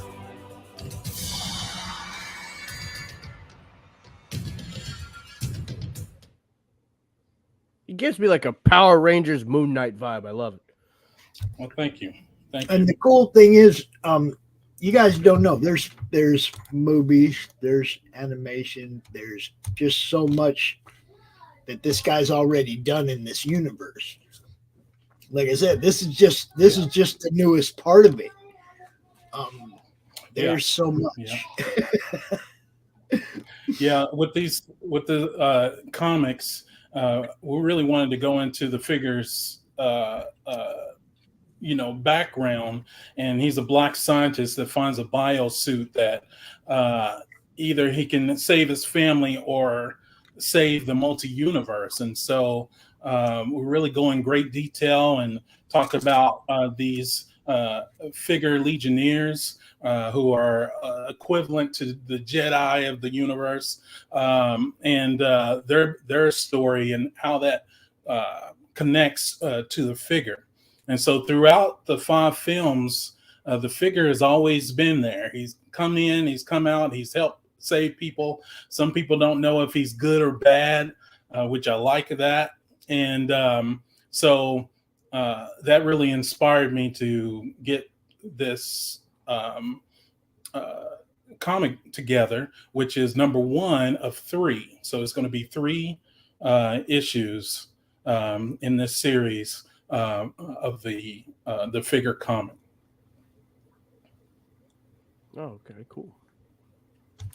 So, like I said, you got stuff that goes back in the past. How long have you been working on the whole thing? I started in 2013. I looked at YouTube, me and my daughter learned how to use a camera, and I started writing this sci-fi story. I started with a woman running down an alley. She's pregnant, and some guys that look like men in black after her. And so eventually I built on that story world, and our first 15-minute film went into festivals and Gen Con Film Festival. And by the time we were at our 3rd film, it got picked up in Japan for distribution. And we've had distribution in stores of the film series. And and then by the time we got to the 4th and 5th, because that the Submerge project that's been done, experiment on different species and multi-universes, we expanded out to all these different characters. And so that will complete that storyline once we get that 5th film out this summer. And the cool thing is, just like George Lucas and all that, making films, you can kind of intertwine your other stories.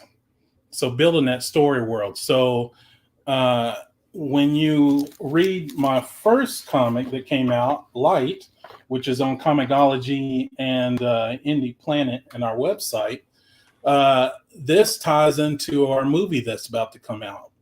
And then 51X, which is our other comic that just came out here, that ties into our movie that comes out this summer, which is Submerged Blue Star. So you start to see these characters here, but then you also get to see other parts. You'd be like, oh my God, that's why she was doing that in the comic. And then most definitely this next one, which is The Figure, his comic against the Red Nova.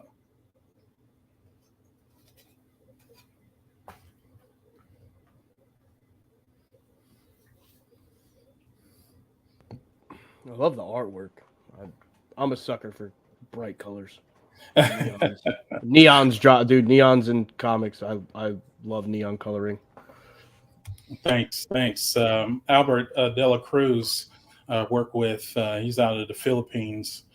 He's been doing our cover work, but also we have a card game that's based off of the series, the Submerged Echo 51 card game, and so he's done all the graphics and everything for that. So does it play like a Magic, or does it play... Yeah, it does. Okay, cool. Yeah. Okay, that's pretty cool. Card game. They got movies, animation, coffee cups, fucking pops. Dude, there's so much stuff. Will you drop the link to your website too, so that website? Yeah, so that people can go check. They got, dude. I'm telling you, like you said, this is just the latest thing in the Submerged universe. You know, there's yeah, there you go. There's comics, you know, DVDs, everything, man. It's crazy. What is up, World War L, Dan? What's happening? What's up? What's up, people? But yeah, I mean, you know, these guys been working on this for a long time. It's not just new. You know what I mean? And we're not stopping anytime soon. You know, after this comic, then we got the next two that are going to finish the story out. And in that time, we have the fifth movie coming out, and then our animated series, The Figure, which that was a teaser for, that's in the Indiegogo. That is going to be coming out also. So, you know, it's a sci-fi. It has a little bit of Stargate, Guardian of the Galaxy kind of notes too. And I didn't really grow up reading was it Moonlight, or somebody said Moon, that he kind of looked like the Moonlight character from Marvel. Moonlight. Yeah. I didn't grow up reading that, but once people said something about that, I was like, he does kind of favor him. But you know, where I got this created, my character is I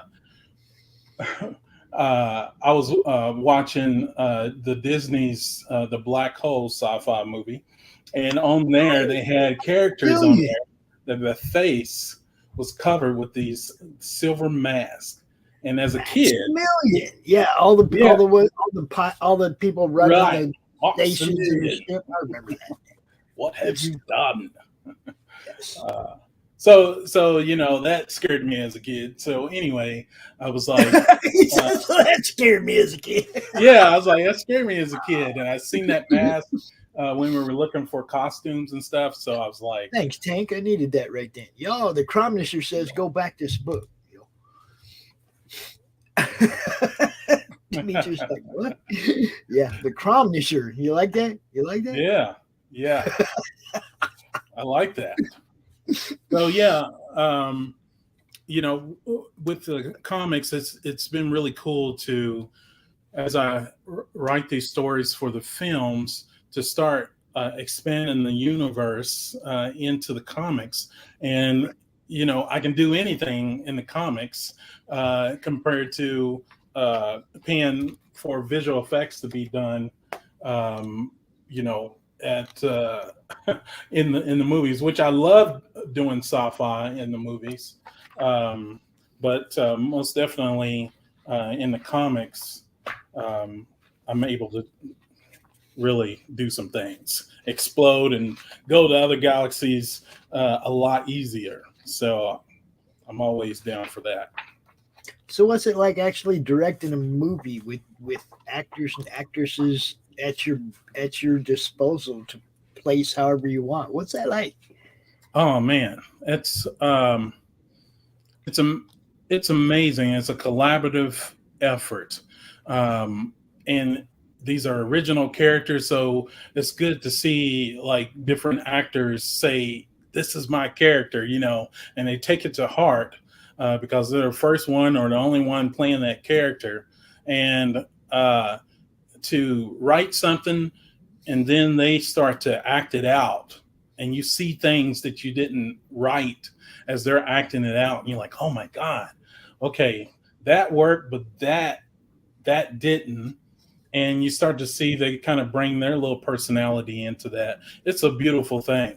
It's a beautiful thing working with actors like that. And then as you start to work with Hollywood actors, it's just amazing. They latch on and learn their character. They want that backstory, so they are able to really embody that character.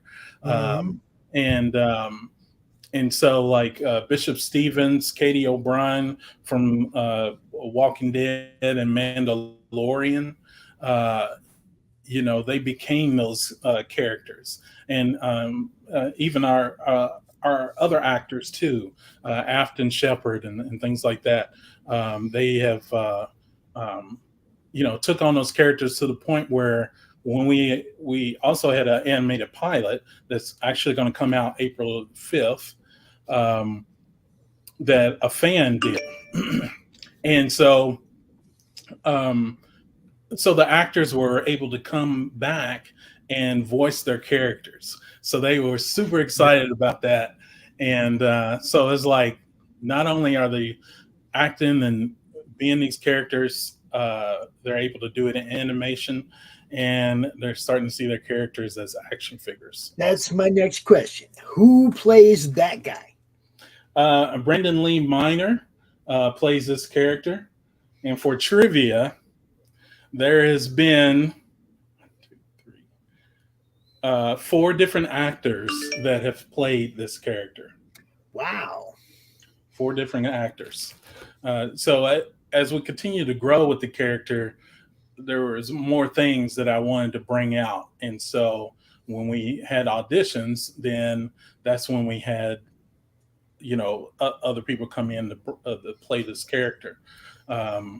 Like one of the times we were on set, we couldn't get things going fast enough it was starting to get dark while we were filming. So the person that was playing the character couldn't come back the next day, but we had to get the shot. So we took another guy that was playing 51, an android. This is Echo 51, and we put him in the suit. So there's been 4 people that's played this character. Sweet. That's pretty cool, man. I'm really digging this. Sorry, I've had other voices in my ears. Gotcha. Okay. You have a lot of work to catch up on. I understand that. I do. What are you doing out on CRoM CoN? I know.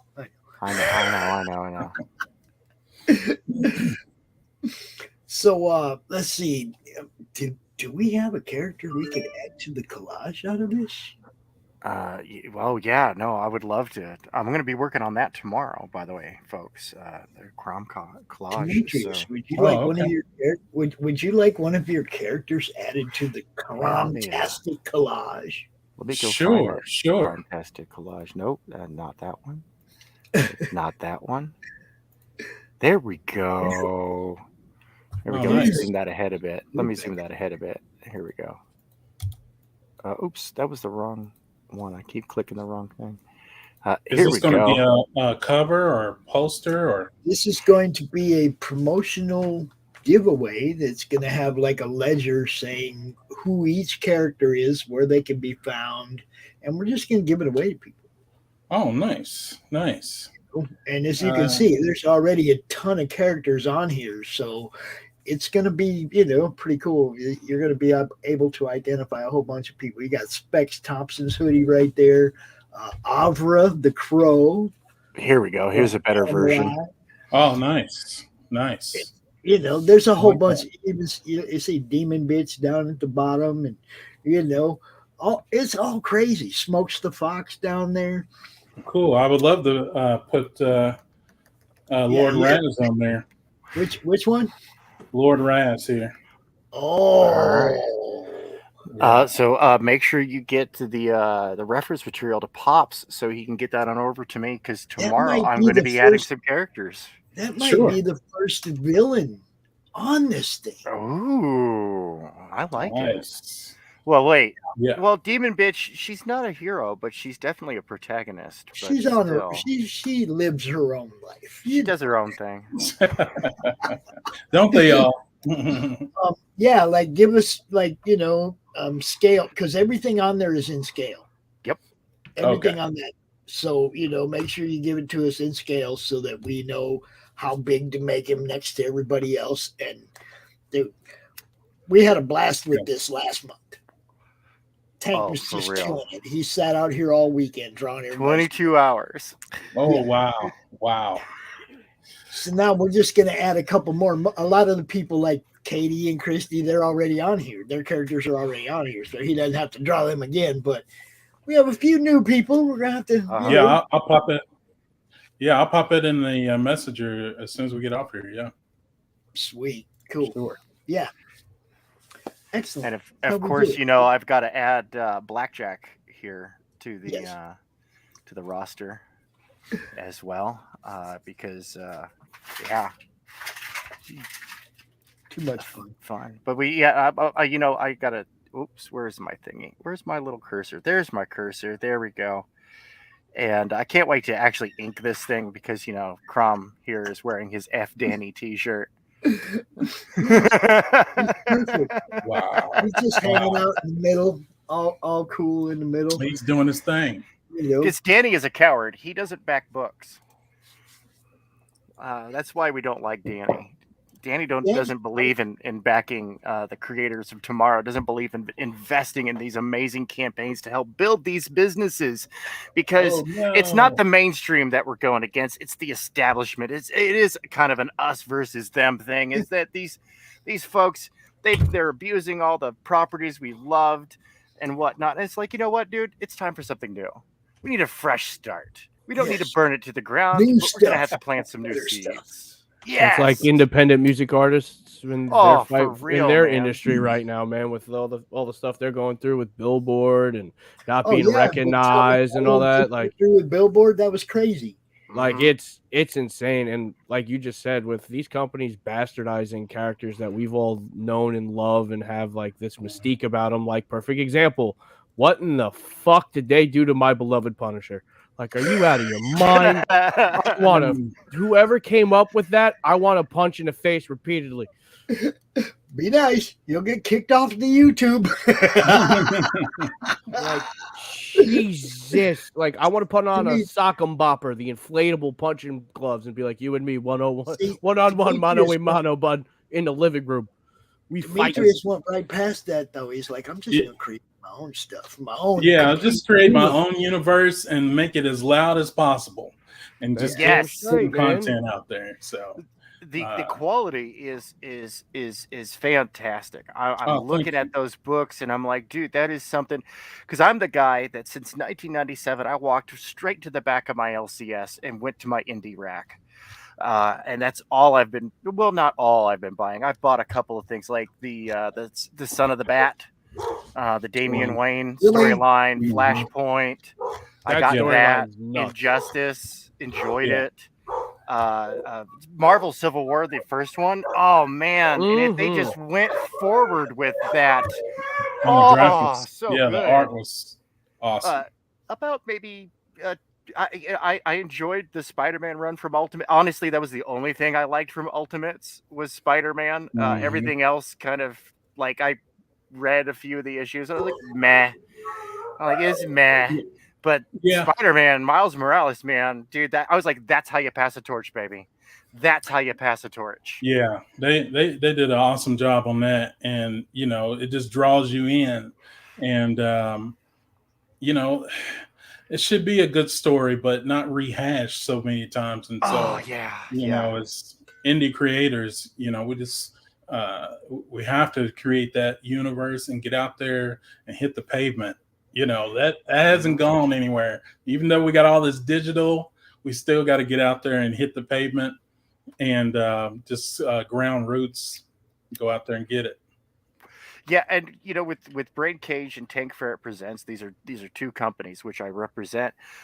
We're bringing the indie stuff to the tabletop. We figured, like, you know, comics is a very niche market. We need to branch out. So how are we going to branch out? Well, let's spearhead with another endeavor. We've got the Battlegate collectible tradable card game. Nice. That the first deck ran with the Gun Demon campaign, and we're bringing out more. Greg and I are just at odds on how many we're going to bring out at once. All right, you're going to get a bunch of cool All decks, of them, right? And they're fun to play, easy to pick up game, very fast. You can split your deck in half and play with a friend. So that kind of like dynamicism to the game. Oh, dude, I didn't have a deck with me. Well, you know what? We're waiting for the bus. I've got a deck. Let's just bust it in half, scoot over on the bus bench, and let's just get busy right here. And that's my life right there. I love public transit. So Cool. But yeah, we've got a tabletop war game coming out, and we're premiering that on Games Workshop's front porch at Odyssey this year. What kind of tabletop? Open board wargaming, and I'm telling you, it plugs Flames of War style, or like 40K style, but you're going to be able to mix and match anything. It's very well balanced. It's open ended, so eventually we're bringing in superheroes, these awesome these awesome intellectual properties from around the age. So if eventually, like within a year, right, we're planning on releasing the Create Your Own Character book. That way we give these indie creators an exclusive in to get their properties represented early, right? So that, and then we give out the recipe to the fans so they can make their own characters. So we can have Goku versus Superman. Could one 40K Space Marine take down an entire armor company of today? Well, let's check it out. Do the points add up? Okay, cool. We got a company of Abrams versus 4 Space Marines. Go, and it should be about an even match. I'm speculating grossly here because we're in alpha test right now, and then we've got something to replace Hero Clicks. That's right. We have, and I can't talk about it because patents are filed. It's the man. All right, you guys, go check out the figure. Dude, go back to figure. Just go back. This. You know, I want to see more stuff like this. Well, yeah. Gorgeous. You know, everybody. Entertainment, is it DV Entertainment? Yeah, DV Entertainment. Yeah. DVentertainment.com. You can get all the DVDs, you can get everything, man. And you can see, actually, I think one of the movies is actually there. You can watch the whole freaking movie. You know, find out if it's something that you like, man, and I'm sure you will, because I was impressed, man, for independent. For an independent movie, you know, I was like, yeah, it's fucking pretty good. Oh, dude. Thanks. Well, you know, I like, I don't know, there's one comic group, the Independent Creators Connection. I love watching like all the little fan films and like the little, and I call them fan films. That would be wrong. The little independent films that they put out there and whatnot. And I'm just like, yep, we need to get this. We need to get these guys like a good, solid production team, because honestly, if this had the production value of something that Hollywood would offer, I would take this over the established stuff any day of the week. Like what's cool though, Yeah. man, is like you're going for it on all these different platforms, animation. You got the movies going. You got the like. It reminds me of this guy Astartes who does it. Who started off doing fan fiction for Warhammer 40K, doing these animations and short stories, and now he's like one of the names when it comes to like Warhammer 40K. He actually got picked up by Games Workshop. Like you doing this just goes to show, like, you know, indie comics isn't what it used to be. It's a whole new exploding world. And dude, this is like the universe you've created is so in depth and insane. Like you have so many opportunities and options that you can go with. Like it's awesome. I love it. It's not a rebellion, it's an uprising, and I love it. So y'all go check out the figure. Go check out dventertainment.com. Check out everything Demetrius has going on. I'll be talking to him again in a couple weeks at the Grand Rapids Comic-Con, where the guy right below him who just joined us, Joe Sonntag. What up? Who also lives right here local in Michigan. How come you're not going to be You know, everybody keeps telling me I need to go to it, and I think one of these days I'm going to. I just haven't had the time, you know. The time is precious. It's one weekend, bro. One weekend out there. Yeah, I might try to do it next year. You know, maybe after the book's out and I got more of the They ash do it cans again in out the and fall. everything. You can come you can go to the fall one. They do it. Oh, they do it twice a year? Yeah. Yeah. Oh, nice. Yeah. And Mark is cool, dude. Mark's cool. He's like I've been to his con 3-4 times and never met him until I ran into him at the Hall of Heroes con.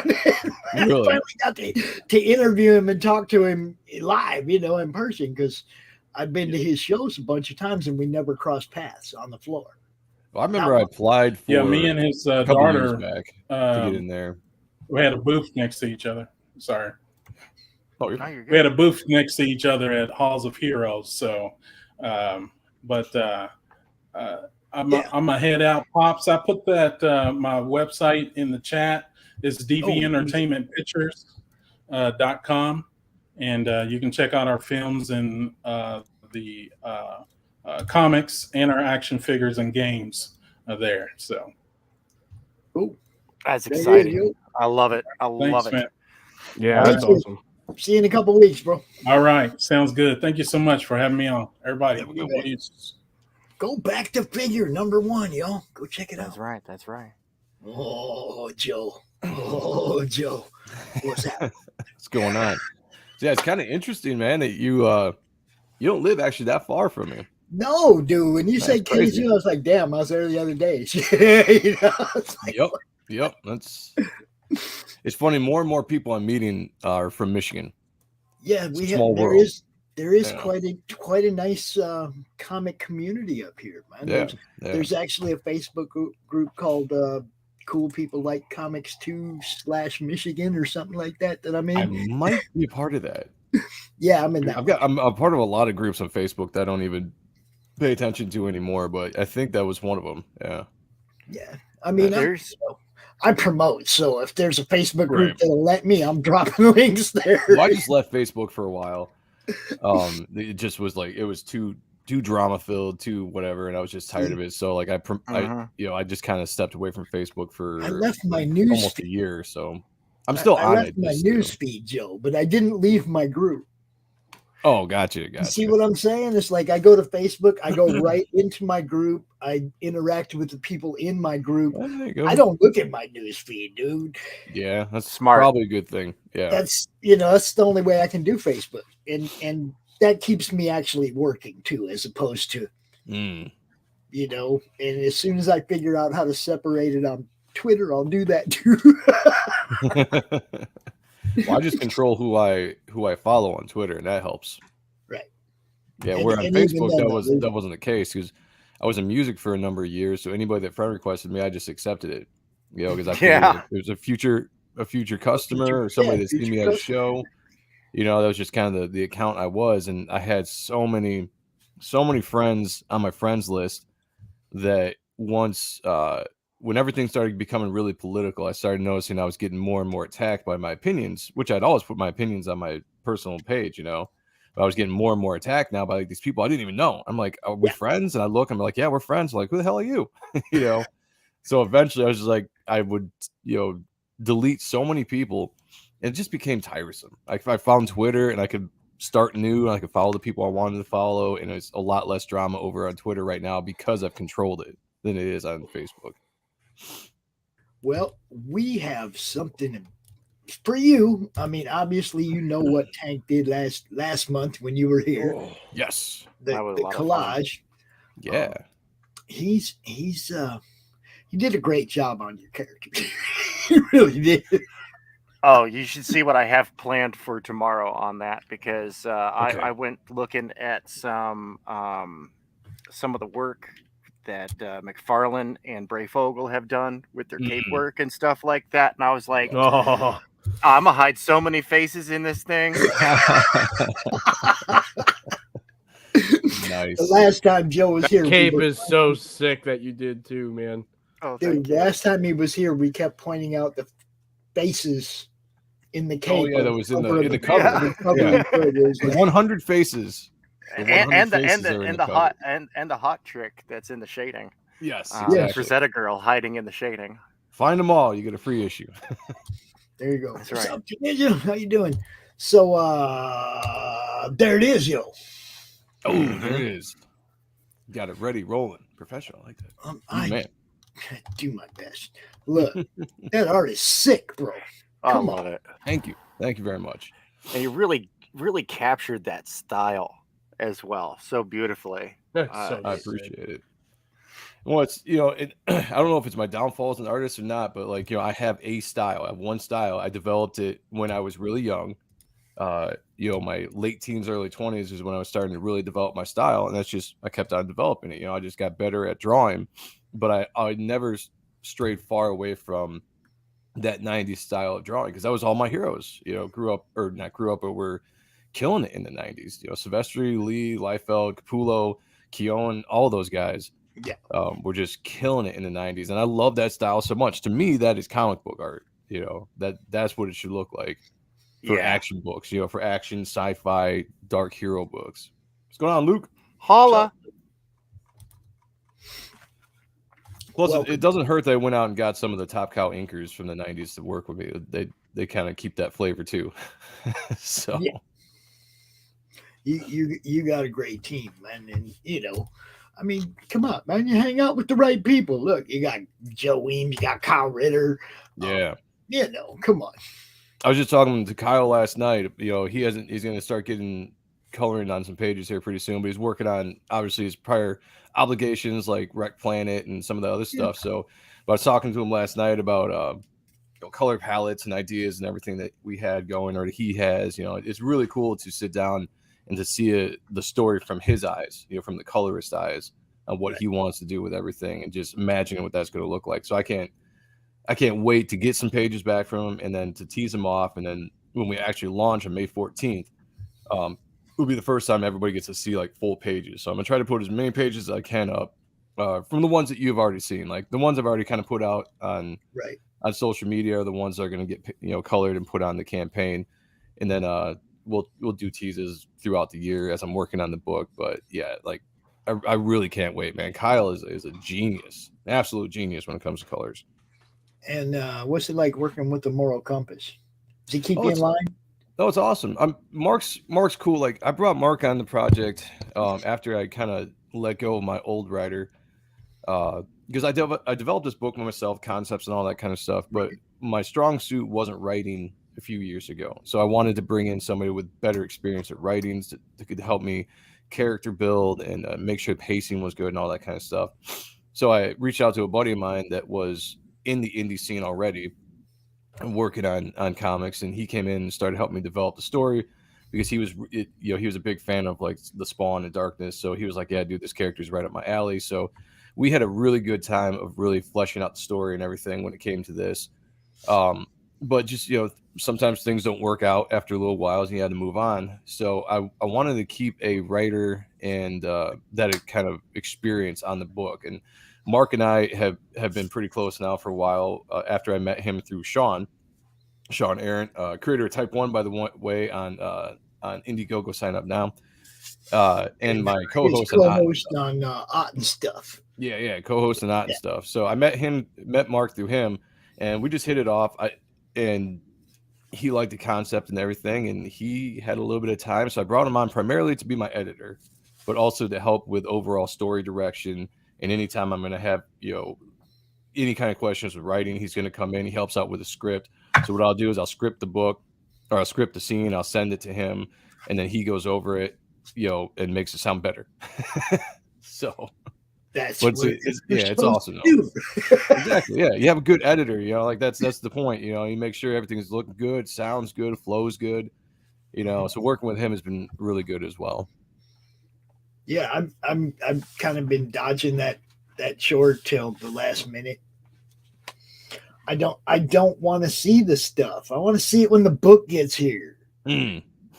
So I'm going to trust these guys to do their thing. I'm going to look at the proof, and then if I have to, I'll have the book in my hand. I'll have the proof in my hand. I'll read the book. I'll be happy, and then I'll make my edits, adjustments, and shit. Right. Yeah, exactly.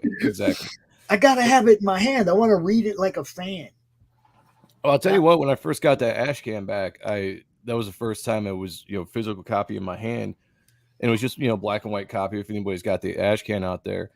And just reading the 6-page preview that I had for the first time, like in script, and just flipping the pages, it was an interesting experience because it was like for the first time I'm reading my story in comic book form, and it was really cool to just try to step back as a fan and just read the book as a reader, and that was super cool, so I get what you're saying. Definitely. Well, I mean, I've never been on yours. I'm still not any of the creative talent in my thing. I'm still just a fan. I mean, people are sending me the scripts, and I'll start to read them. Oh, I just don't want to know. I want to see it when I get the book. It's like, and I'll send it to Ryan. I'll be like, "Yo, handle it." I won't be completely surprised. I got you. Yeah. I'm still 100% fan, Joe. That's hell yeah.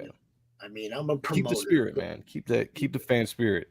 Sometimes I don't experience this personally, but sometimes when someone becomes a creator, the magic kind of disappears from being a fan, and then it's all about the work and putting it in to get stuff out. And sometimes you might lose a little bit of that, what made it exciting, just being a comic book reader. Yeah, well, see, for me, the work is the promotion. This is what I do. Yeah, true. And that's why I told Ryan when he talked me into doing the book, it was like, yo, I want to.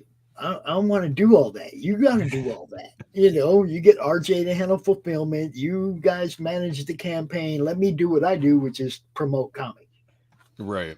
And I'll promote the crap out of it just like I do everything else. And it puts 20-something people in one place. Makes it really easy to promote them.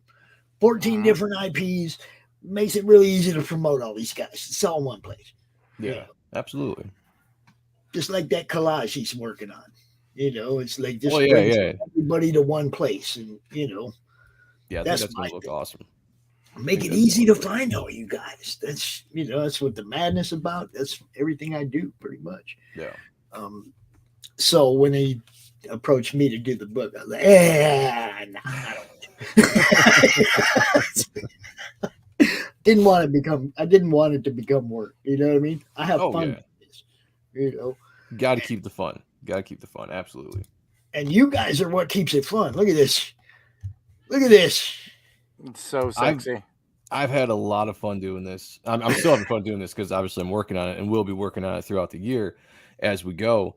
But yeah, it's exciting because it's what I want to do. I'm producing some of the best work of my career. That's what you want to call it at this point.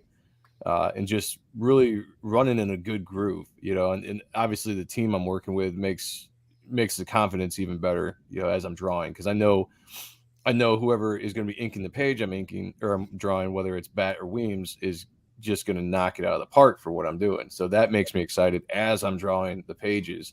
And then knowing at some point Kyle's going to come in and just put it all together. Like, I cannot wait as a fan, like you're saying, Pops, I cannot wait myself to see what this thing's going to look like when it's all colored and lettered. I mean, man, that's going to be That's going to be a moment. I'm going to take a moment to myself, for when I first see those first pages come back. And you did get the upper echelon of what is it? The upper echelon of lettering, Mr. Weathers. I say this as a joke, but it's kind of true. It's like, I go after the best talent to work on the book. But, my philosophy, and I've said this a bunch of times, if anybody follows Ott and stuff from my channel on JD Sonntag or when I've been on here, is that I want to work with the best talent I can work with. So, price, and sometimes that gets pricey, but to me, it's an investment for the product. I want to make sure that this is as good of a product as you can get sitting on the shelf. If you were to pick it up off the shelf at your local comic book store and it's sitting right next to like DC, Marvel, Image, Dark Horse, whatever, that it's right there and it holds the same kind of quality, art, physical quality, character, that all that kind of stuff. And that's been my goal from the beginning, and I haven't wanted to settle for anything less. So do you use Comics Wellspring, the local? What do you use? Right now for printing? Yeah. Or right now for the ash cans, I use Hero and Villain. They're out of Arizona, I believe. They do. Damn. Yeah, they do a great job. They're a smaller printer. And what's cool about them is they take smaller orders. So like for my ash can, I knew I wasn't going to be pushing, big numbers. I think I sold like 173 of the gold ash can, and some printers won't even let you do something less than like 500 copies or something, so I'm from Arizona, and I got a girlfriend or ex-girlfriend out there, still a good friend of mine. She was like Shutterfly, O'Neill, Print Time AZ. She was giving me all the small local AZ printers to hammer on. I'm pretty sure it's Arizona.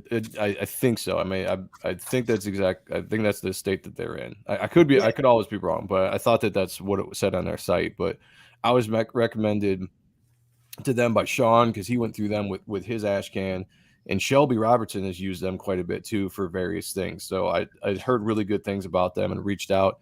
What's cool about them is like I said, they're a smaller printer, but they're fans of comic books. They print a bunch of other stuff. It's not just comics. Like they print a bunch of different things, but they are fans of comic books. They go to conventions, they do all this stuff, and they have a passion for what they're doing.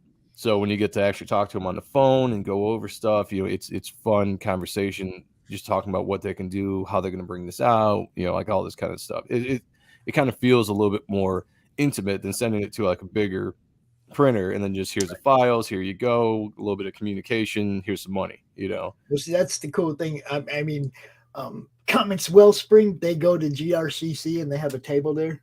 Oh, nice. I didn't know that. Actually go there and get to know them and talk about face to face. I checked into them because Mark Poldenand actually recommended me Comics Wellspring because he did his Viking Wolf ash cans through them, and I really like the way that they turned out. I like it because it's local and it eliminates that shipping. Well, that's just nice. Drive over there and pick them up. That's true. Wait, they're from Michigan? Yes, they're Michigan, bro. Comics Wellspring is Michigan? Yes. I didn't learning all new things today. Yes, they are. Does it even say here? I know they are because, like I said, they set up a table here every year. But I don't know if it says exactly. But I got this whole comic book, how to create a comic book. Nice. They give you a whole thing. It's got, everything for setting up the story guide and flow. And then it's got all the printing stuff. But yeah, they're up here somewhere. Huh.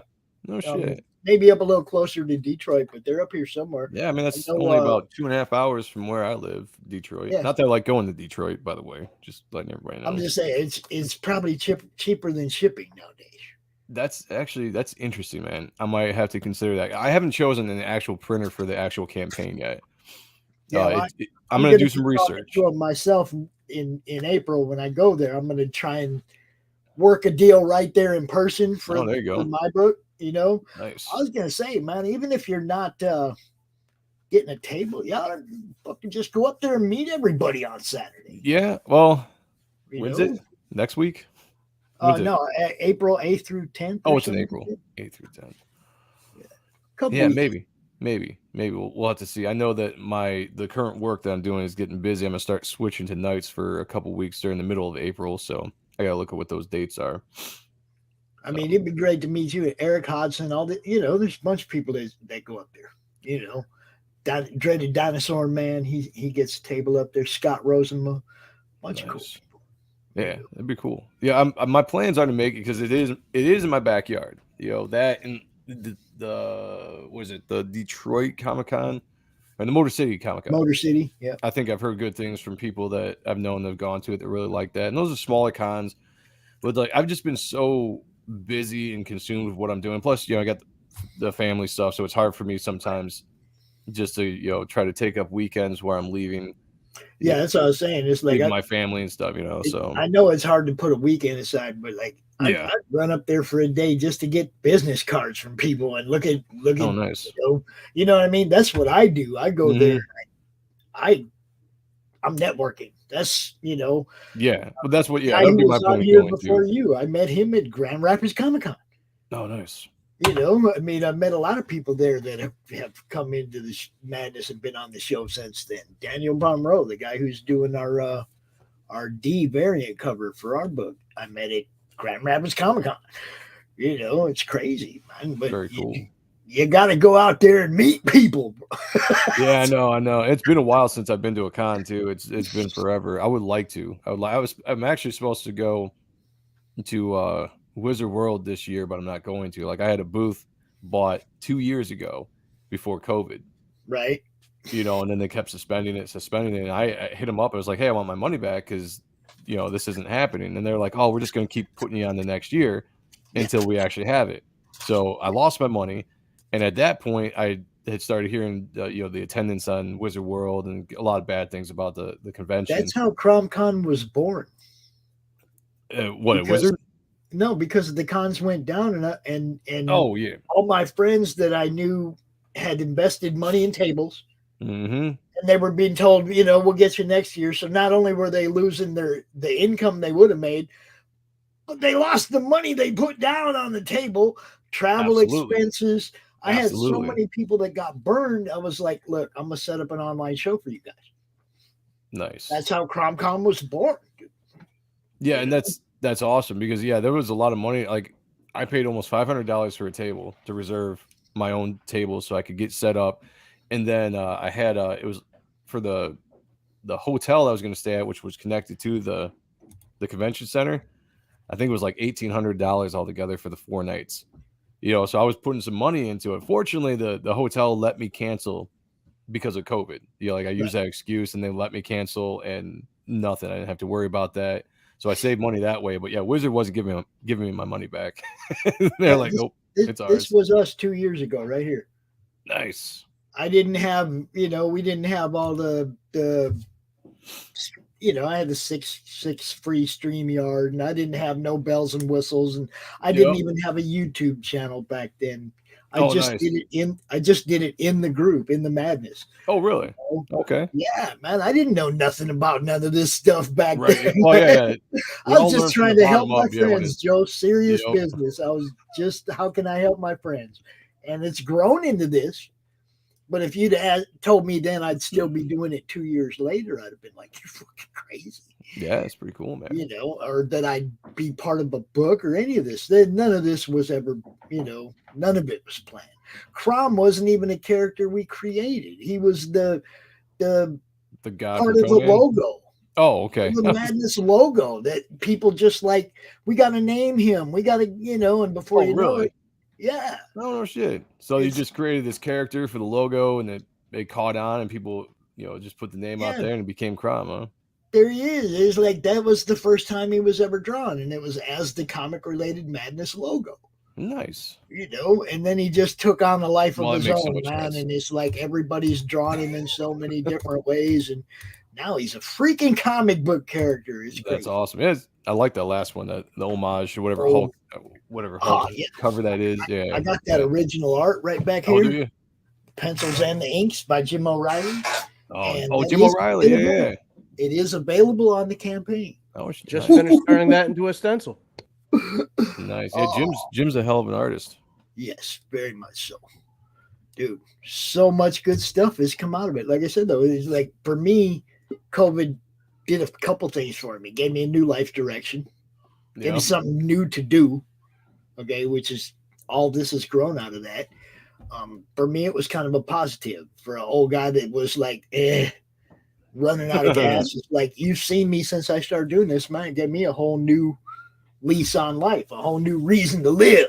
Right. You know, so for me, it was all a blessing.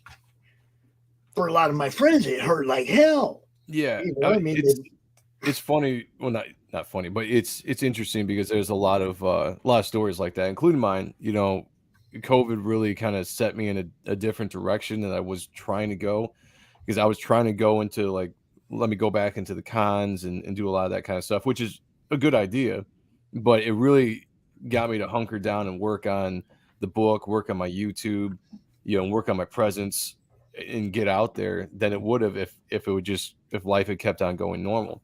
Yeah. Now, I don't like to say that it was a good thing, because I know there's a lot of people hurt. That's what I mean. That's what I mean. Personally, like, personally, like, I got so much good that came out of it. But I know people that lost relatives. I know people that, you know, I mean, didn't have so much. Right. Yeah. You know, it was such a roller coaster ride the last 2 years. That was. Yeah, you know, I mean, there was times when I wanted to jump up and down, excited about something that was going on with me, and it was like, tone it down, Pops. Everybody ain't having as good a time as you are. I feel you. Yeah, exactly. You know, but you know, now we seem to be hopefully on the tail end of it, coming out of stuff, and you know, life's getting a little bit back to normal. But we still have created over the last 2 years the positions where we're at now. Yes. And looking back, that's cool. You know, there's a lot of hard work by you, me, a lot of creators, YouTube creators, content creators that put that work in over the last 2 years, and you know, it has benefited. So you can tell who was putting in the work too. You can tell who's putting in the work. I mean, because they're blowing up. You know. Yeah. I dig watching it. I like watching people that when I met them, they, you know, weren't doing much, but maybe selling a piece or two on eBay every now and then. Right. Yeah, me too. Yeah, it's cool. Then they're on everybody's covers, and it's like, man, I remember paying $20 for a piece of yours on eBay, telling everybody how good your stuff was. And, you know, I mean, I'm fine with that. That's the whole purpose. I want everybody to be successful in this. Exactly. Me too. Me too. Pete knows. Pete used to be our co-host here at CRoM CoN. He knows, man. Yeah. And some of that couple years sucked ass. Yeah, that's what sucks. So if you don't know me too much, when I started going to cons, I was in my late teens, early 20s, and Wizard was all the rage. You know, like those were the fun cons. Those were the big names would come there. You know, all the big panels. And I went to one of my first cons as a creator, and it was Wizard World Chicago 2007, and that was where the original book for Reaper Destroyer that I drew was a 12-page preview. I took to that con and sold it, and I had such a great experience. It was awesome. It was still fun. There were still big names there, you know. And then I go away for 10 years. You know, I went into music and I started doing just music stuff. I was away from the comic book world. I wasn't paying attention to anything. And when I came back, my first thought was like, I got to go to Wizard again, you know? And when I come back, all of a sudden, everybody's just telling me how trash of a convention it is now, you know, and just like how it's gone downhill. And that sucked for a while, because that really, you know, sucked a lot of the excitement out of it. Because I was just like, man, I remember such great memories attached to it, which is why I went and paid money, because I was going to go back to it as another creator again and bring my new product and all this kind of stuff. And everyone's like, oh man, that's a bad convention. It's trash. You know, the numbers down, you know, they don't get as many people as they used to. And I'm just like, they did that to themselves though. That's what I heard. That was their own.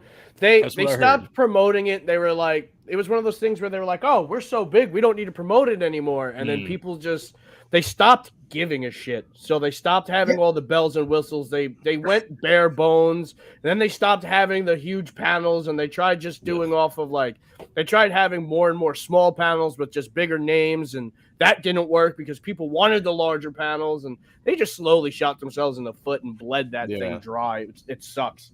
Yeah, I heard too, like somebody said that there were two partners that ran it, and one left and sold his share to the other one, and the other one just ran it into the ground. I heard that too.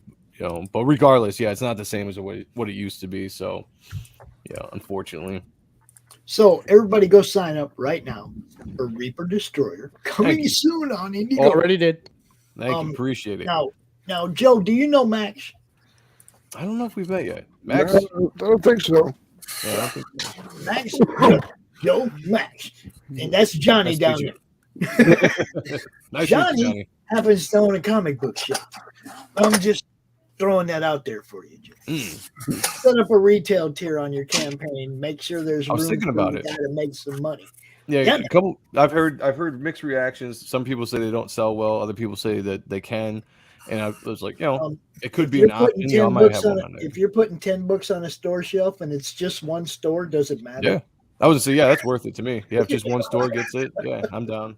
I won't complain. It doesn't cost nothing to set the tier up, right? It's residual. Right, exactly. You see, I mean, I like the idea of getting 10 books on a store shelf. Yeah, I wouldn't complain about it. That's for sure. Hell no. So yeah, you guys go check out Reaper Destroyer. Max, Tank will be working on that on your image again tomorrow. Yeah, looking forward to show, seeing that. So I'll try to make sure that we shoot you a message when he's working on your Reaper there. Awesome. Yeah, love to check it out. Hey man, just think about it. If you want to go up there and meet up for a couple hours during, on Saturday during GRCC, let me know. We'll look. Yeah, for if you. I can swing it, I'll try to. Sounds like it would be fun. So thanks for having me on. I appreciate it. I got to bounce Always, and get back brother. to drawing this cover for the campaign. So When are you launching this thing? May 14th. It's a Saturday on Michael Bancroft's channel at 9 p.m. It's gonna be fun. And that whole day, if anybody follows me, that whole day I'm gonna be on different shows. I'm gonna be on with Dojo Kun Comics at 6. I'm gonna be doing a show myself on Art and Stuff at 7. And then after Bancroft's, I'm gonna go on to CG Talks at 10 o'clock or whenever we get done with Bancroft's show. And I'm just gonna be out. I'm Find gonna an be out hour streaming in there throughout the for entire me, day. and I'll put you on too on a special edition before you launch. Sounds good, man. Appreciate it. Thank you for having me on. You bet. Talk to y'all later. Peace. And now, Ninja Bimbos. The Ninja Bimbos are here. Yeah. He's talking to you, Max. Oh shit! How you I doing, can't Max? wait for my copies. Doing good. Doing good. I, for one, welcome our new Ninja Bimbo overlords. I'm good with that. Let me see. What do I got here? Got a board with a nail in it. He's got a board with a nail in it. It's a nice, wholesome book. Which cover did I say I wanted, Max? I can't remember. I don't know.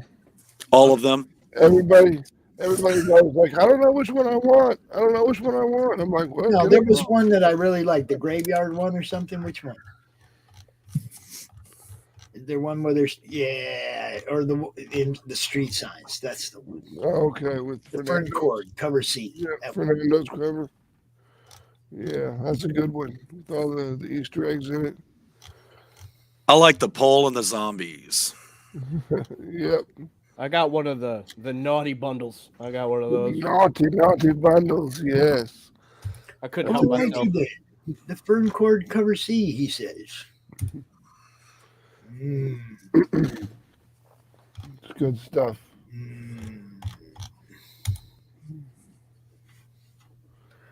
Oh, yeah, I think that's the right one. Okay.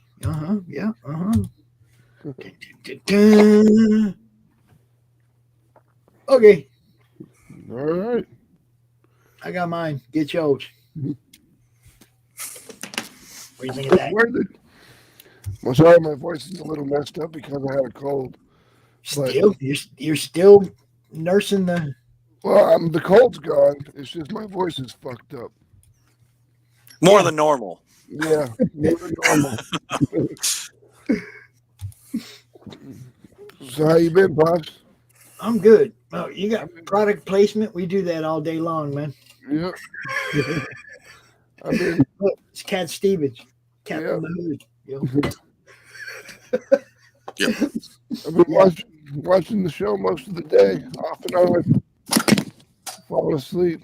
Well, Johnny Reed is Phil man. He looks a lot like Phil, doesn't he? Yeah, he does.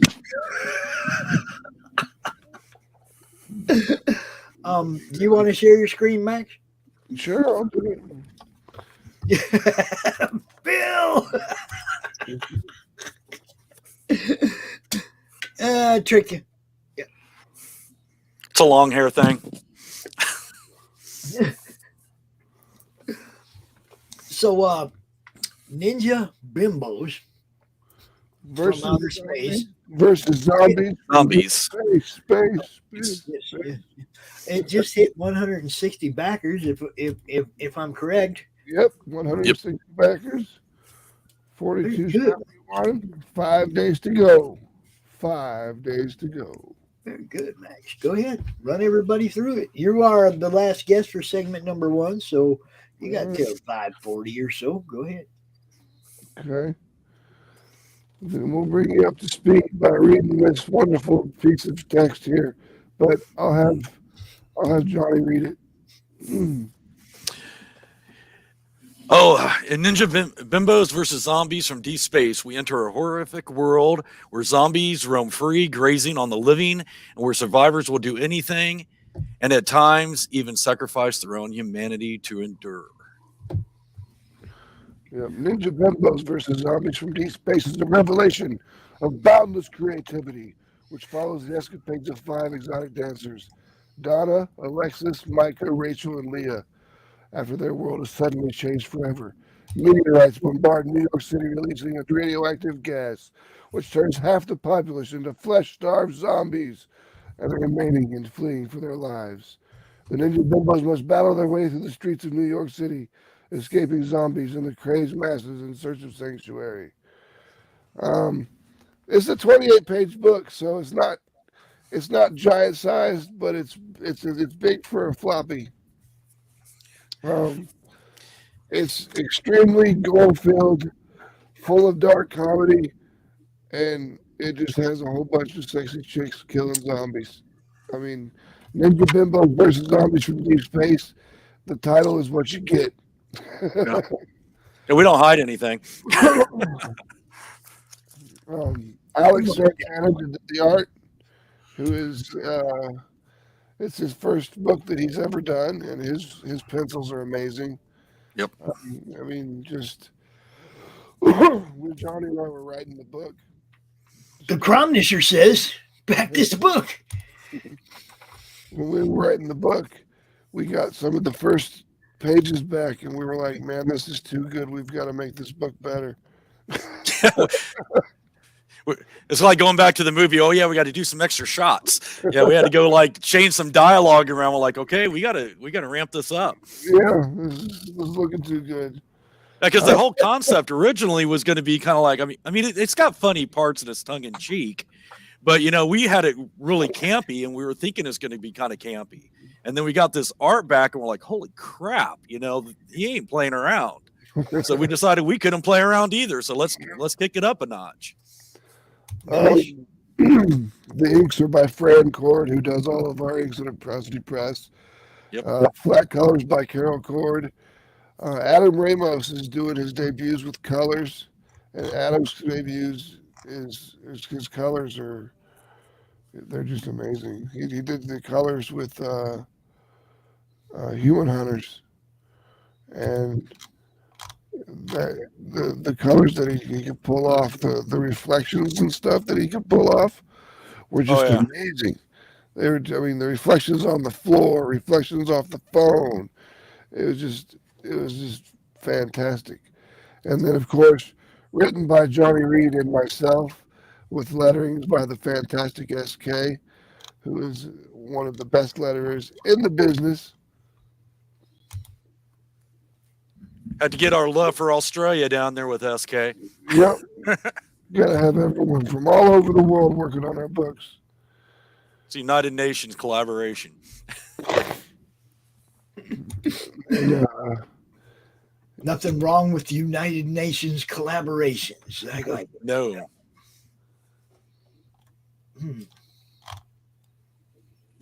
I love it.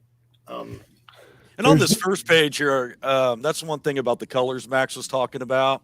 It's just you see the highlights there on the planet. You see the lights glowing in the city.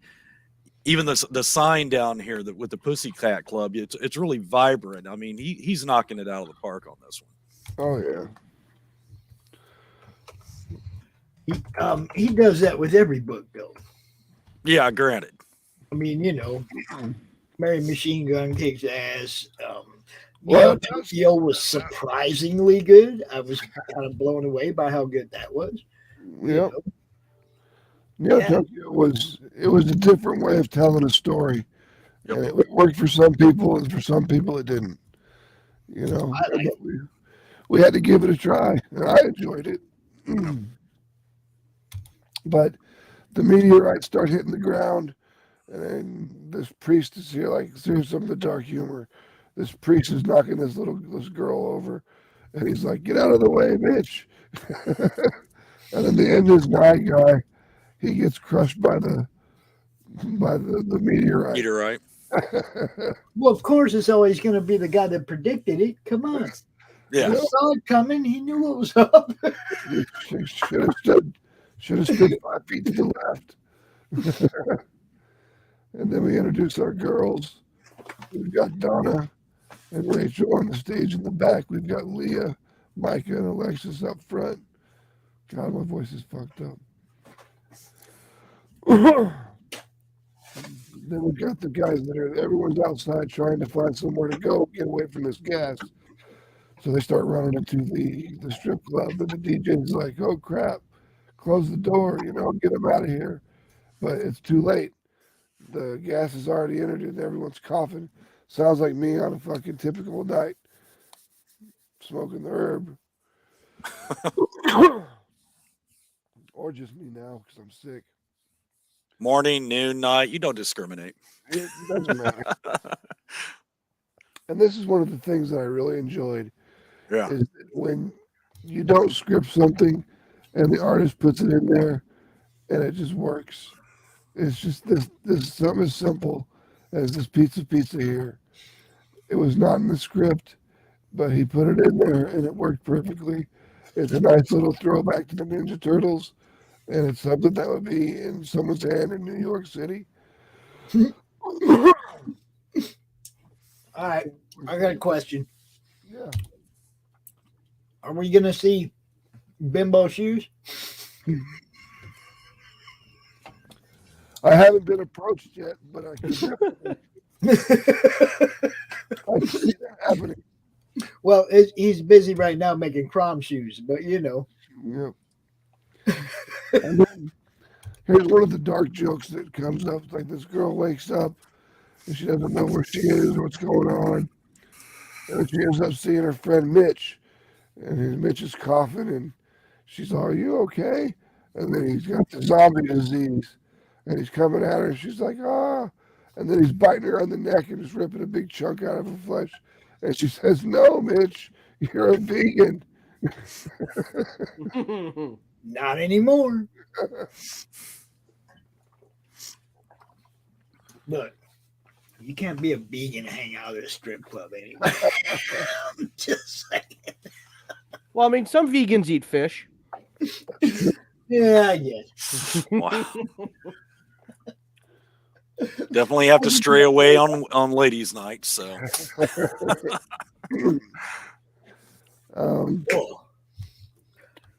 This cover is good too. Whose cover is this? This is Alex Santana, the interior artist. It's his cover. We always have the interior artist do the first cover. It says Mateus Duarte on the Kickstarter, but that's because we had cut and pasted some stuff, and then someone had bought one, and once they buy one, you can't change it. So we're kind of hosed on that, but cover A is by Alex Santana. Cover B this time is by Fran Cord, and this is one of my favorite covers. It's got all the zombies with the glowing eyes and the bloody hands and the stuff, and the girls on the pole. I like it a lot. Why does she got a tail, man?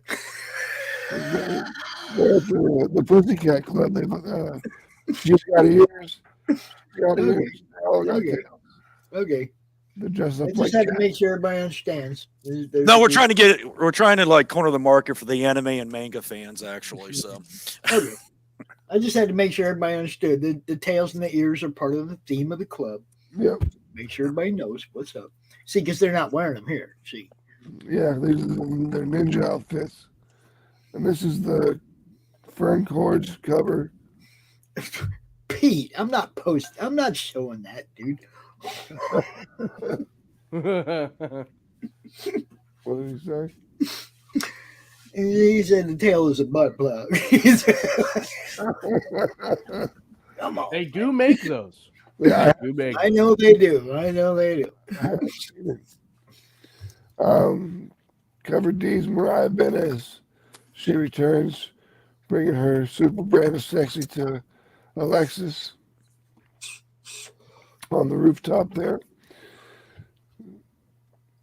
And then Tex Duarte, the artist for Human Hunters, and Neo Tokyo, does our nudie cover this time with Leah. If you do back the nudie cover, since we've already gotten past $4,000, we've released all 4 of our nudie prints. Yep. Yeah. There's one right here, which is Donna and Aijin. Aijin is their ninja master. That Sensei. Yeah, their sensei. Yep. This is Micah and Rachel. And then we've got Leah, Donna, and Micah. Phenomenal. Phenomenal artist. And then Donna and Rachel together at last. And then, of course, this is the first time we're doing them, but there's sketch covers available. So you can make them your own cool. You can draw your own bimbos. Oh. And as of March 17th, we have our St. Patrick's Day cover, which is also by Fern Cord, which I really, really enjoy. I like the rainbow being in the lens of the camera. Yep. I like just the Marilyn Monroe homage. I like it all. The whole thing is really Yep. good. And it's bright. Everyone's like, it's one of the brighter covers I've seen come out of you guys' studio. And I'm like, well, it looks good. Well, and it's daylight. It should. This is our cardboard stand-up that we did this time, which is Donna. We do one every time. I got him behind me over here. Yep, sorry, had business. Keep going. Yeah. We've got the artist tier, which gives you 5 covers of the sketch covers. You save yourself $25. You got the cover collector tier, which you get all 4 of the standard covers. By cover A by Alex Santana, B by Fran Cord, C by Fern Cord, and D by Mariah Benez.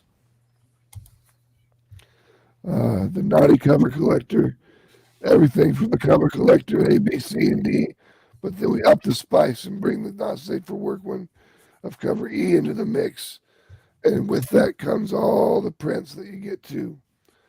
The full ninja, the cover collector edition, gives you covers A, B, C, and D, plus the cardboard stand-up. And then the full bimbo, which is the naughty edition, you get A, B, C, D, and E, and you get the cardboard stand-up. God, my voice is destroyed.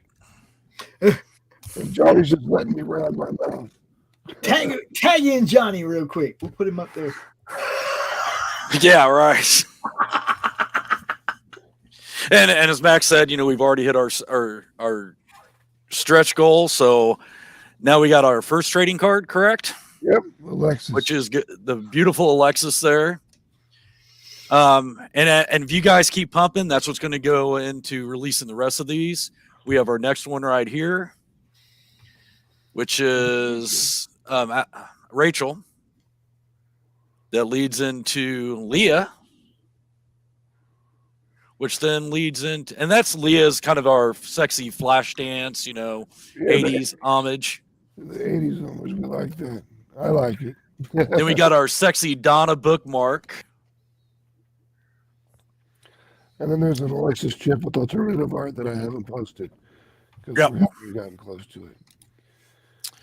And of course, the one thing that we do pride ourselves at Atrocity Press is the book is done. And that's one thing, before we ever launch these campaigns, we've already has that last page done. It's already inked. It's already colored. It's a done deal. So for us, it's just, that point of making sure that we can get them, people keep buying them so we can get them out and sell them. But you're not going to have that wait lag time. Once this is finished, we get the money back from Kickstarter. We're going to get these off to printers, and we're going to get that turnaround time as quick as we can. We try to keep it in a month to 6 weeks. This is about what we turn them around, so it's not bad.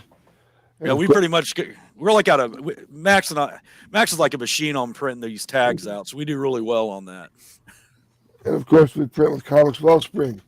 Yep. Did we just say something about them just a minute ago?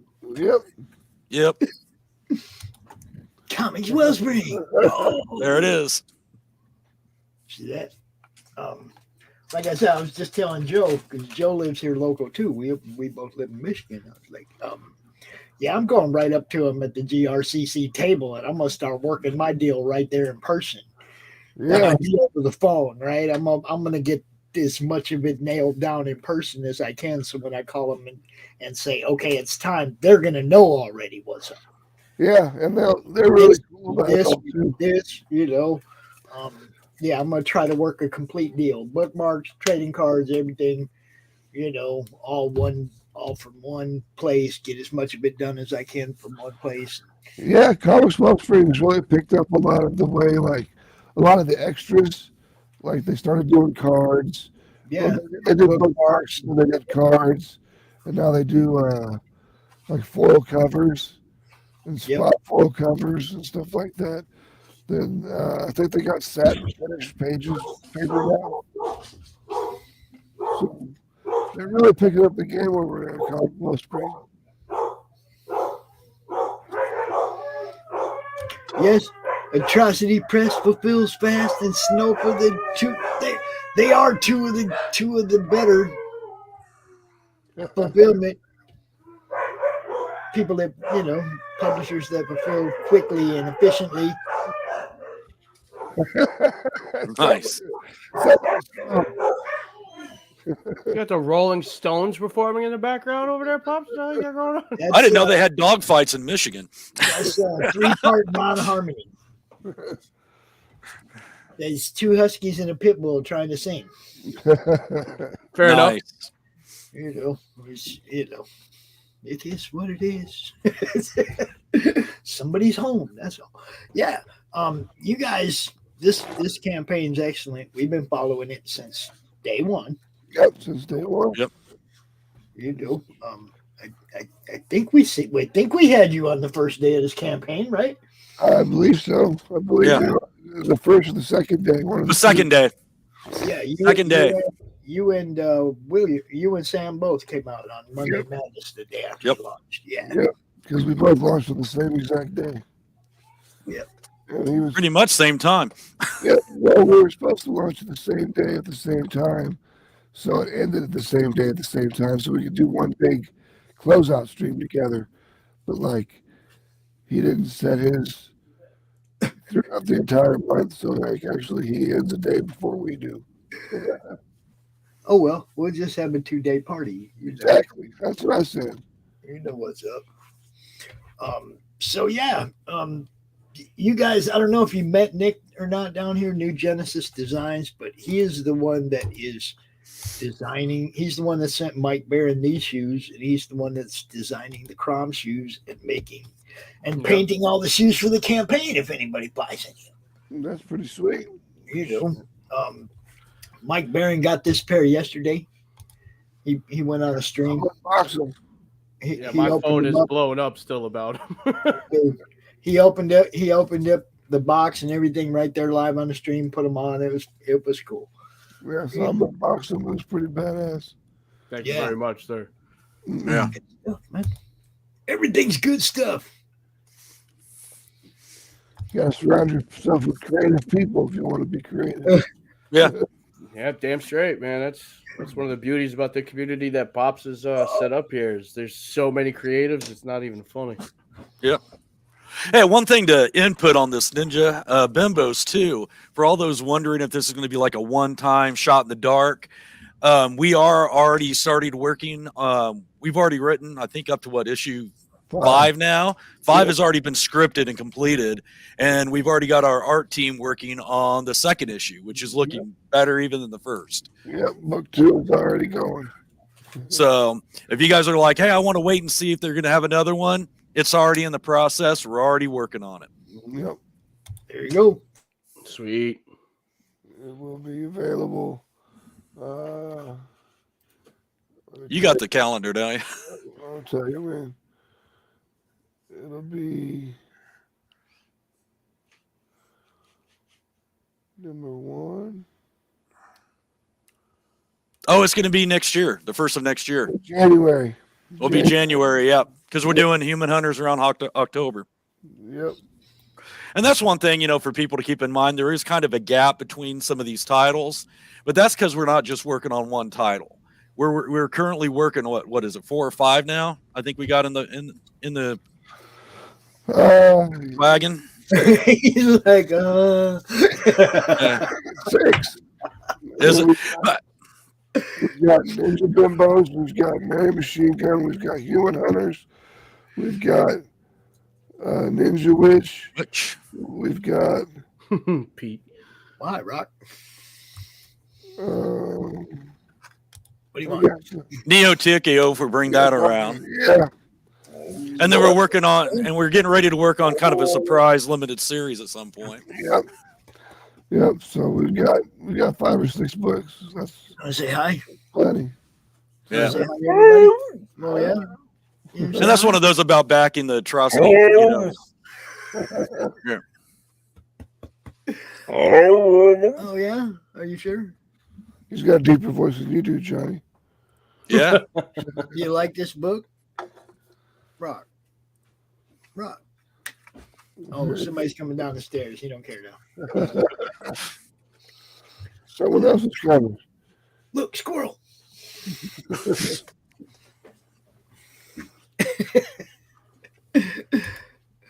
Pete, I need more Neo Tokyo. Well, we'll bring it up. We're going to bring Neo Tokyo up again. It'll happen. It's just, we've only got so many artists and we've got so many stories to tell. Yep. And we're going to, and I think, we're going to do a little bit of a revamp, kind of. Yeah, we might revamp it a little bit, tell the story a little bit differently. So it's a little more conventional in the storytelling. All right, Pops, I'm going to have to bow out, man. Yeah, we're getting ready to shut this segment down. I got to start a new one at 6 o'clock anyway. So Yeah, I gotta give the old hand a rest here from trying to go all these things into stencils, man. Yeah. Well, thanks, Pops. Thanks for having us on. You bet. Johnny, you got to tell everybody where you're, how to reach your store. I'm in Kansas City. Just look up Brute Squad Entertainment. Go out there. We're on Facebook. Our website's under construction, but it's coming soon. Cool. And there you can reach Nick right there. If you like these shoes, you might have to wait. You're gonna have to wait in line, but if you like those shoes, you can get some, man. That's the whole purpose of bringing it out and trying something new on this campaign. Drop me a follow, DM me if you guys are interested in a custom pair. But as far as the CRoM shoes, you guys are gonna have to back them on Indiegogo and be part of the campaign to be able to get a pair of CRoM shoes. Because if they're not part of a campaign for CRoM, I'm not making them. There you go. That's one of a kind stuff right there. Only way you're going to get them. Straight up, Nick, thanks for coming out. I'm sure I'll see you again before the weekend's over. Yes, sir. Yes, sir. I'll be on tomorrow. I got some got more artwork I got to turn in stencils so I can start cutting and get ready to start spraying these beautiful shoes I have planned for you. Awesome. So, you guys have a great day. Pops, thanks as always. Tank, Max, Johnny, always a pleasure. You guys have a great one. See you later. Peace. So is he doing the order? Like, does he do them to order? Like, you know what size shoe you need? Oh, he'll get whatever kind of shoe you want. Okay. Well, that's what I was saying. I mean, as far as the campaign goes, we're keeping it to Vans and Nike high tops. Yeah. Because he needs room to paint. Yeah. Yeah. You know. Well, I was just wondering about the size of the shoes. But yeah, I think he's anything between like I think he said 9 and up or 8 and up. He can get no problem. Yeah. So you just tell him what you want. Bam. That's super cool. That's a really cool tier. I can't wait to get a pair to actually show you guys, of my own. To show you guys how good these are. I saw Tasha's pair and I was like, oh hell yeah, I gotta have some. Just like that. Yeah, they're badass. I mean, Mike's were cool as shit. I mean, yeah, I knew what he was getting, and then when I saw him like actually pull out of the box, and he was putting them on and stuff, that's when they kind of like became real in my head. Yeah. They were shoes, and I was like, those are badass. That's what I said. I was like, yeah, I can't wait to be sporting mine now, because they stand out. You can see that. I mean, that's cool as hell. So anyway, y'all go back Ninja Bimbos versus Zombies from Deep Space. We got 5 days left. Well, 4 days here, in about an hour and a half. It'll say 4 days. Yeah, man, smash that like, share the stream. You guys know what to do. I will be back at 6 o'clock with day 1, part 2. You can see right there in the homepage of the Madness Comic Network on YouTube. We have all 4 segments ready to go. You can see who's going to be in each segment in the descriptions. You know when your favorites are going to be out here, and you can come make sure you don't miss it. So who's on the brouhaha at the end of the night? At the end of the night, we're having the martial arts panel. Nice. Martial artists who not only have are martial artists themselves, but are involved in like a martial arts comic as well. They're artists themselves. And we got Brian Menard and Curtis Mitchell Fujita and Patrick D. Lugo and Brian Christgau and possibly Anthony Romano. And hey, I mean, anybody who has a martial arts background that is in comics is more than welcome to come out. That's what it's about. That's cool. I did the martial arts a lot before I joined the military and then quit. And You sound like somebody punched you in the throat. I feel fine. That's the thing. My wife says it sounds like I'm going through puberty. Yeah, you need to rest that for a day or two. Yeah, I might need to. All right. Well, then I'm going to take off. All right, man. I will see you Wednesday, my friend. Yep, I'll see you Wednesday. All right, peace. Johnny, it's good talking to you, as always.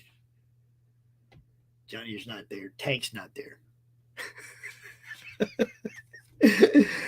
All right, I'm playing some commercials. I'm going to get out of here. I'm going to go eat. When they come back, they'll know we're gone.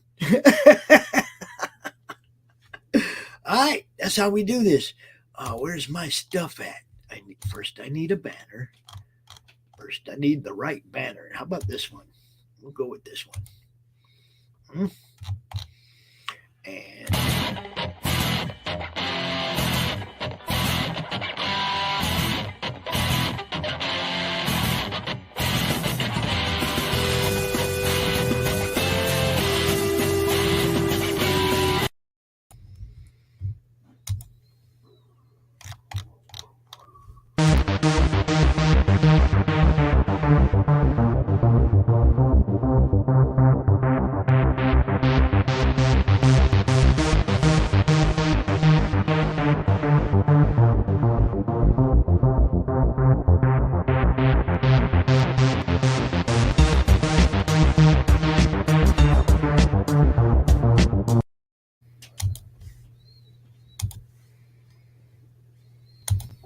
Comic Books for Kids provides comic books to kids in hospitals and cancer centers across the U.S. It's a place where we can all work together to make sure every child has a comic book. 100% of all proceeds go towards the kids. It's about making a difference, and while they're in the hospital, allowing them to fly like a superhero, battle dragons, or rescue teddy bears. We are in every state in the country and now support over 160 hospitals. Every month, we add